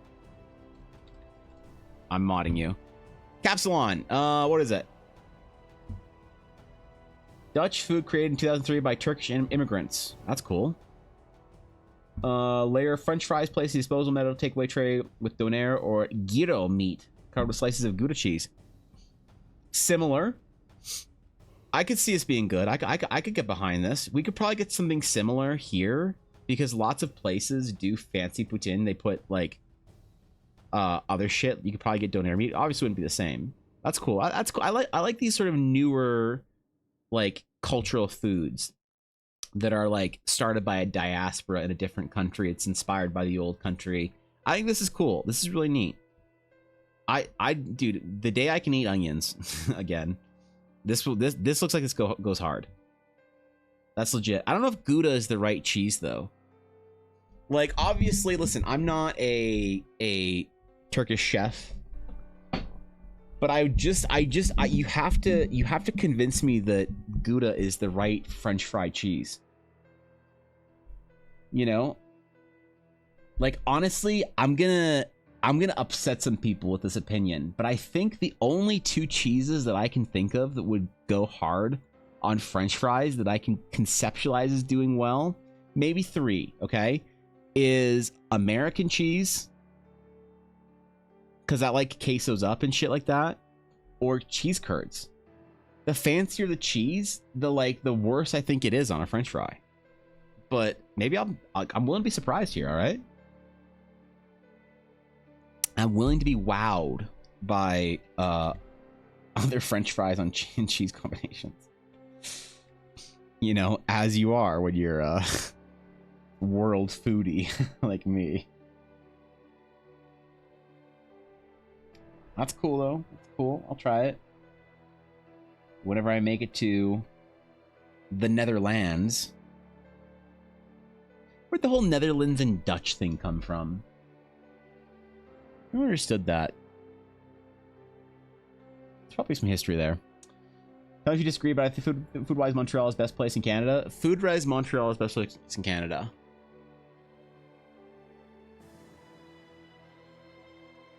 I've never been to Montreal. I would have a hard time believing that Montreal clears Vancouver so much that it takes away, that it's an undisputed champion.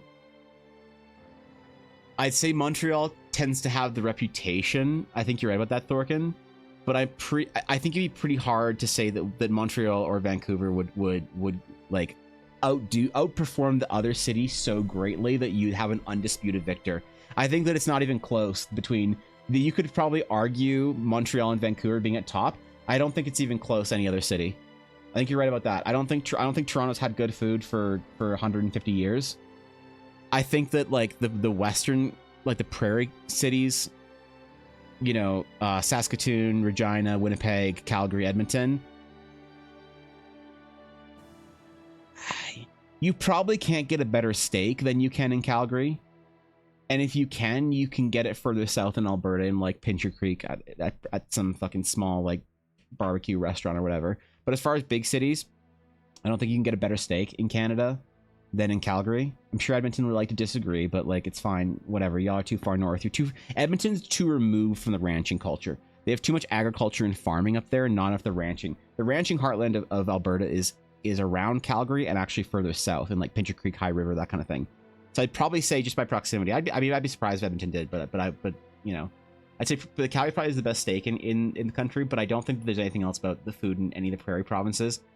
Honestly, again with the Maritimes, like PEI and Halifax have some pretty insane food, specifically like lobster, mussels, whatever. But as general food statements, I think Montreal and Vancouver probably beat every other city out pretty handily. I would be reluctant to say that one clears the other. You know what I mean? Can you have cheese or is a no-go food? I can eat cheese. Yeah, I am lactose intolerant, but I can eat cheese. I can do that. It's not a big deal. I just have to take a pill when I eat it, or eat a cheese without lactose in it. So like a dry non-sweet cheeses like Parmesan, Pecorino, Swiss. Those are all fine. I can eat those without any sort of a medication. Just fine.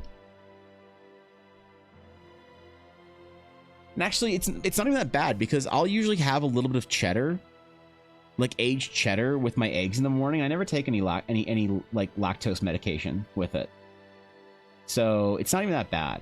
But I can eat most cheese, and like I can eat any yogurt really without a problem because a lot of it doesn't have the sort of sweet lactose enzymes in it, so it's not usually a problem. Where Netherlands comes from, think of saying lowlands, because that's where nether means. Think nether regions. Nether means nether. We Dutch come from is a little bit more complicated. Yeah, that's why I like the Netherlands thing is fine. I just don't understand where the Dutch thing comes from. That's the confusing part. I'm guessing it's some historical thing, like back when there were groups like Teutons and, you know, Berbers and I don't know, Slavs and who else? Who else is in Age of Empires 2 playable civilization? You know, so I'm guessing it comes from around there, like an old traditional name for the people that settled there or something. The Gauls, yeah. Celts, exactly. The Bohemians. I'm guessing the Dutch sort of comes from that sort of naming confusion that settled in the lowlands or whatever. I think I just decided I want to visit places based on their name and how funny it is to say. Well, I can interest you in many places in Canada, kitty. I can interest you in many places. You want to go to Newfoundland?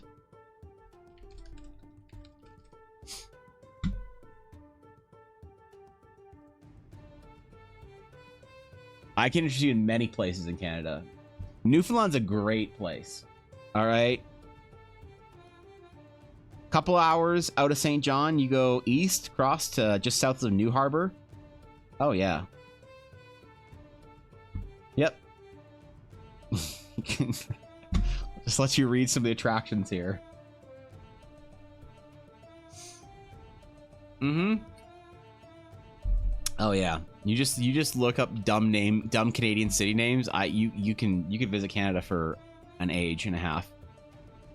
Go for it. We're drawing today. We're drawing a Drake Warden Ranger with 1 level of cleric. That's what we're doing. 1 singular cleric level. It has to do with the Americans taking us for German instead of the Netherlandians. Is it actually that easy? Because Germany is Deutschland and speaks Deutsch. Ah yes, they don't speak Deutsch, Sienna. They sprechen Deutsch. Please. Please. I think I'm that uncultured. that I know not the Sprechen of Deutsch? Don't you think I know my DDoS from my deers and dares?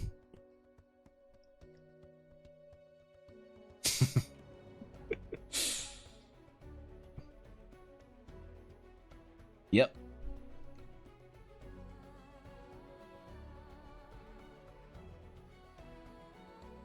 Some would say I'm very adept.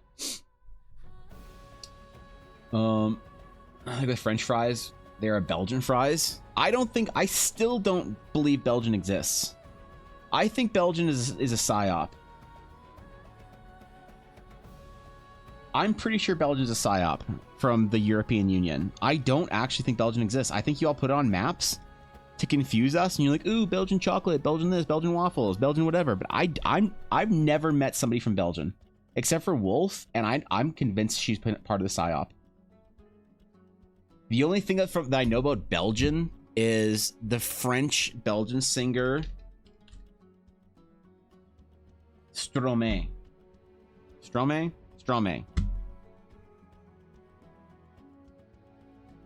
All right. And his hit song Formidable.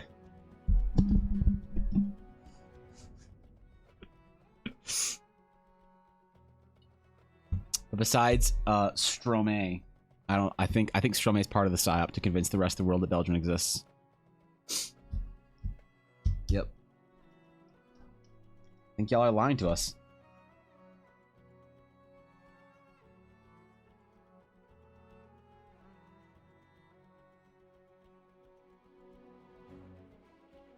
Could be wrong, but you never know. They're freedom fries now, but they've gone away as Americans forget they're supposed to hate the French. Oh, yeah. There's that, too. Except Atari around early July, when suddenly Americans become slightly more favorable to the French for about a weekend.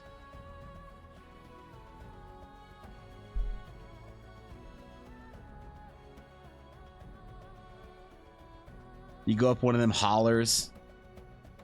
Go talk to Grandpa. You're like, Grandpa, what do you think about the French? Yeah, I tell you, last good Frenchman I saw was Lafayette. I'm like, shit, Grandpa, that was like 250 years ago almost. I know. All right. Fine.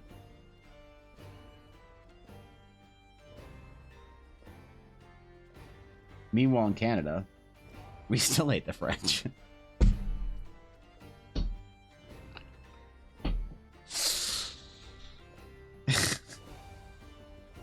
Come on, man. Canadians have got jokes, all right? They just got jokes.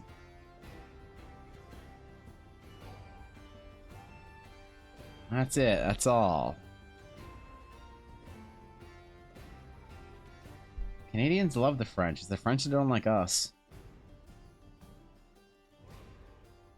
What's there not to love about an old Frenchman smoking in a non-smoking arena around a bunch of kids whilst yelling at a Little League ref for a game that no one he's related to is even playing in because he's got nothing better to do on a fucking Saturday afternoon than to go down to the Little League and eat charcuterie in the stand with his smelly old other friend that he's complained about hockey since the Nordiques got DNHL'd.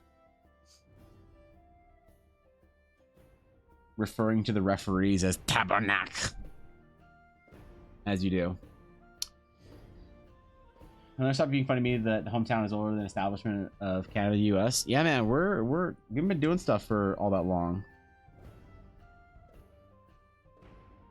We're little babies out here. That's a big problem. You know Dennis too? Yeah.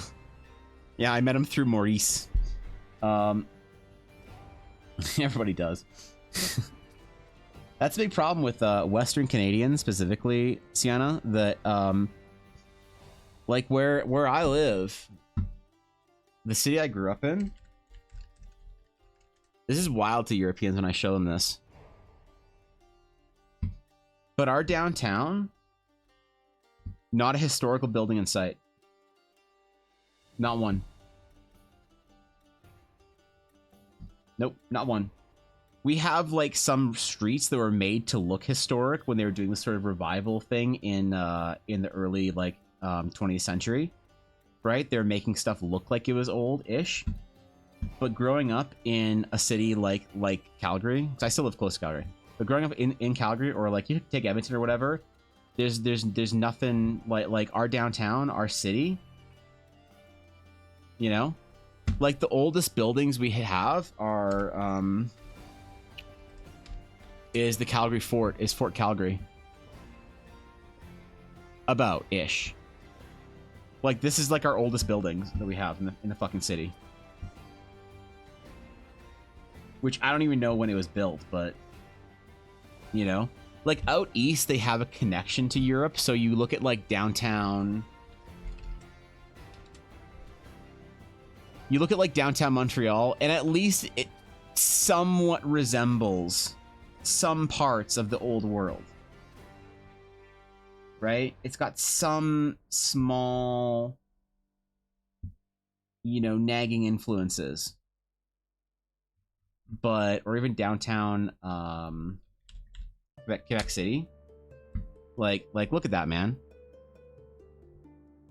Like super referential to the old world, but the further west you go, there's just we just don't have anything. We have no traditional historical culture here whatsoever. Nothing. And you just kind of like to us, I mean you get used to where you grew up, right? So there's like a lot of novelty in going to places that have a lot of history. Right? The idea of traveling somewhere like Rome or any of the big like European cities is just like crazy. And I think it might be kind of like unsettling to a lot of Europeans that visit a place like Calgary or Edmonton or whatever, or Vancouver, where it's like, wait, this is like all brand new. Like, holy shit. That's a big problem. It's not a thing that we're not aware of. Lots of people wish that we would do like more of like revival, kind of like classic architecture and shit like that. But it never passes through budgets and permits and stuff. It's just the same sort of boring, you know, glass skyscrapers and kind of whatever homes, and about it. A lot of people here, it's a big issue for them. Because like you go traveling, I mean, like you live in a internet age, and you know what's out there. Because before, yeah, you live in like the 1960s or whatever. Like, who cares? You live in somewhere like you know, Western Canada, and it's like, I don't know, like what do you expect? But then you like go or see pictures of places in Europe, you know, places with like built-in beauty, and you're like, what? Wait, what? This is what a city's supposed to look. Wait, why don't we do that here? You know? There's also Heritage Park in Calgary. That is. Looks like Rotterdam, it got bombed, so mostly new buildings and water taxis. Oh, really? It's all new development, or like post-war development? But daydream about moving to Canada, it's just been going lately. Love hockey, so basically a local.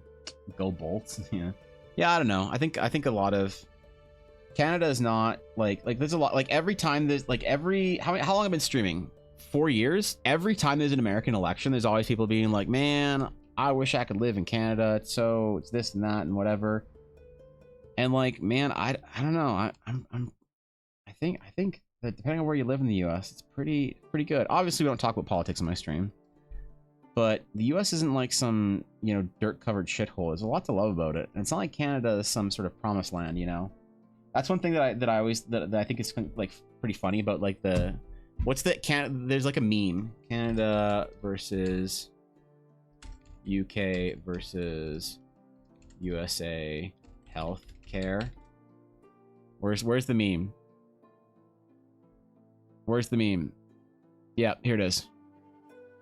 This is the meme that any American can like Canada's great. You want to move to Canada? Well, welcome. Love to have you. Every American needs to understand this is the way that healthcare works in sort of the major three Western countries or whatever.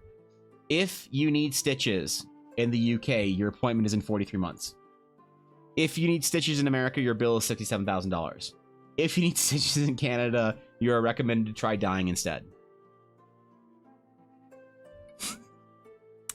Canada's got a lot to be loved about, but it's not. I think that people trying to escape their other country, like the UK or US. I have met a ton of expats from the UK and a ton of expats from America, and a lot of them, after a couple of years, say like, "Yeah, Canada's pretty nice." I don't know. It's not as whatever as I thought it would be when I was like dreaming of moving over from Bristol or whatever. And I never want people to be let down, you know? I never want people to be like disappointed.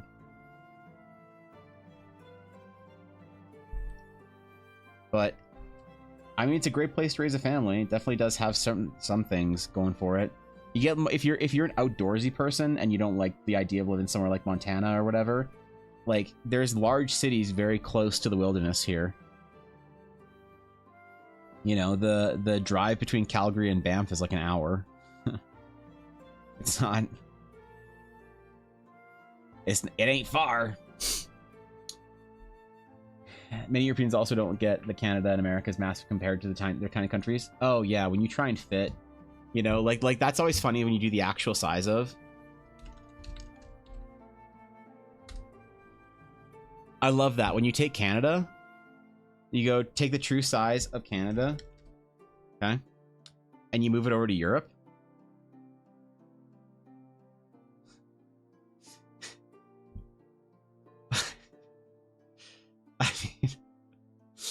I mean, we can say that most of the stuff in the north here is irrelevant because it is. Like nobody really lives past here. Sure, whatever. But it's like driving across Canada from Vancouver to like somewhere east Nova Scotia, New Brunswick would be like driving from Portugal to the edge of Turkey. Like it's substantial, bro. It's substantial. You know? US too, but I guess they don't have as much bonus cold on top. We have our little cold hat that goes on top of us in Canada. I'm trying to get into politics, being queer in deep red states right now, getting genuinely unsafe regardless of your country is beautiful, and appreciate you sending your hockey players to our teams. Well, Canada, if you like hockey, you shouldn't move to Canada. There's a lot of like the best hockey players and the best teams like don't stay in Canada because of taxes and stuff.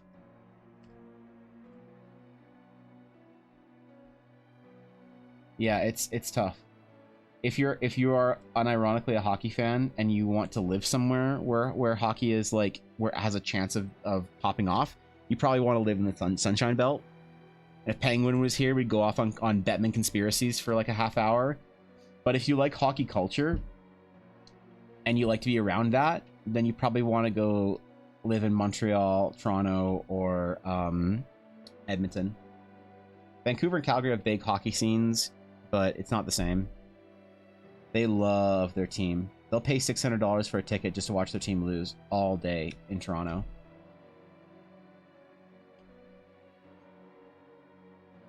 But yeah, I know there's a lot of places in the US that's like, oh, I don't align with this or that. And I think that it's different. Like one thing that I think people don't get about America is how, like, a lot of Americans don't seem to get this about America. I'm not suggesting anyone here it doesn't get it, but a lot of people in America seem to talk about America as this holistic country that isn't a group of states, and certain things that get kind of like weird and like, oh, like why is something so different here than it is there? It's like, well, because it's like a state's not a province, you know? So like in Canada, one province is going to seem a lot more similar to another province outside of culture than one state is considered next to another state in America. You guys have a lot more self-governing in America. So it's kind of like if you don't like one state, you just go move to another state. And it's like, is that annoying? Yeah, but that's like kind of the way you guys decide to make your country, and you had to. And it's like, okay, sure, whatever. But yeah, it's very different in Canada. It's a different experience. It's a great experience, I think. I think Canada's a great place to raise a family. And, you know, if you're considering moving to Canada, I think that's a great choice. If I had the money, I would move to the US. I would. I know what I've got in Canada, and if I had the money, I'd rather live in the US. There are certain places in the US I'd rather live. Maybe Vancouver's a strong contender for living in Canada, for staying in Canada. But if money wasn't an option, there's some place in the US I'd probably live instead. But, you know, it's the kind of thing where it's like some people would pay. like some people would pay all the money that they have in the world to have my view right now. Like there's mountains and fucking trees and like there's like hundreds of miles of wilderness in that direction, you know. So how can I get worse deals in the internet supply price than Americans is quite an achievement. We do have pretty terrible prices on our internet and phone. That's true. That's true. Go Canada. Ottawa will pay to watch our team lose for a decade/century. You will. Of course you will. Yeah. Mine was an object full speed to Dublin, to be honest. Yeah. Never been to Dublin. Seems cool.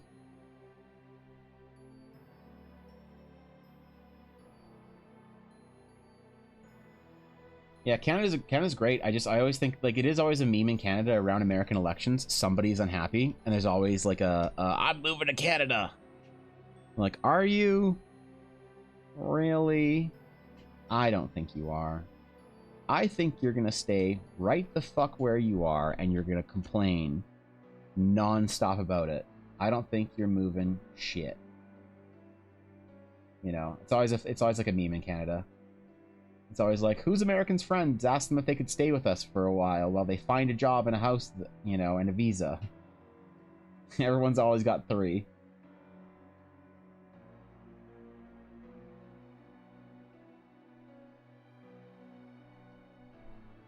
You know, Canada's pretty great, though.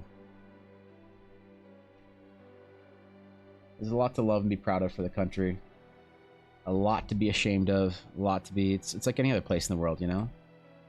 There's no perfect nation.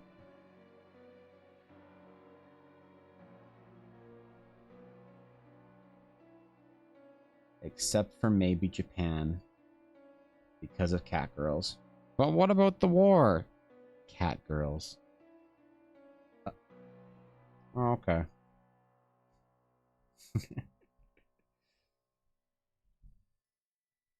Yeah, you right. You right, Evan.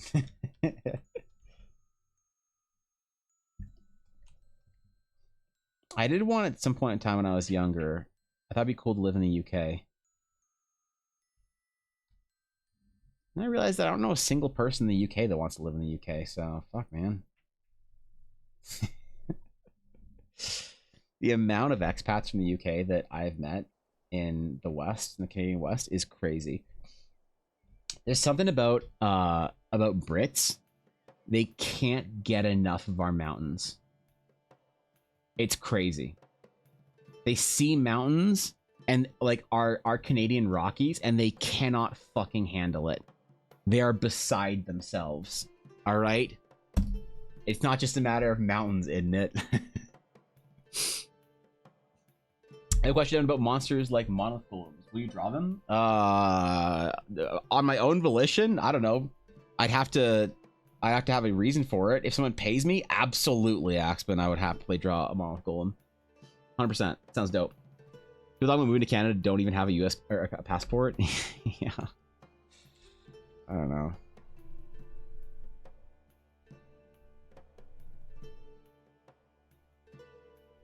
All right, you want to move to Canada? You have to learn to like Canadian beer because imported American beer is too expensive. All right. You have to learn the lingo. Like, I know I have a Canadian accent, but I have a certain type of Canadian accent. And I hear other Canadians with the same type of accent. And the most telling way to find a Canadian accent, it's not like the hilarious like Letterkenny shit that people think. It's the way you pronounce out and AR, as in hard. The further east you go, the more the harder the like the way you pronounce the A in hard. Even West Coasters say hard. They kind of linger in that flat tongue shape when they say hard. Whatever. And I do that too, I find, but not as much as I do the out thing. I enunciate I spread my mouth my mouth open a lot when I say out. It doesn't just sort of like roll off my tongue. I'm like forcing the sound out. Out. You know? Teenagers around the world think Britain is cool because Doctor Who, me, yourself, and other team. Yeah, it's true. Met Eldara monsters. Eldara monster monolith golem. I don't know. I'd have to find a good spot for them in the world. Yeah, I don't know if golems really fit into Eldara. I'm not sure yet. What's Canadian slang word for appetizer again? I heard Steve Dangle say it a while ago. Appetizer. We just say appetizer.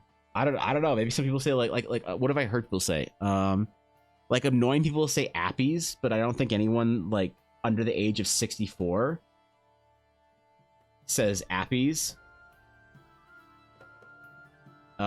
Starters. Most people I think say appetizer. You know, I watched a video that a friend sent me a little while ago. She asked me if they were true, because it's like the way a British person will say something, the way a Canadian person will say something, the way an American person will say something. And the Canadian example they had was like a dude in his 50s or 60s, and he's like, "Oh, you pronounce this as whatever if you're in Canada." And I'm like, I don't know a single person under the age of 60 that says that. So I don't know. Maybe that's one of those weird ones. Appetizer.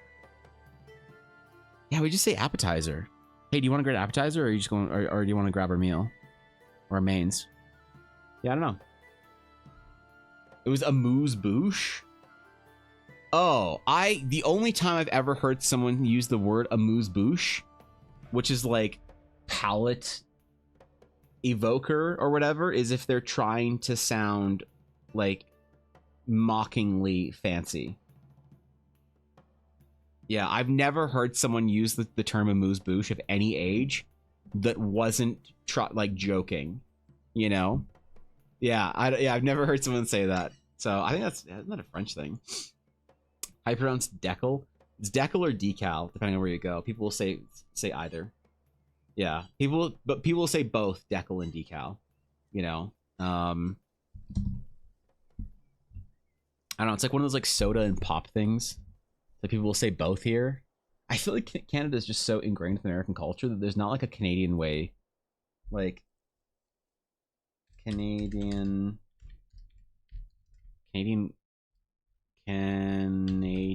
specific words. It's Canadian slang words. Buddy or bud. So more blue collar people will call each other bud or buddy all the time. Double double, that's not slang, that's just for coffee. Tim Hortons isn't slang. Timmy's is a specific menu item at a restaurant. Hang-a-Larry, never heard about it. Mickey, it's a small bottle of alcohol. Okay, do you guys not have Mickey? Because this must be a Canadian slang. I know what a Mickey is. Mickey is a tiny bottle of alcohol that people will, it's like a, I don't know, like a flask-sized bottle. But I thought that I've heard Americans use the term Mickey's. A twofer, you only use the term twofer if you are in your this is also I think like a blue collar, like North Alberta thing. Like any friend that I had when I was in my 20s, it says, "Are you grabbing beer? How much beer do you want me to get? Get a 24-pack." No one says twofer unless you're the kind of person that also says bud. Like I can think of the guy that's just like, hit up a twofer, eh, bud? Like sure, fine, but whatever. Darts. What? You want to smoke a dart? No, but I've never heard someone use that. Chesterfield is the way you say sofa or couch if you're old. Like, people will say Chesterfield. The only people who say Chesterfield are as if they're in their 50s or older. Toque, this is a common one. We call beanies toques. Everyone universally calls it toque. I never heard the word beanie until an American. I thought that beanies were, like, larger or something like that. Like, I didn't know what the fuck a beanie was. I just realized it was a toque. So this is a particularly Canadian one. This is actually maybe the first one in here that is like properly Canadian. Bunny hug. What the fuck is a bunny hug? East side of Canada, that'd be why. Comes from a Canadian from Saskatchewan, and it means a sweater or hoodie. Never heard anyone use that. Nice it? What the fuck? What kind of weird douchebag says that? No, I've never heard of that. The Rock. Not the Mask and Charismatic The Rock. It's nickname for Newfoundland. No, nobody calls it The Rock outside of Newfies that want to seem cool. T-Dot. Nobody. You. Okay. Okay. Let me tell you about the word T-Dot. If you are trying to relentlessly mock the kind of person that is proud to be from Toronto, you mock them by like insinuating that they would refer to themselves as being from the T dot by overly describing how lame that would be. I don't think anyone has ever unironically used the term T dot, and if they are such a monstrous douchebag that you could actually like probably see them, their like aura from orbit. I don't think that's like, maybe that's like a 0.5 deserves on the list, like halfway. I've never heard of the 6. The Peg, I don't know what that is. Oh, Winnipeg? No one calls Winnipeg the Peg. They call it get down, they're shooting at me again. Cowtown, people from outside of Calgary do call it Calgary Cowtown. Yeah. Yes, B. Oh, no. Like, okay, this doesn't count. Newfoundland has its own dialect that no one can understand. This is not Canadian slang. This is Newfoundland specifically, and that's like it's like, imagine saying that like a Philadelphian word is like an American slang term. You know, the way Newfie speaks is so much different, like depending on their age. I had a friend from Newfoundland that will say, "What do you at there, eh, bud?" I'm like, "What? Speak normally." They're like, "Oh, sorry, what are you doing?" I'm like, "See, you can do it. You just choose not to, you weirdo." Right? So that doesn't count. Convenience stores / dep. What? You may call it corner store, bodega, milk bar, market, or some other variation of other countries. Dep is used in Quebec. Nobody cares about Quebec. Reach, popular in the Toronto area, means coming or going to a place or event. You reaching tonight? I'm a reach. Never heard that. Keener, I have heard keener before, but this is again a more blue collar thing.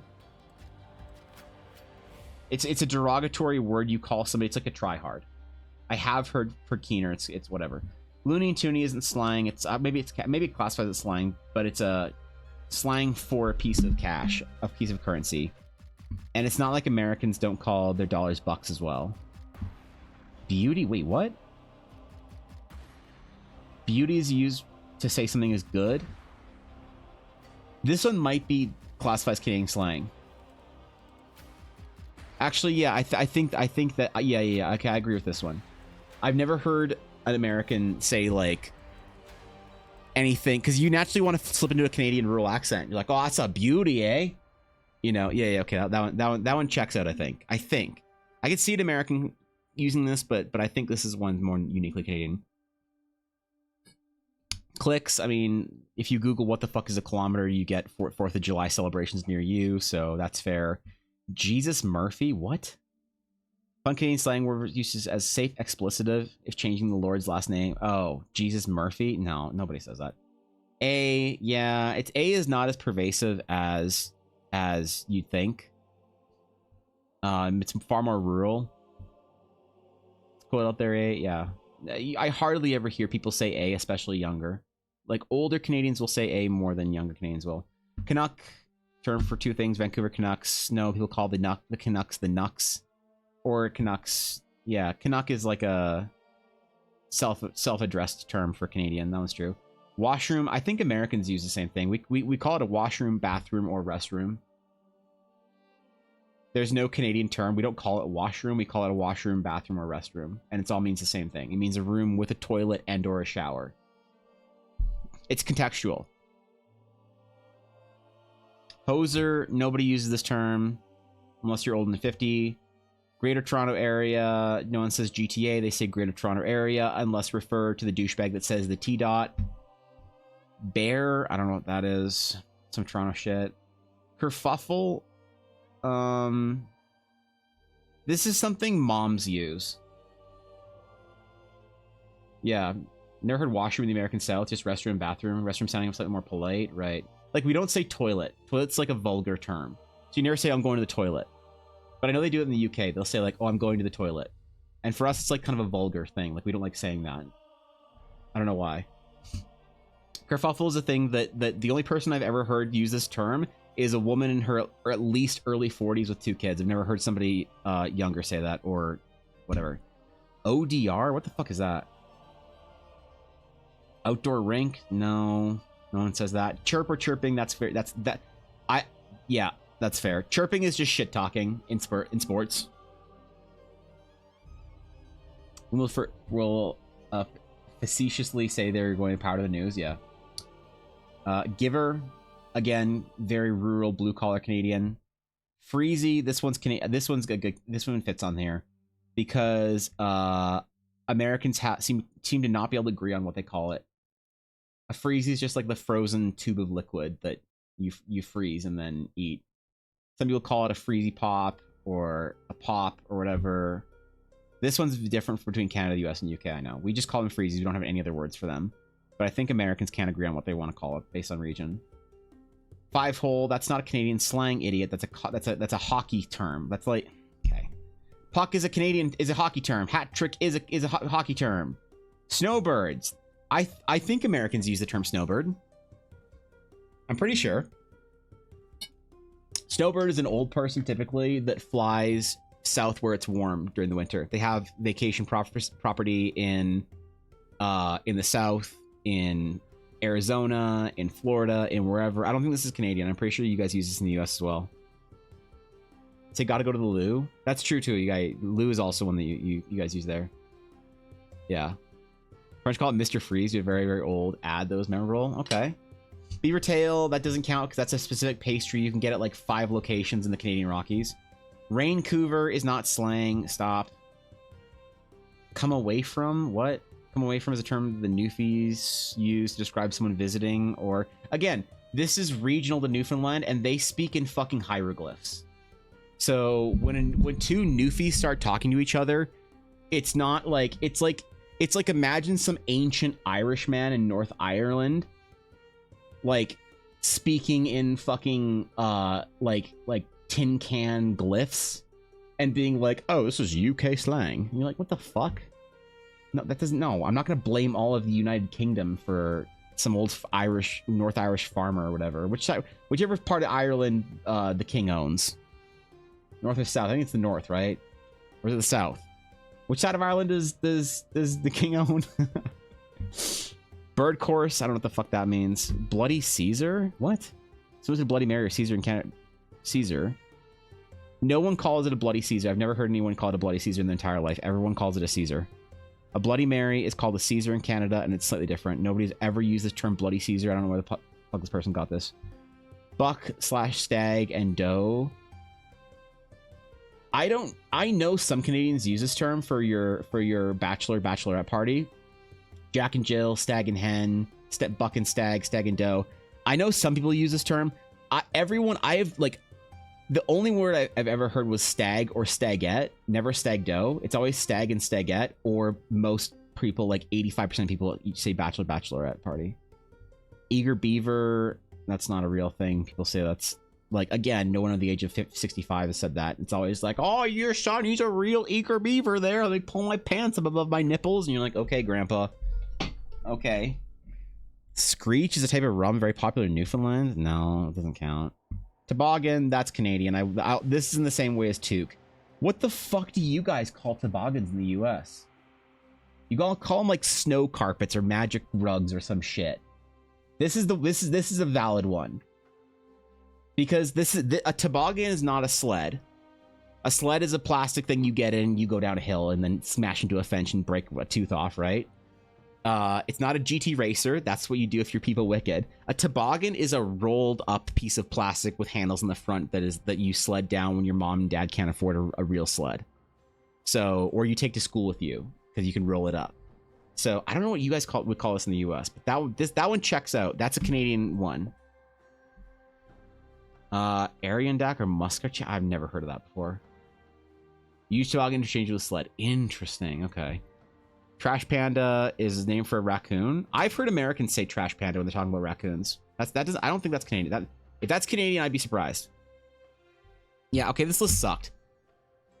There's so much of that's like, who writes this kind of shit? Canadians don't speak, I think, that differently to like Midwestern, Northern Americans all that much. Find someone from Portland and find someone from Vancouver, Calgary, Saskatoon, like in a metropolitan Canada. I don't think you'll hear about it. Adirondack is very common here. What the fuck does it mean? I didn't even read it because it sounded stupid. I call them trash pandas all the time. Yeah, see? Zimmern in Canada call a coyote a yote. No, so people will say coyote or coyote interchangeably here. It's either coyote or coyote. It's not no, yeah. That's the one thing about that. Like Ella says coyote and I say coyote. I don't know where that comes from, but I know people will either pronounce the word coyote or coyote. And I don't know what's correct or more proper or whatever. If one even is. Like I'm pretty sure, I could be completely wrong about this. I'm pretty sure someone told me that it is a indigenous word anyway, so we're all pronouncing it wrong to begin with. It's like there's lots of indigenous words in Canada that we use and don't realize it. Like Ottawa. It's not even how you pronounce it.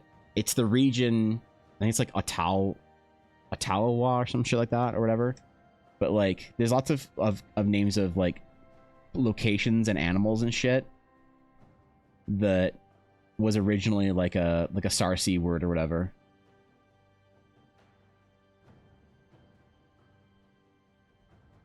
Or some shit. Like a Blackfoot word. Or I don't know much many of the First Nations languages out in East Coast. I just know the ones around Alberta and BC. Half our cities are native words. Oh really? If you're searching webpage for British slang, yeah, links are Twitch automatically blocks links, unfortunately. I thought British slang was you just put the term in it after anything.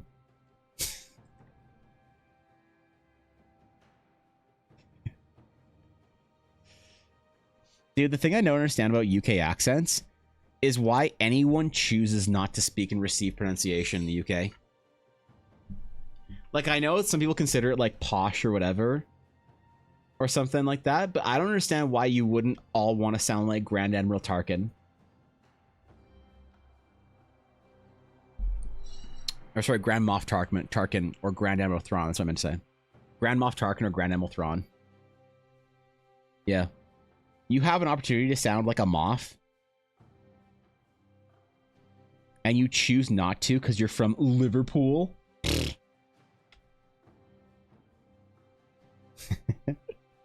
Kidding, man. Come on.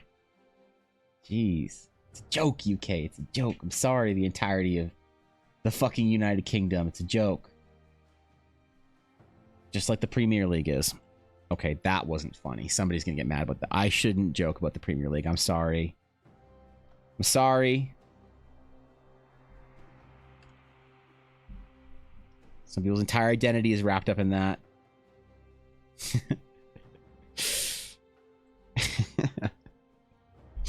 A nation is diverse. Is that what it is? Yeah. So an accent best in the world. I have this villain in my D&D game that I basically do a poor impression of Arcturus Minx the entire time.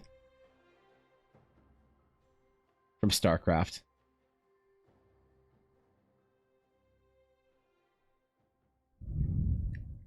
I love it.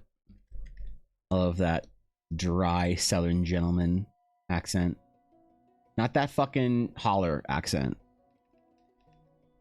He's got that dry vocabulary. You know, that's what I like about it. Sounds very villainous.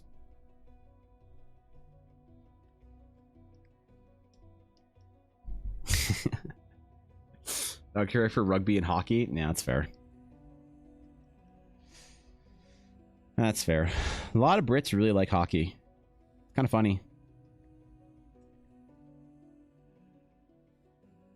I do think that the whole English accents thing in the UK is pretty cool. That y'all live so close together but have such a wildly different accent.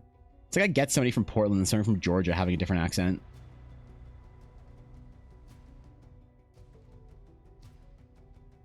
Right? You root for an NHL team? I mean, like I grew up in Calgary. So obviously Flames. I try not to have too much wrapped up in sport fandom because I get very disappointed very easily. And I realize it's not fun for me when I like am actually upset and butthurt when my team loses. So I kind of try to separate a little bit and just be a fan of the sport as much as I can. But like, I shit you not, we just organized our closet. Let me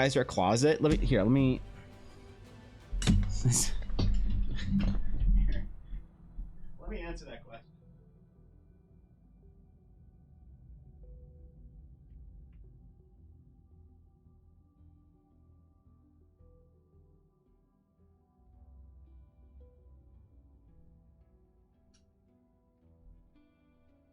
Okay, so this is Ella's jersey from when she was young, because she was a Mika Kiprusoff fan, number 34.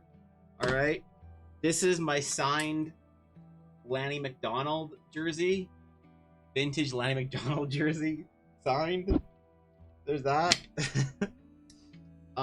This is my jersey from when we were young, back when it had Blasty on the A. And so we don't use those three. So those three go in the back of the closet. And then Ella and so this is Ella's new jersey that that has Blasty on it that Ella likes to bring out when she wants to be vintage. And then this is the one we like because the Flames went to orange and red, and fuck that, it looks disgusting. So the black and red is where it's at. And it's got the Alberta patch on the side, which actually looks pretty dope, and the new one doesn't. It's stupid. And this is Ella's version of that jersey. That's her. Well, I don't know. They're both the same size, the same shit, the real jerseys. And this is Ella's Heritage Classic jersey she got. Yeah. I mean, there's a couple. I don't know. The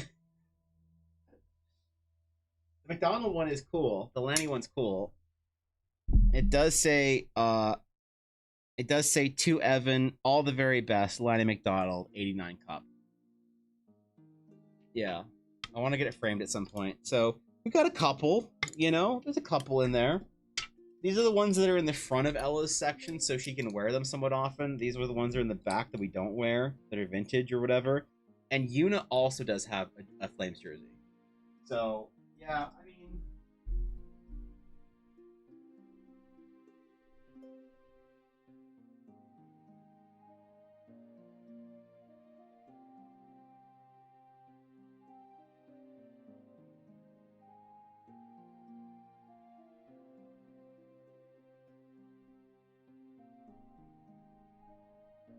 I like watching hockey, but I find it very difficult to be a single franchise fan.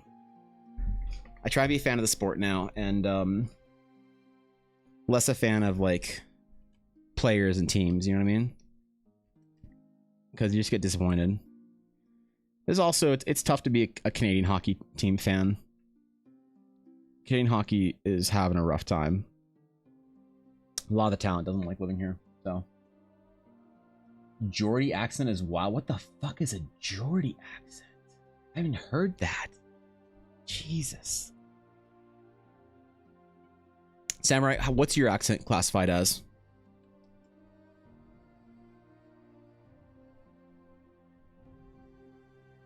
Cause you always to me sound I don't know, not like particularly posh, but like I don't know, well put together. That's mean. That's mean to everybody else. No, I can't say that. You know, accents are wild, man. I think they're cool. I bust out all sorts of accents poorly in my D&D game. All kinds of accents all the time. I think it helps. I think it, as a DM, selling or sending it on an accent is better than not at all. It's like, oh no, I don't know how to do it properly. I'll be embarrassing. All right, so be embarrassing. The fuck are you worried about? You worried your Emmy's not gonna be considered? Is that what you're worried about, you weirdo? Who cares? It's D&D.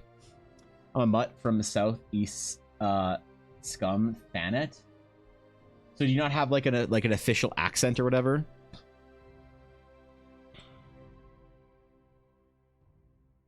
Interesting. Interesting.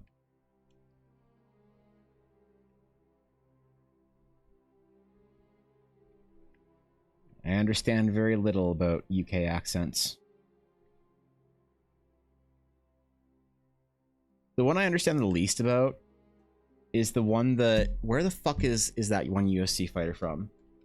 Where is Paddy the Baddie from? Paddy Pimblett. From Clayton? Clayton? His accent's the wild one that I don't get. Paddy Pimblett. I don't know if you guys know what his accent's like. But he's got like all the phlegm in there. He like does that with his words all the time. Fucking weird. It's like somewhere, I don't know. He's got a crazy, like the craziest UK accent. It's so different. It doesn't really have a strong accent. We are London overflow. Oh, I see. Okay.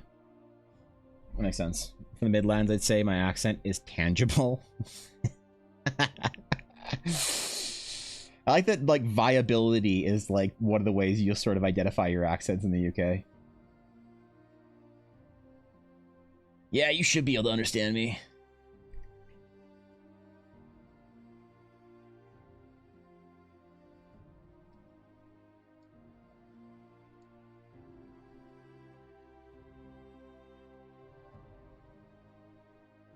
I don't know.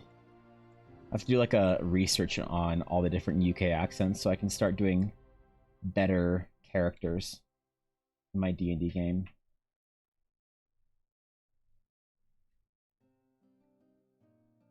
Because when you are playing with a few players and you have your NPCs talking to each other,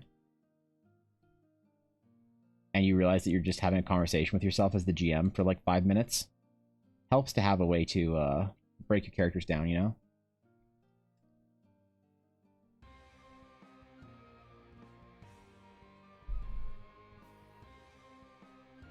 You know what I mean?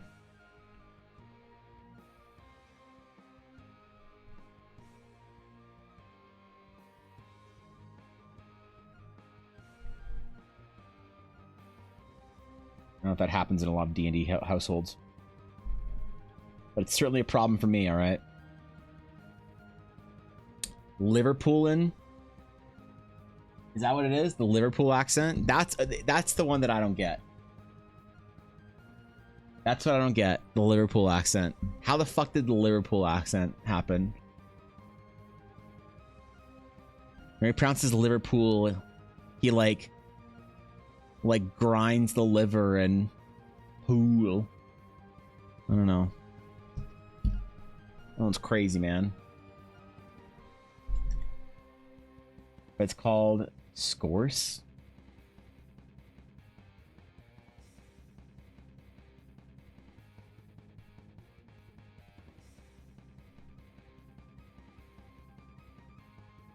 Hmm.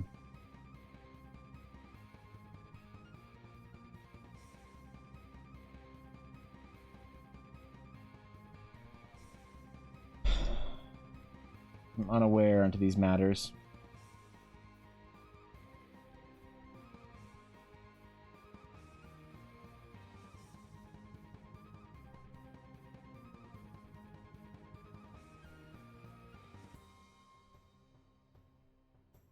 Because it helps to have a large repertoire. I should probably learn. Probably learn how to poorly do it. No one wants a Canadian accent in their D&D game.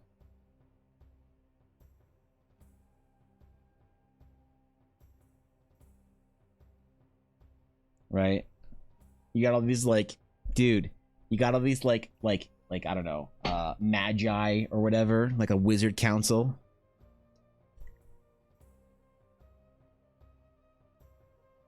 It's like you go in there, right? It's a quiet, dark room. Wall sconces glow eerie shades of blue. robed wizard figures sit in large high-backed chairs. The Lord of the Council addresses you. My name is Vanto, and I am the Grand Master of this council. To my left, we have my adjutant. Hey there, hey bud. No, my other adjutant. No, you pointed at me there, bud. Hey, pass me a 2-4 there. We'll scully back a couple of them, eh? Oh, fucking Canadians. This is why you don't get to come into D&D. Oh, don't be a hoser. Hey, you forgot your toque. Oh, I'm not playing D&D with you anymore, Evan. Shit. I lost my players because I put a Canadian in there. Again, it happens every time. Scousey? Is that how you say it? Scousey. I'm probably not saying it right. That's okay.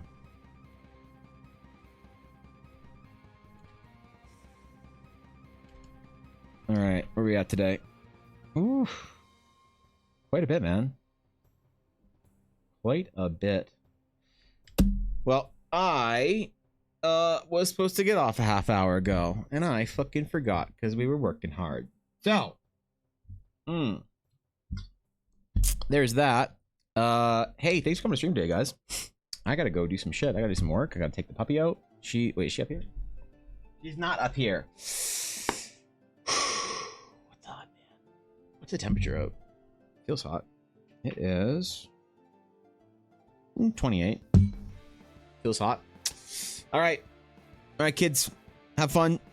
Do what you gotta do today. Be good. I will catch you all later. Hey, it'll be live tomorrow. And then on Thursday, I will be late. I have to go into town. I got an appointment. Small chance I won't be live, but yeah, I'll probably just be live about an hour late. So that's okay. We'll just do a little bit of a snipped stream on Thursday, and it'll still be dope. I hope. All right. Be good. Walking challenge. I forgot to do the random encounter today. That's okay. We'll do it tomorrow because that works out. Because that'll be the 10th. We'll be 1/3 the way through the month. So a lot of people should be about 1/3 of the way through their goal if you're pacing it. If not, I don't know, man. Do whatever you want to do. You want to go fucking hard. Or if you want to do it all in the last week, either way is good. I gotta check what I'm at, but I think I'm about like 140 kilometers or some shit. What is that in miles? I'm measuring myself in kilometers, so I'm well past the 50-mile mark for where we're supposed to be at this point. So I'm very proud of that. But hey, I'll catch you later. Be good. Stay handsome. I know that'll be hard for y'all. Until next time, my friends. Farewell.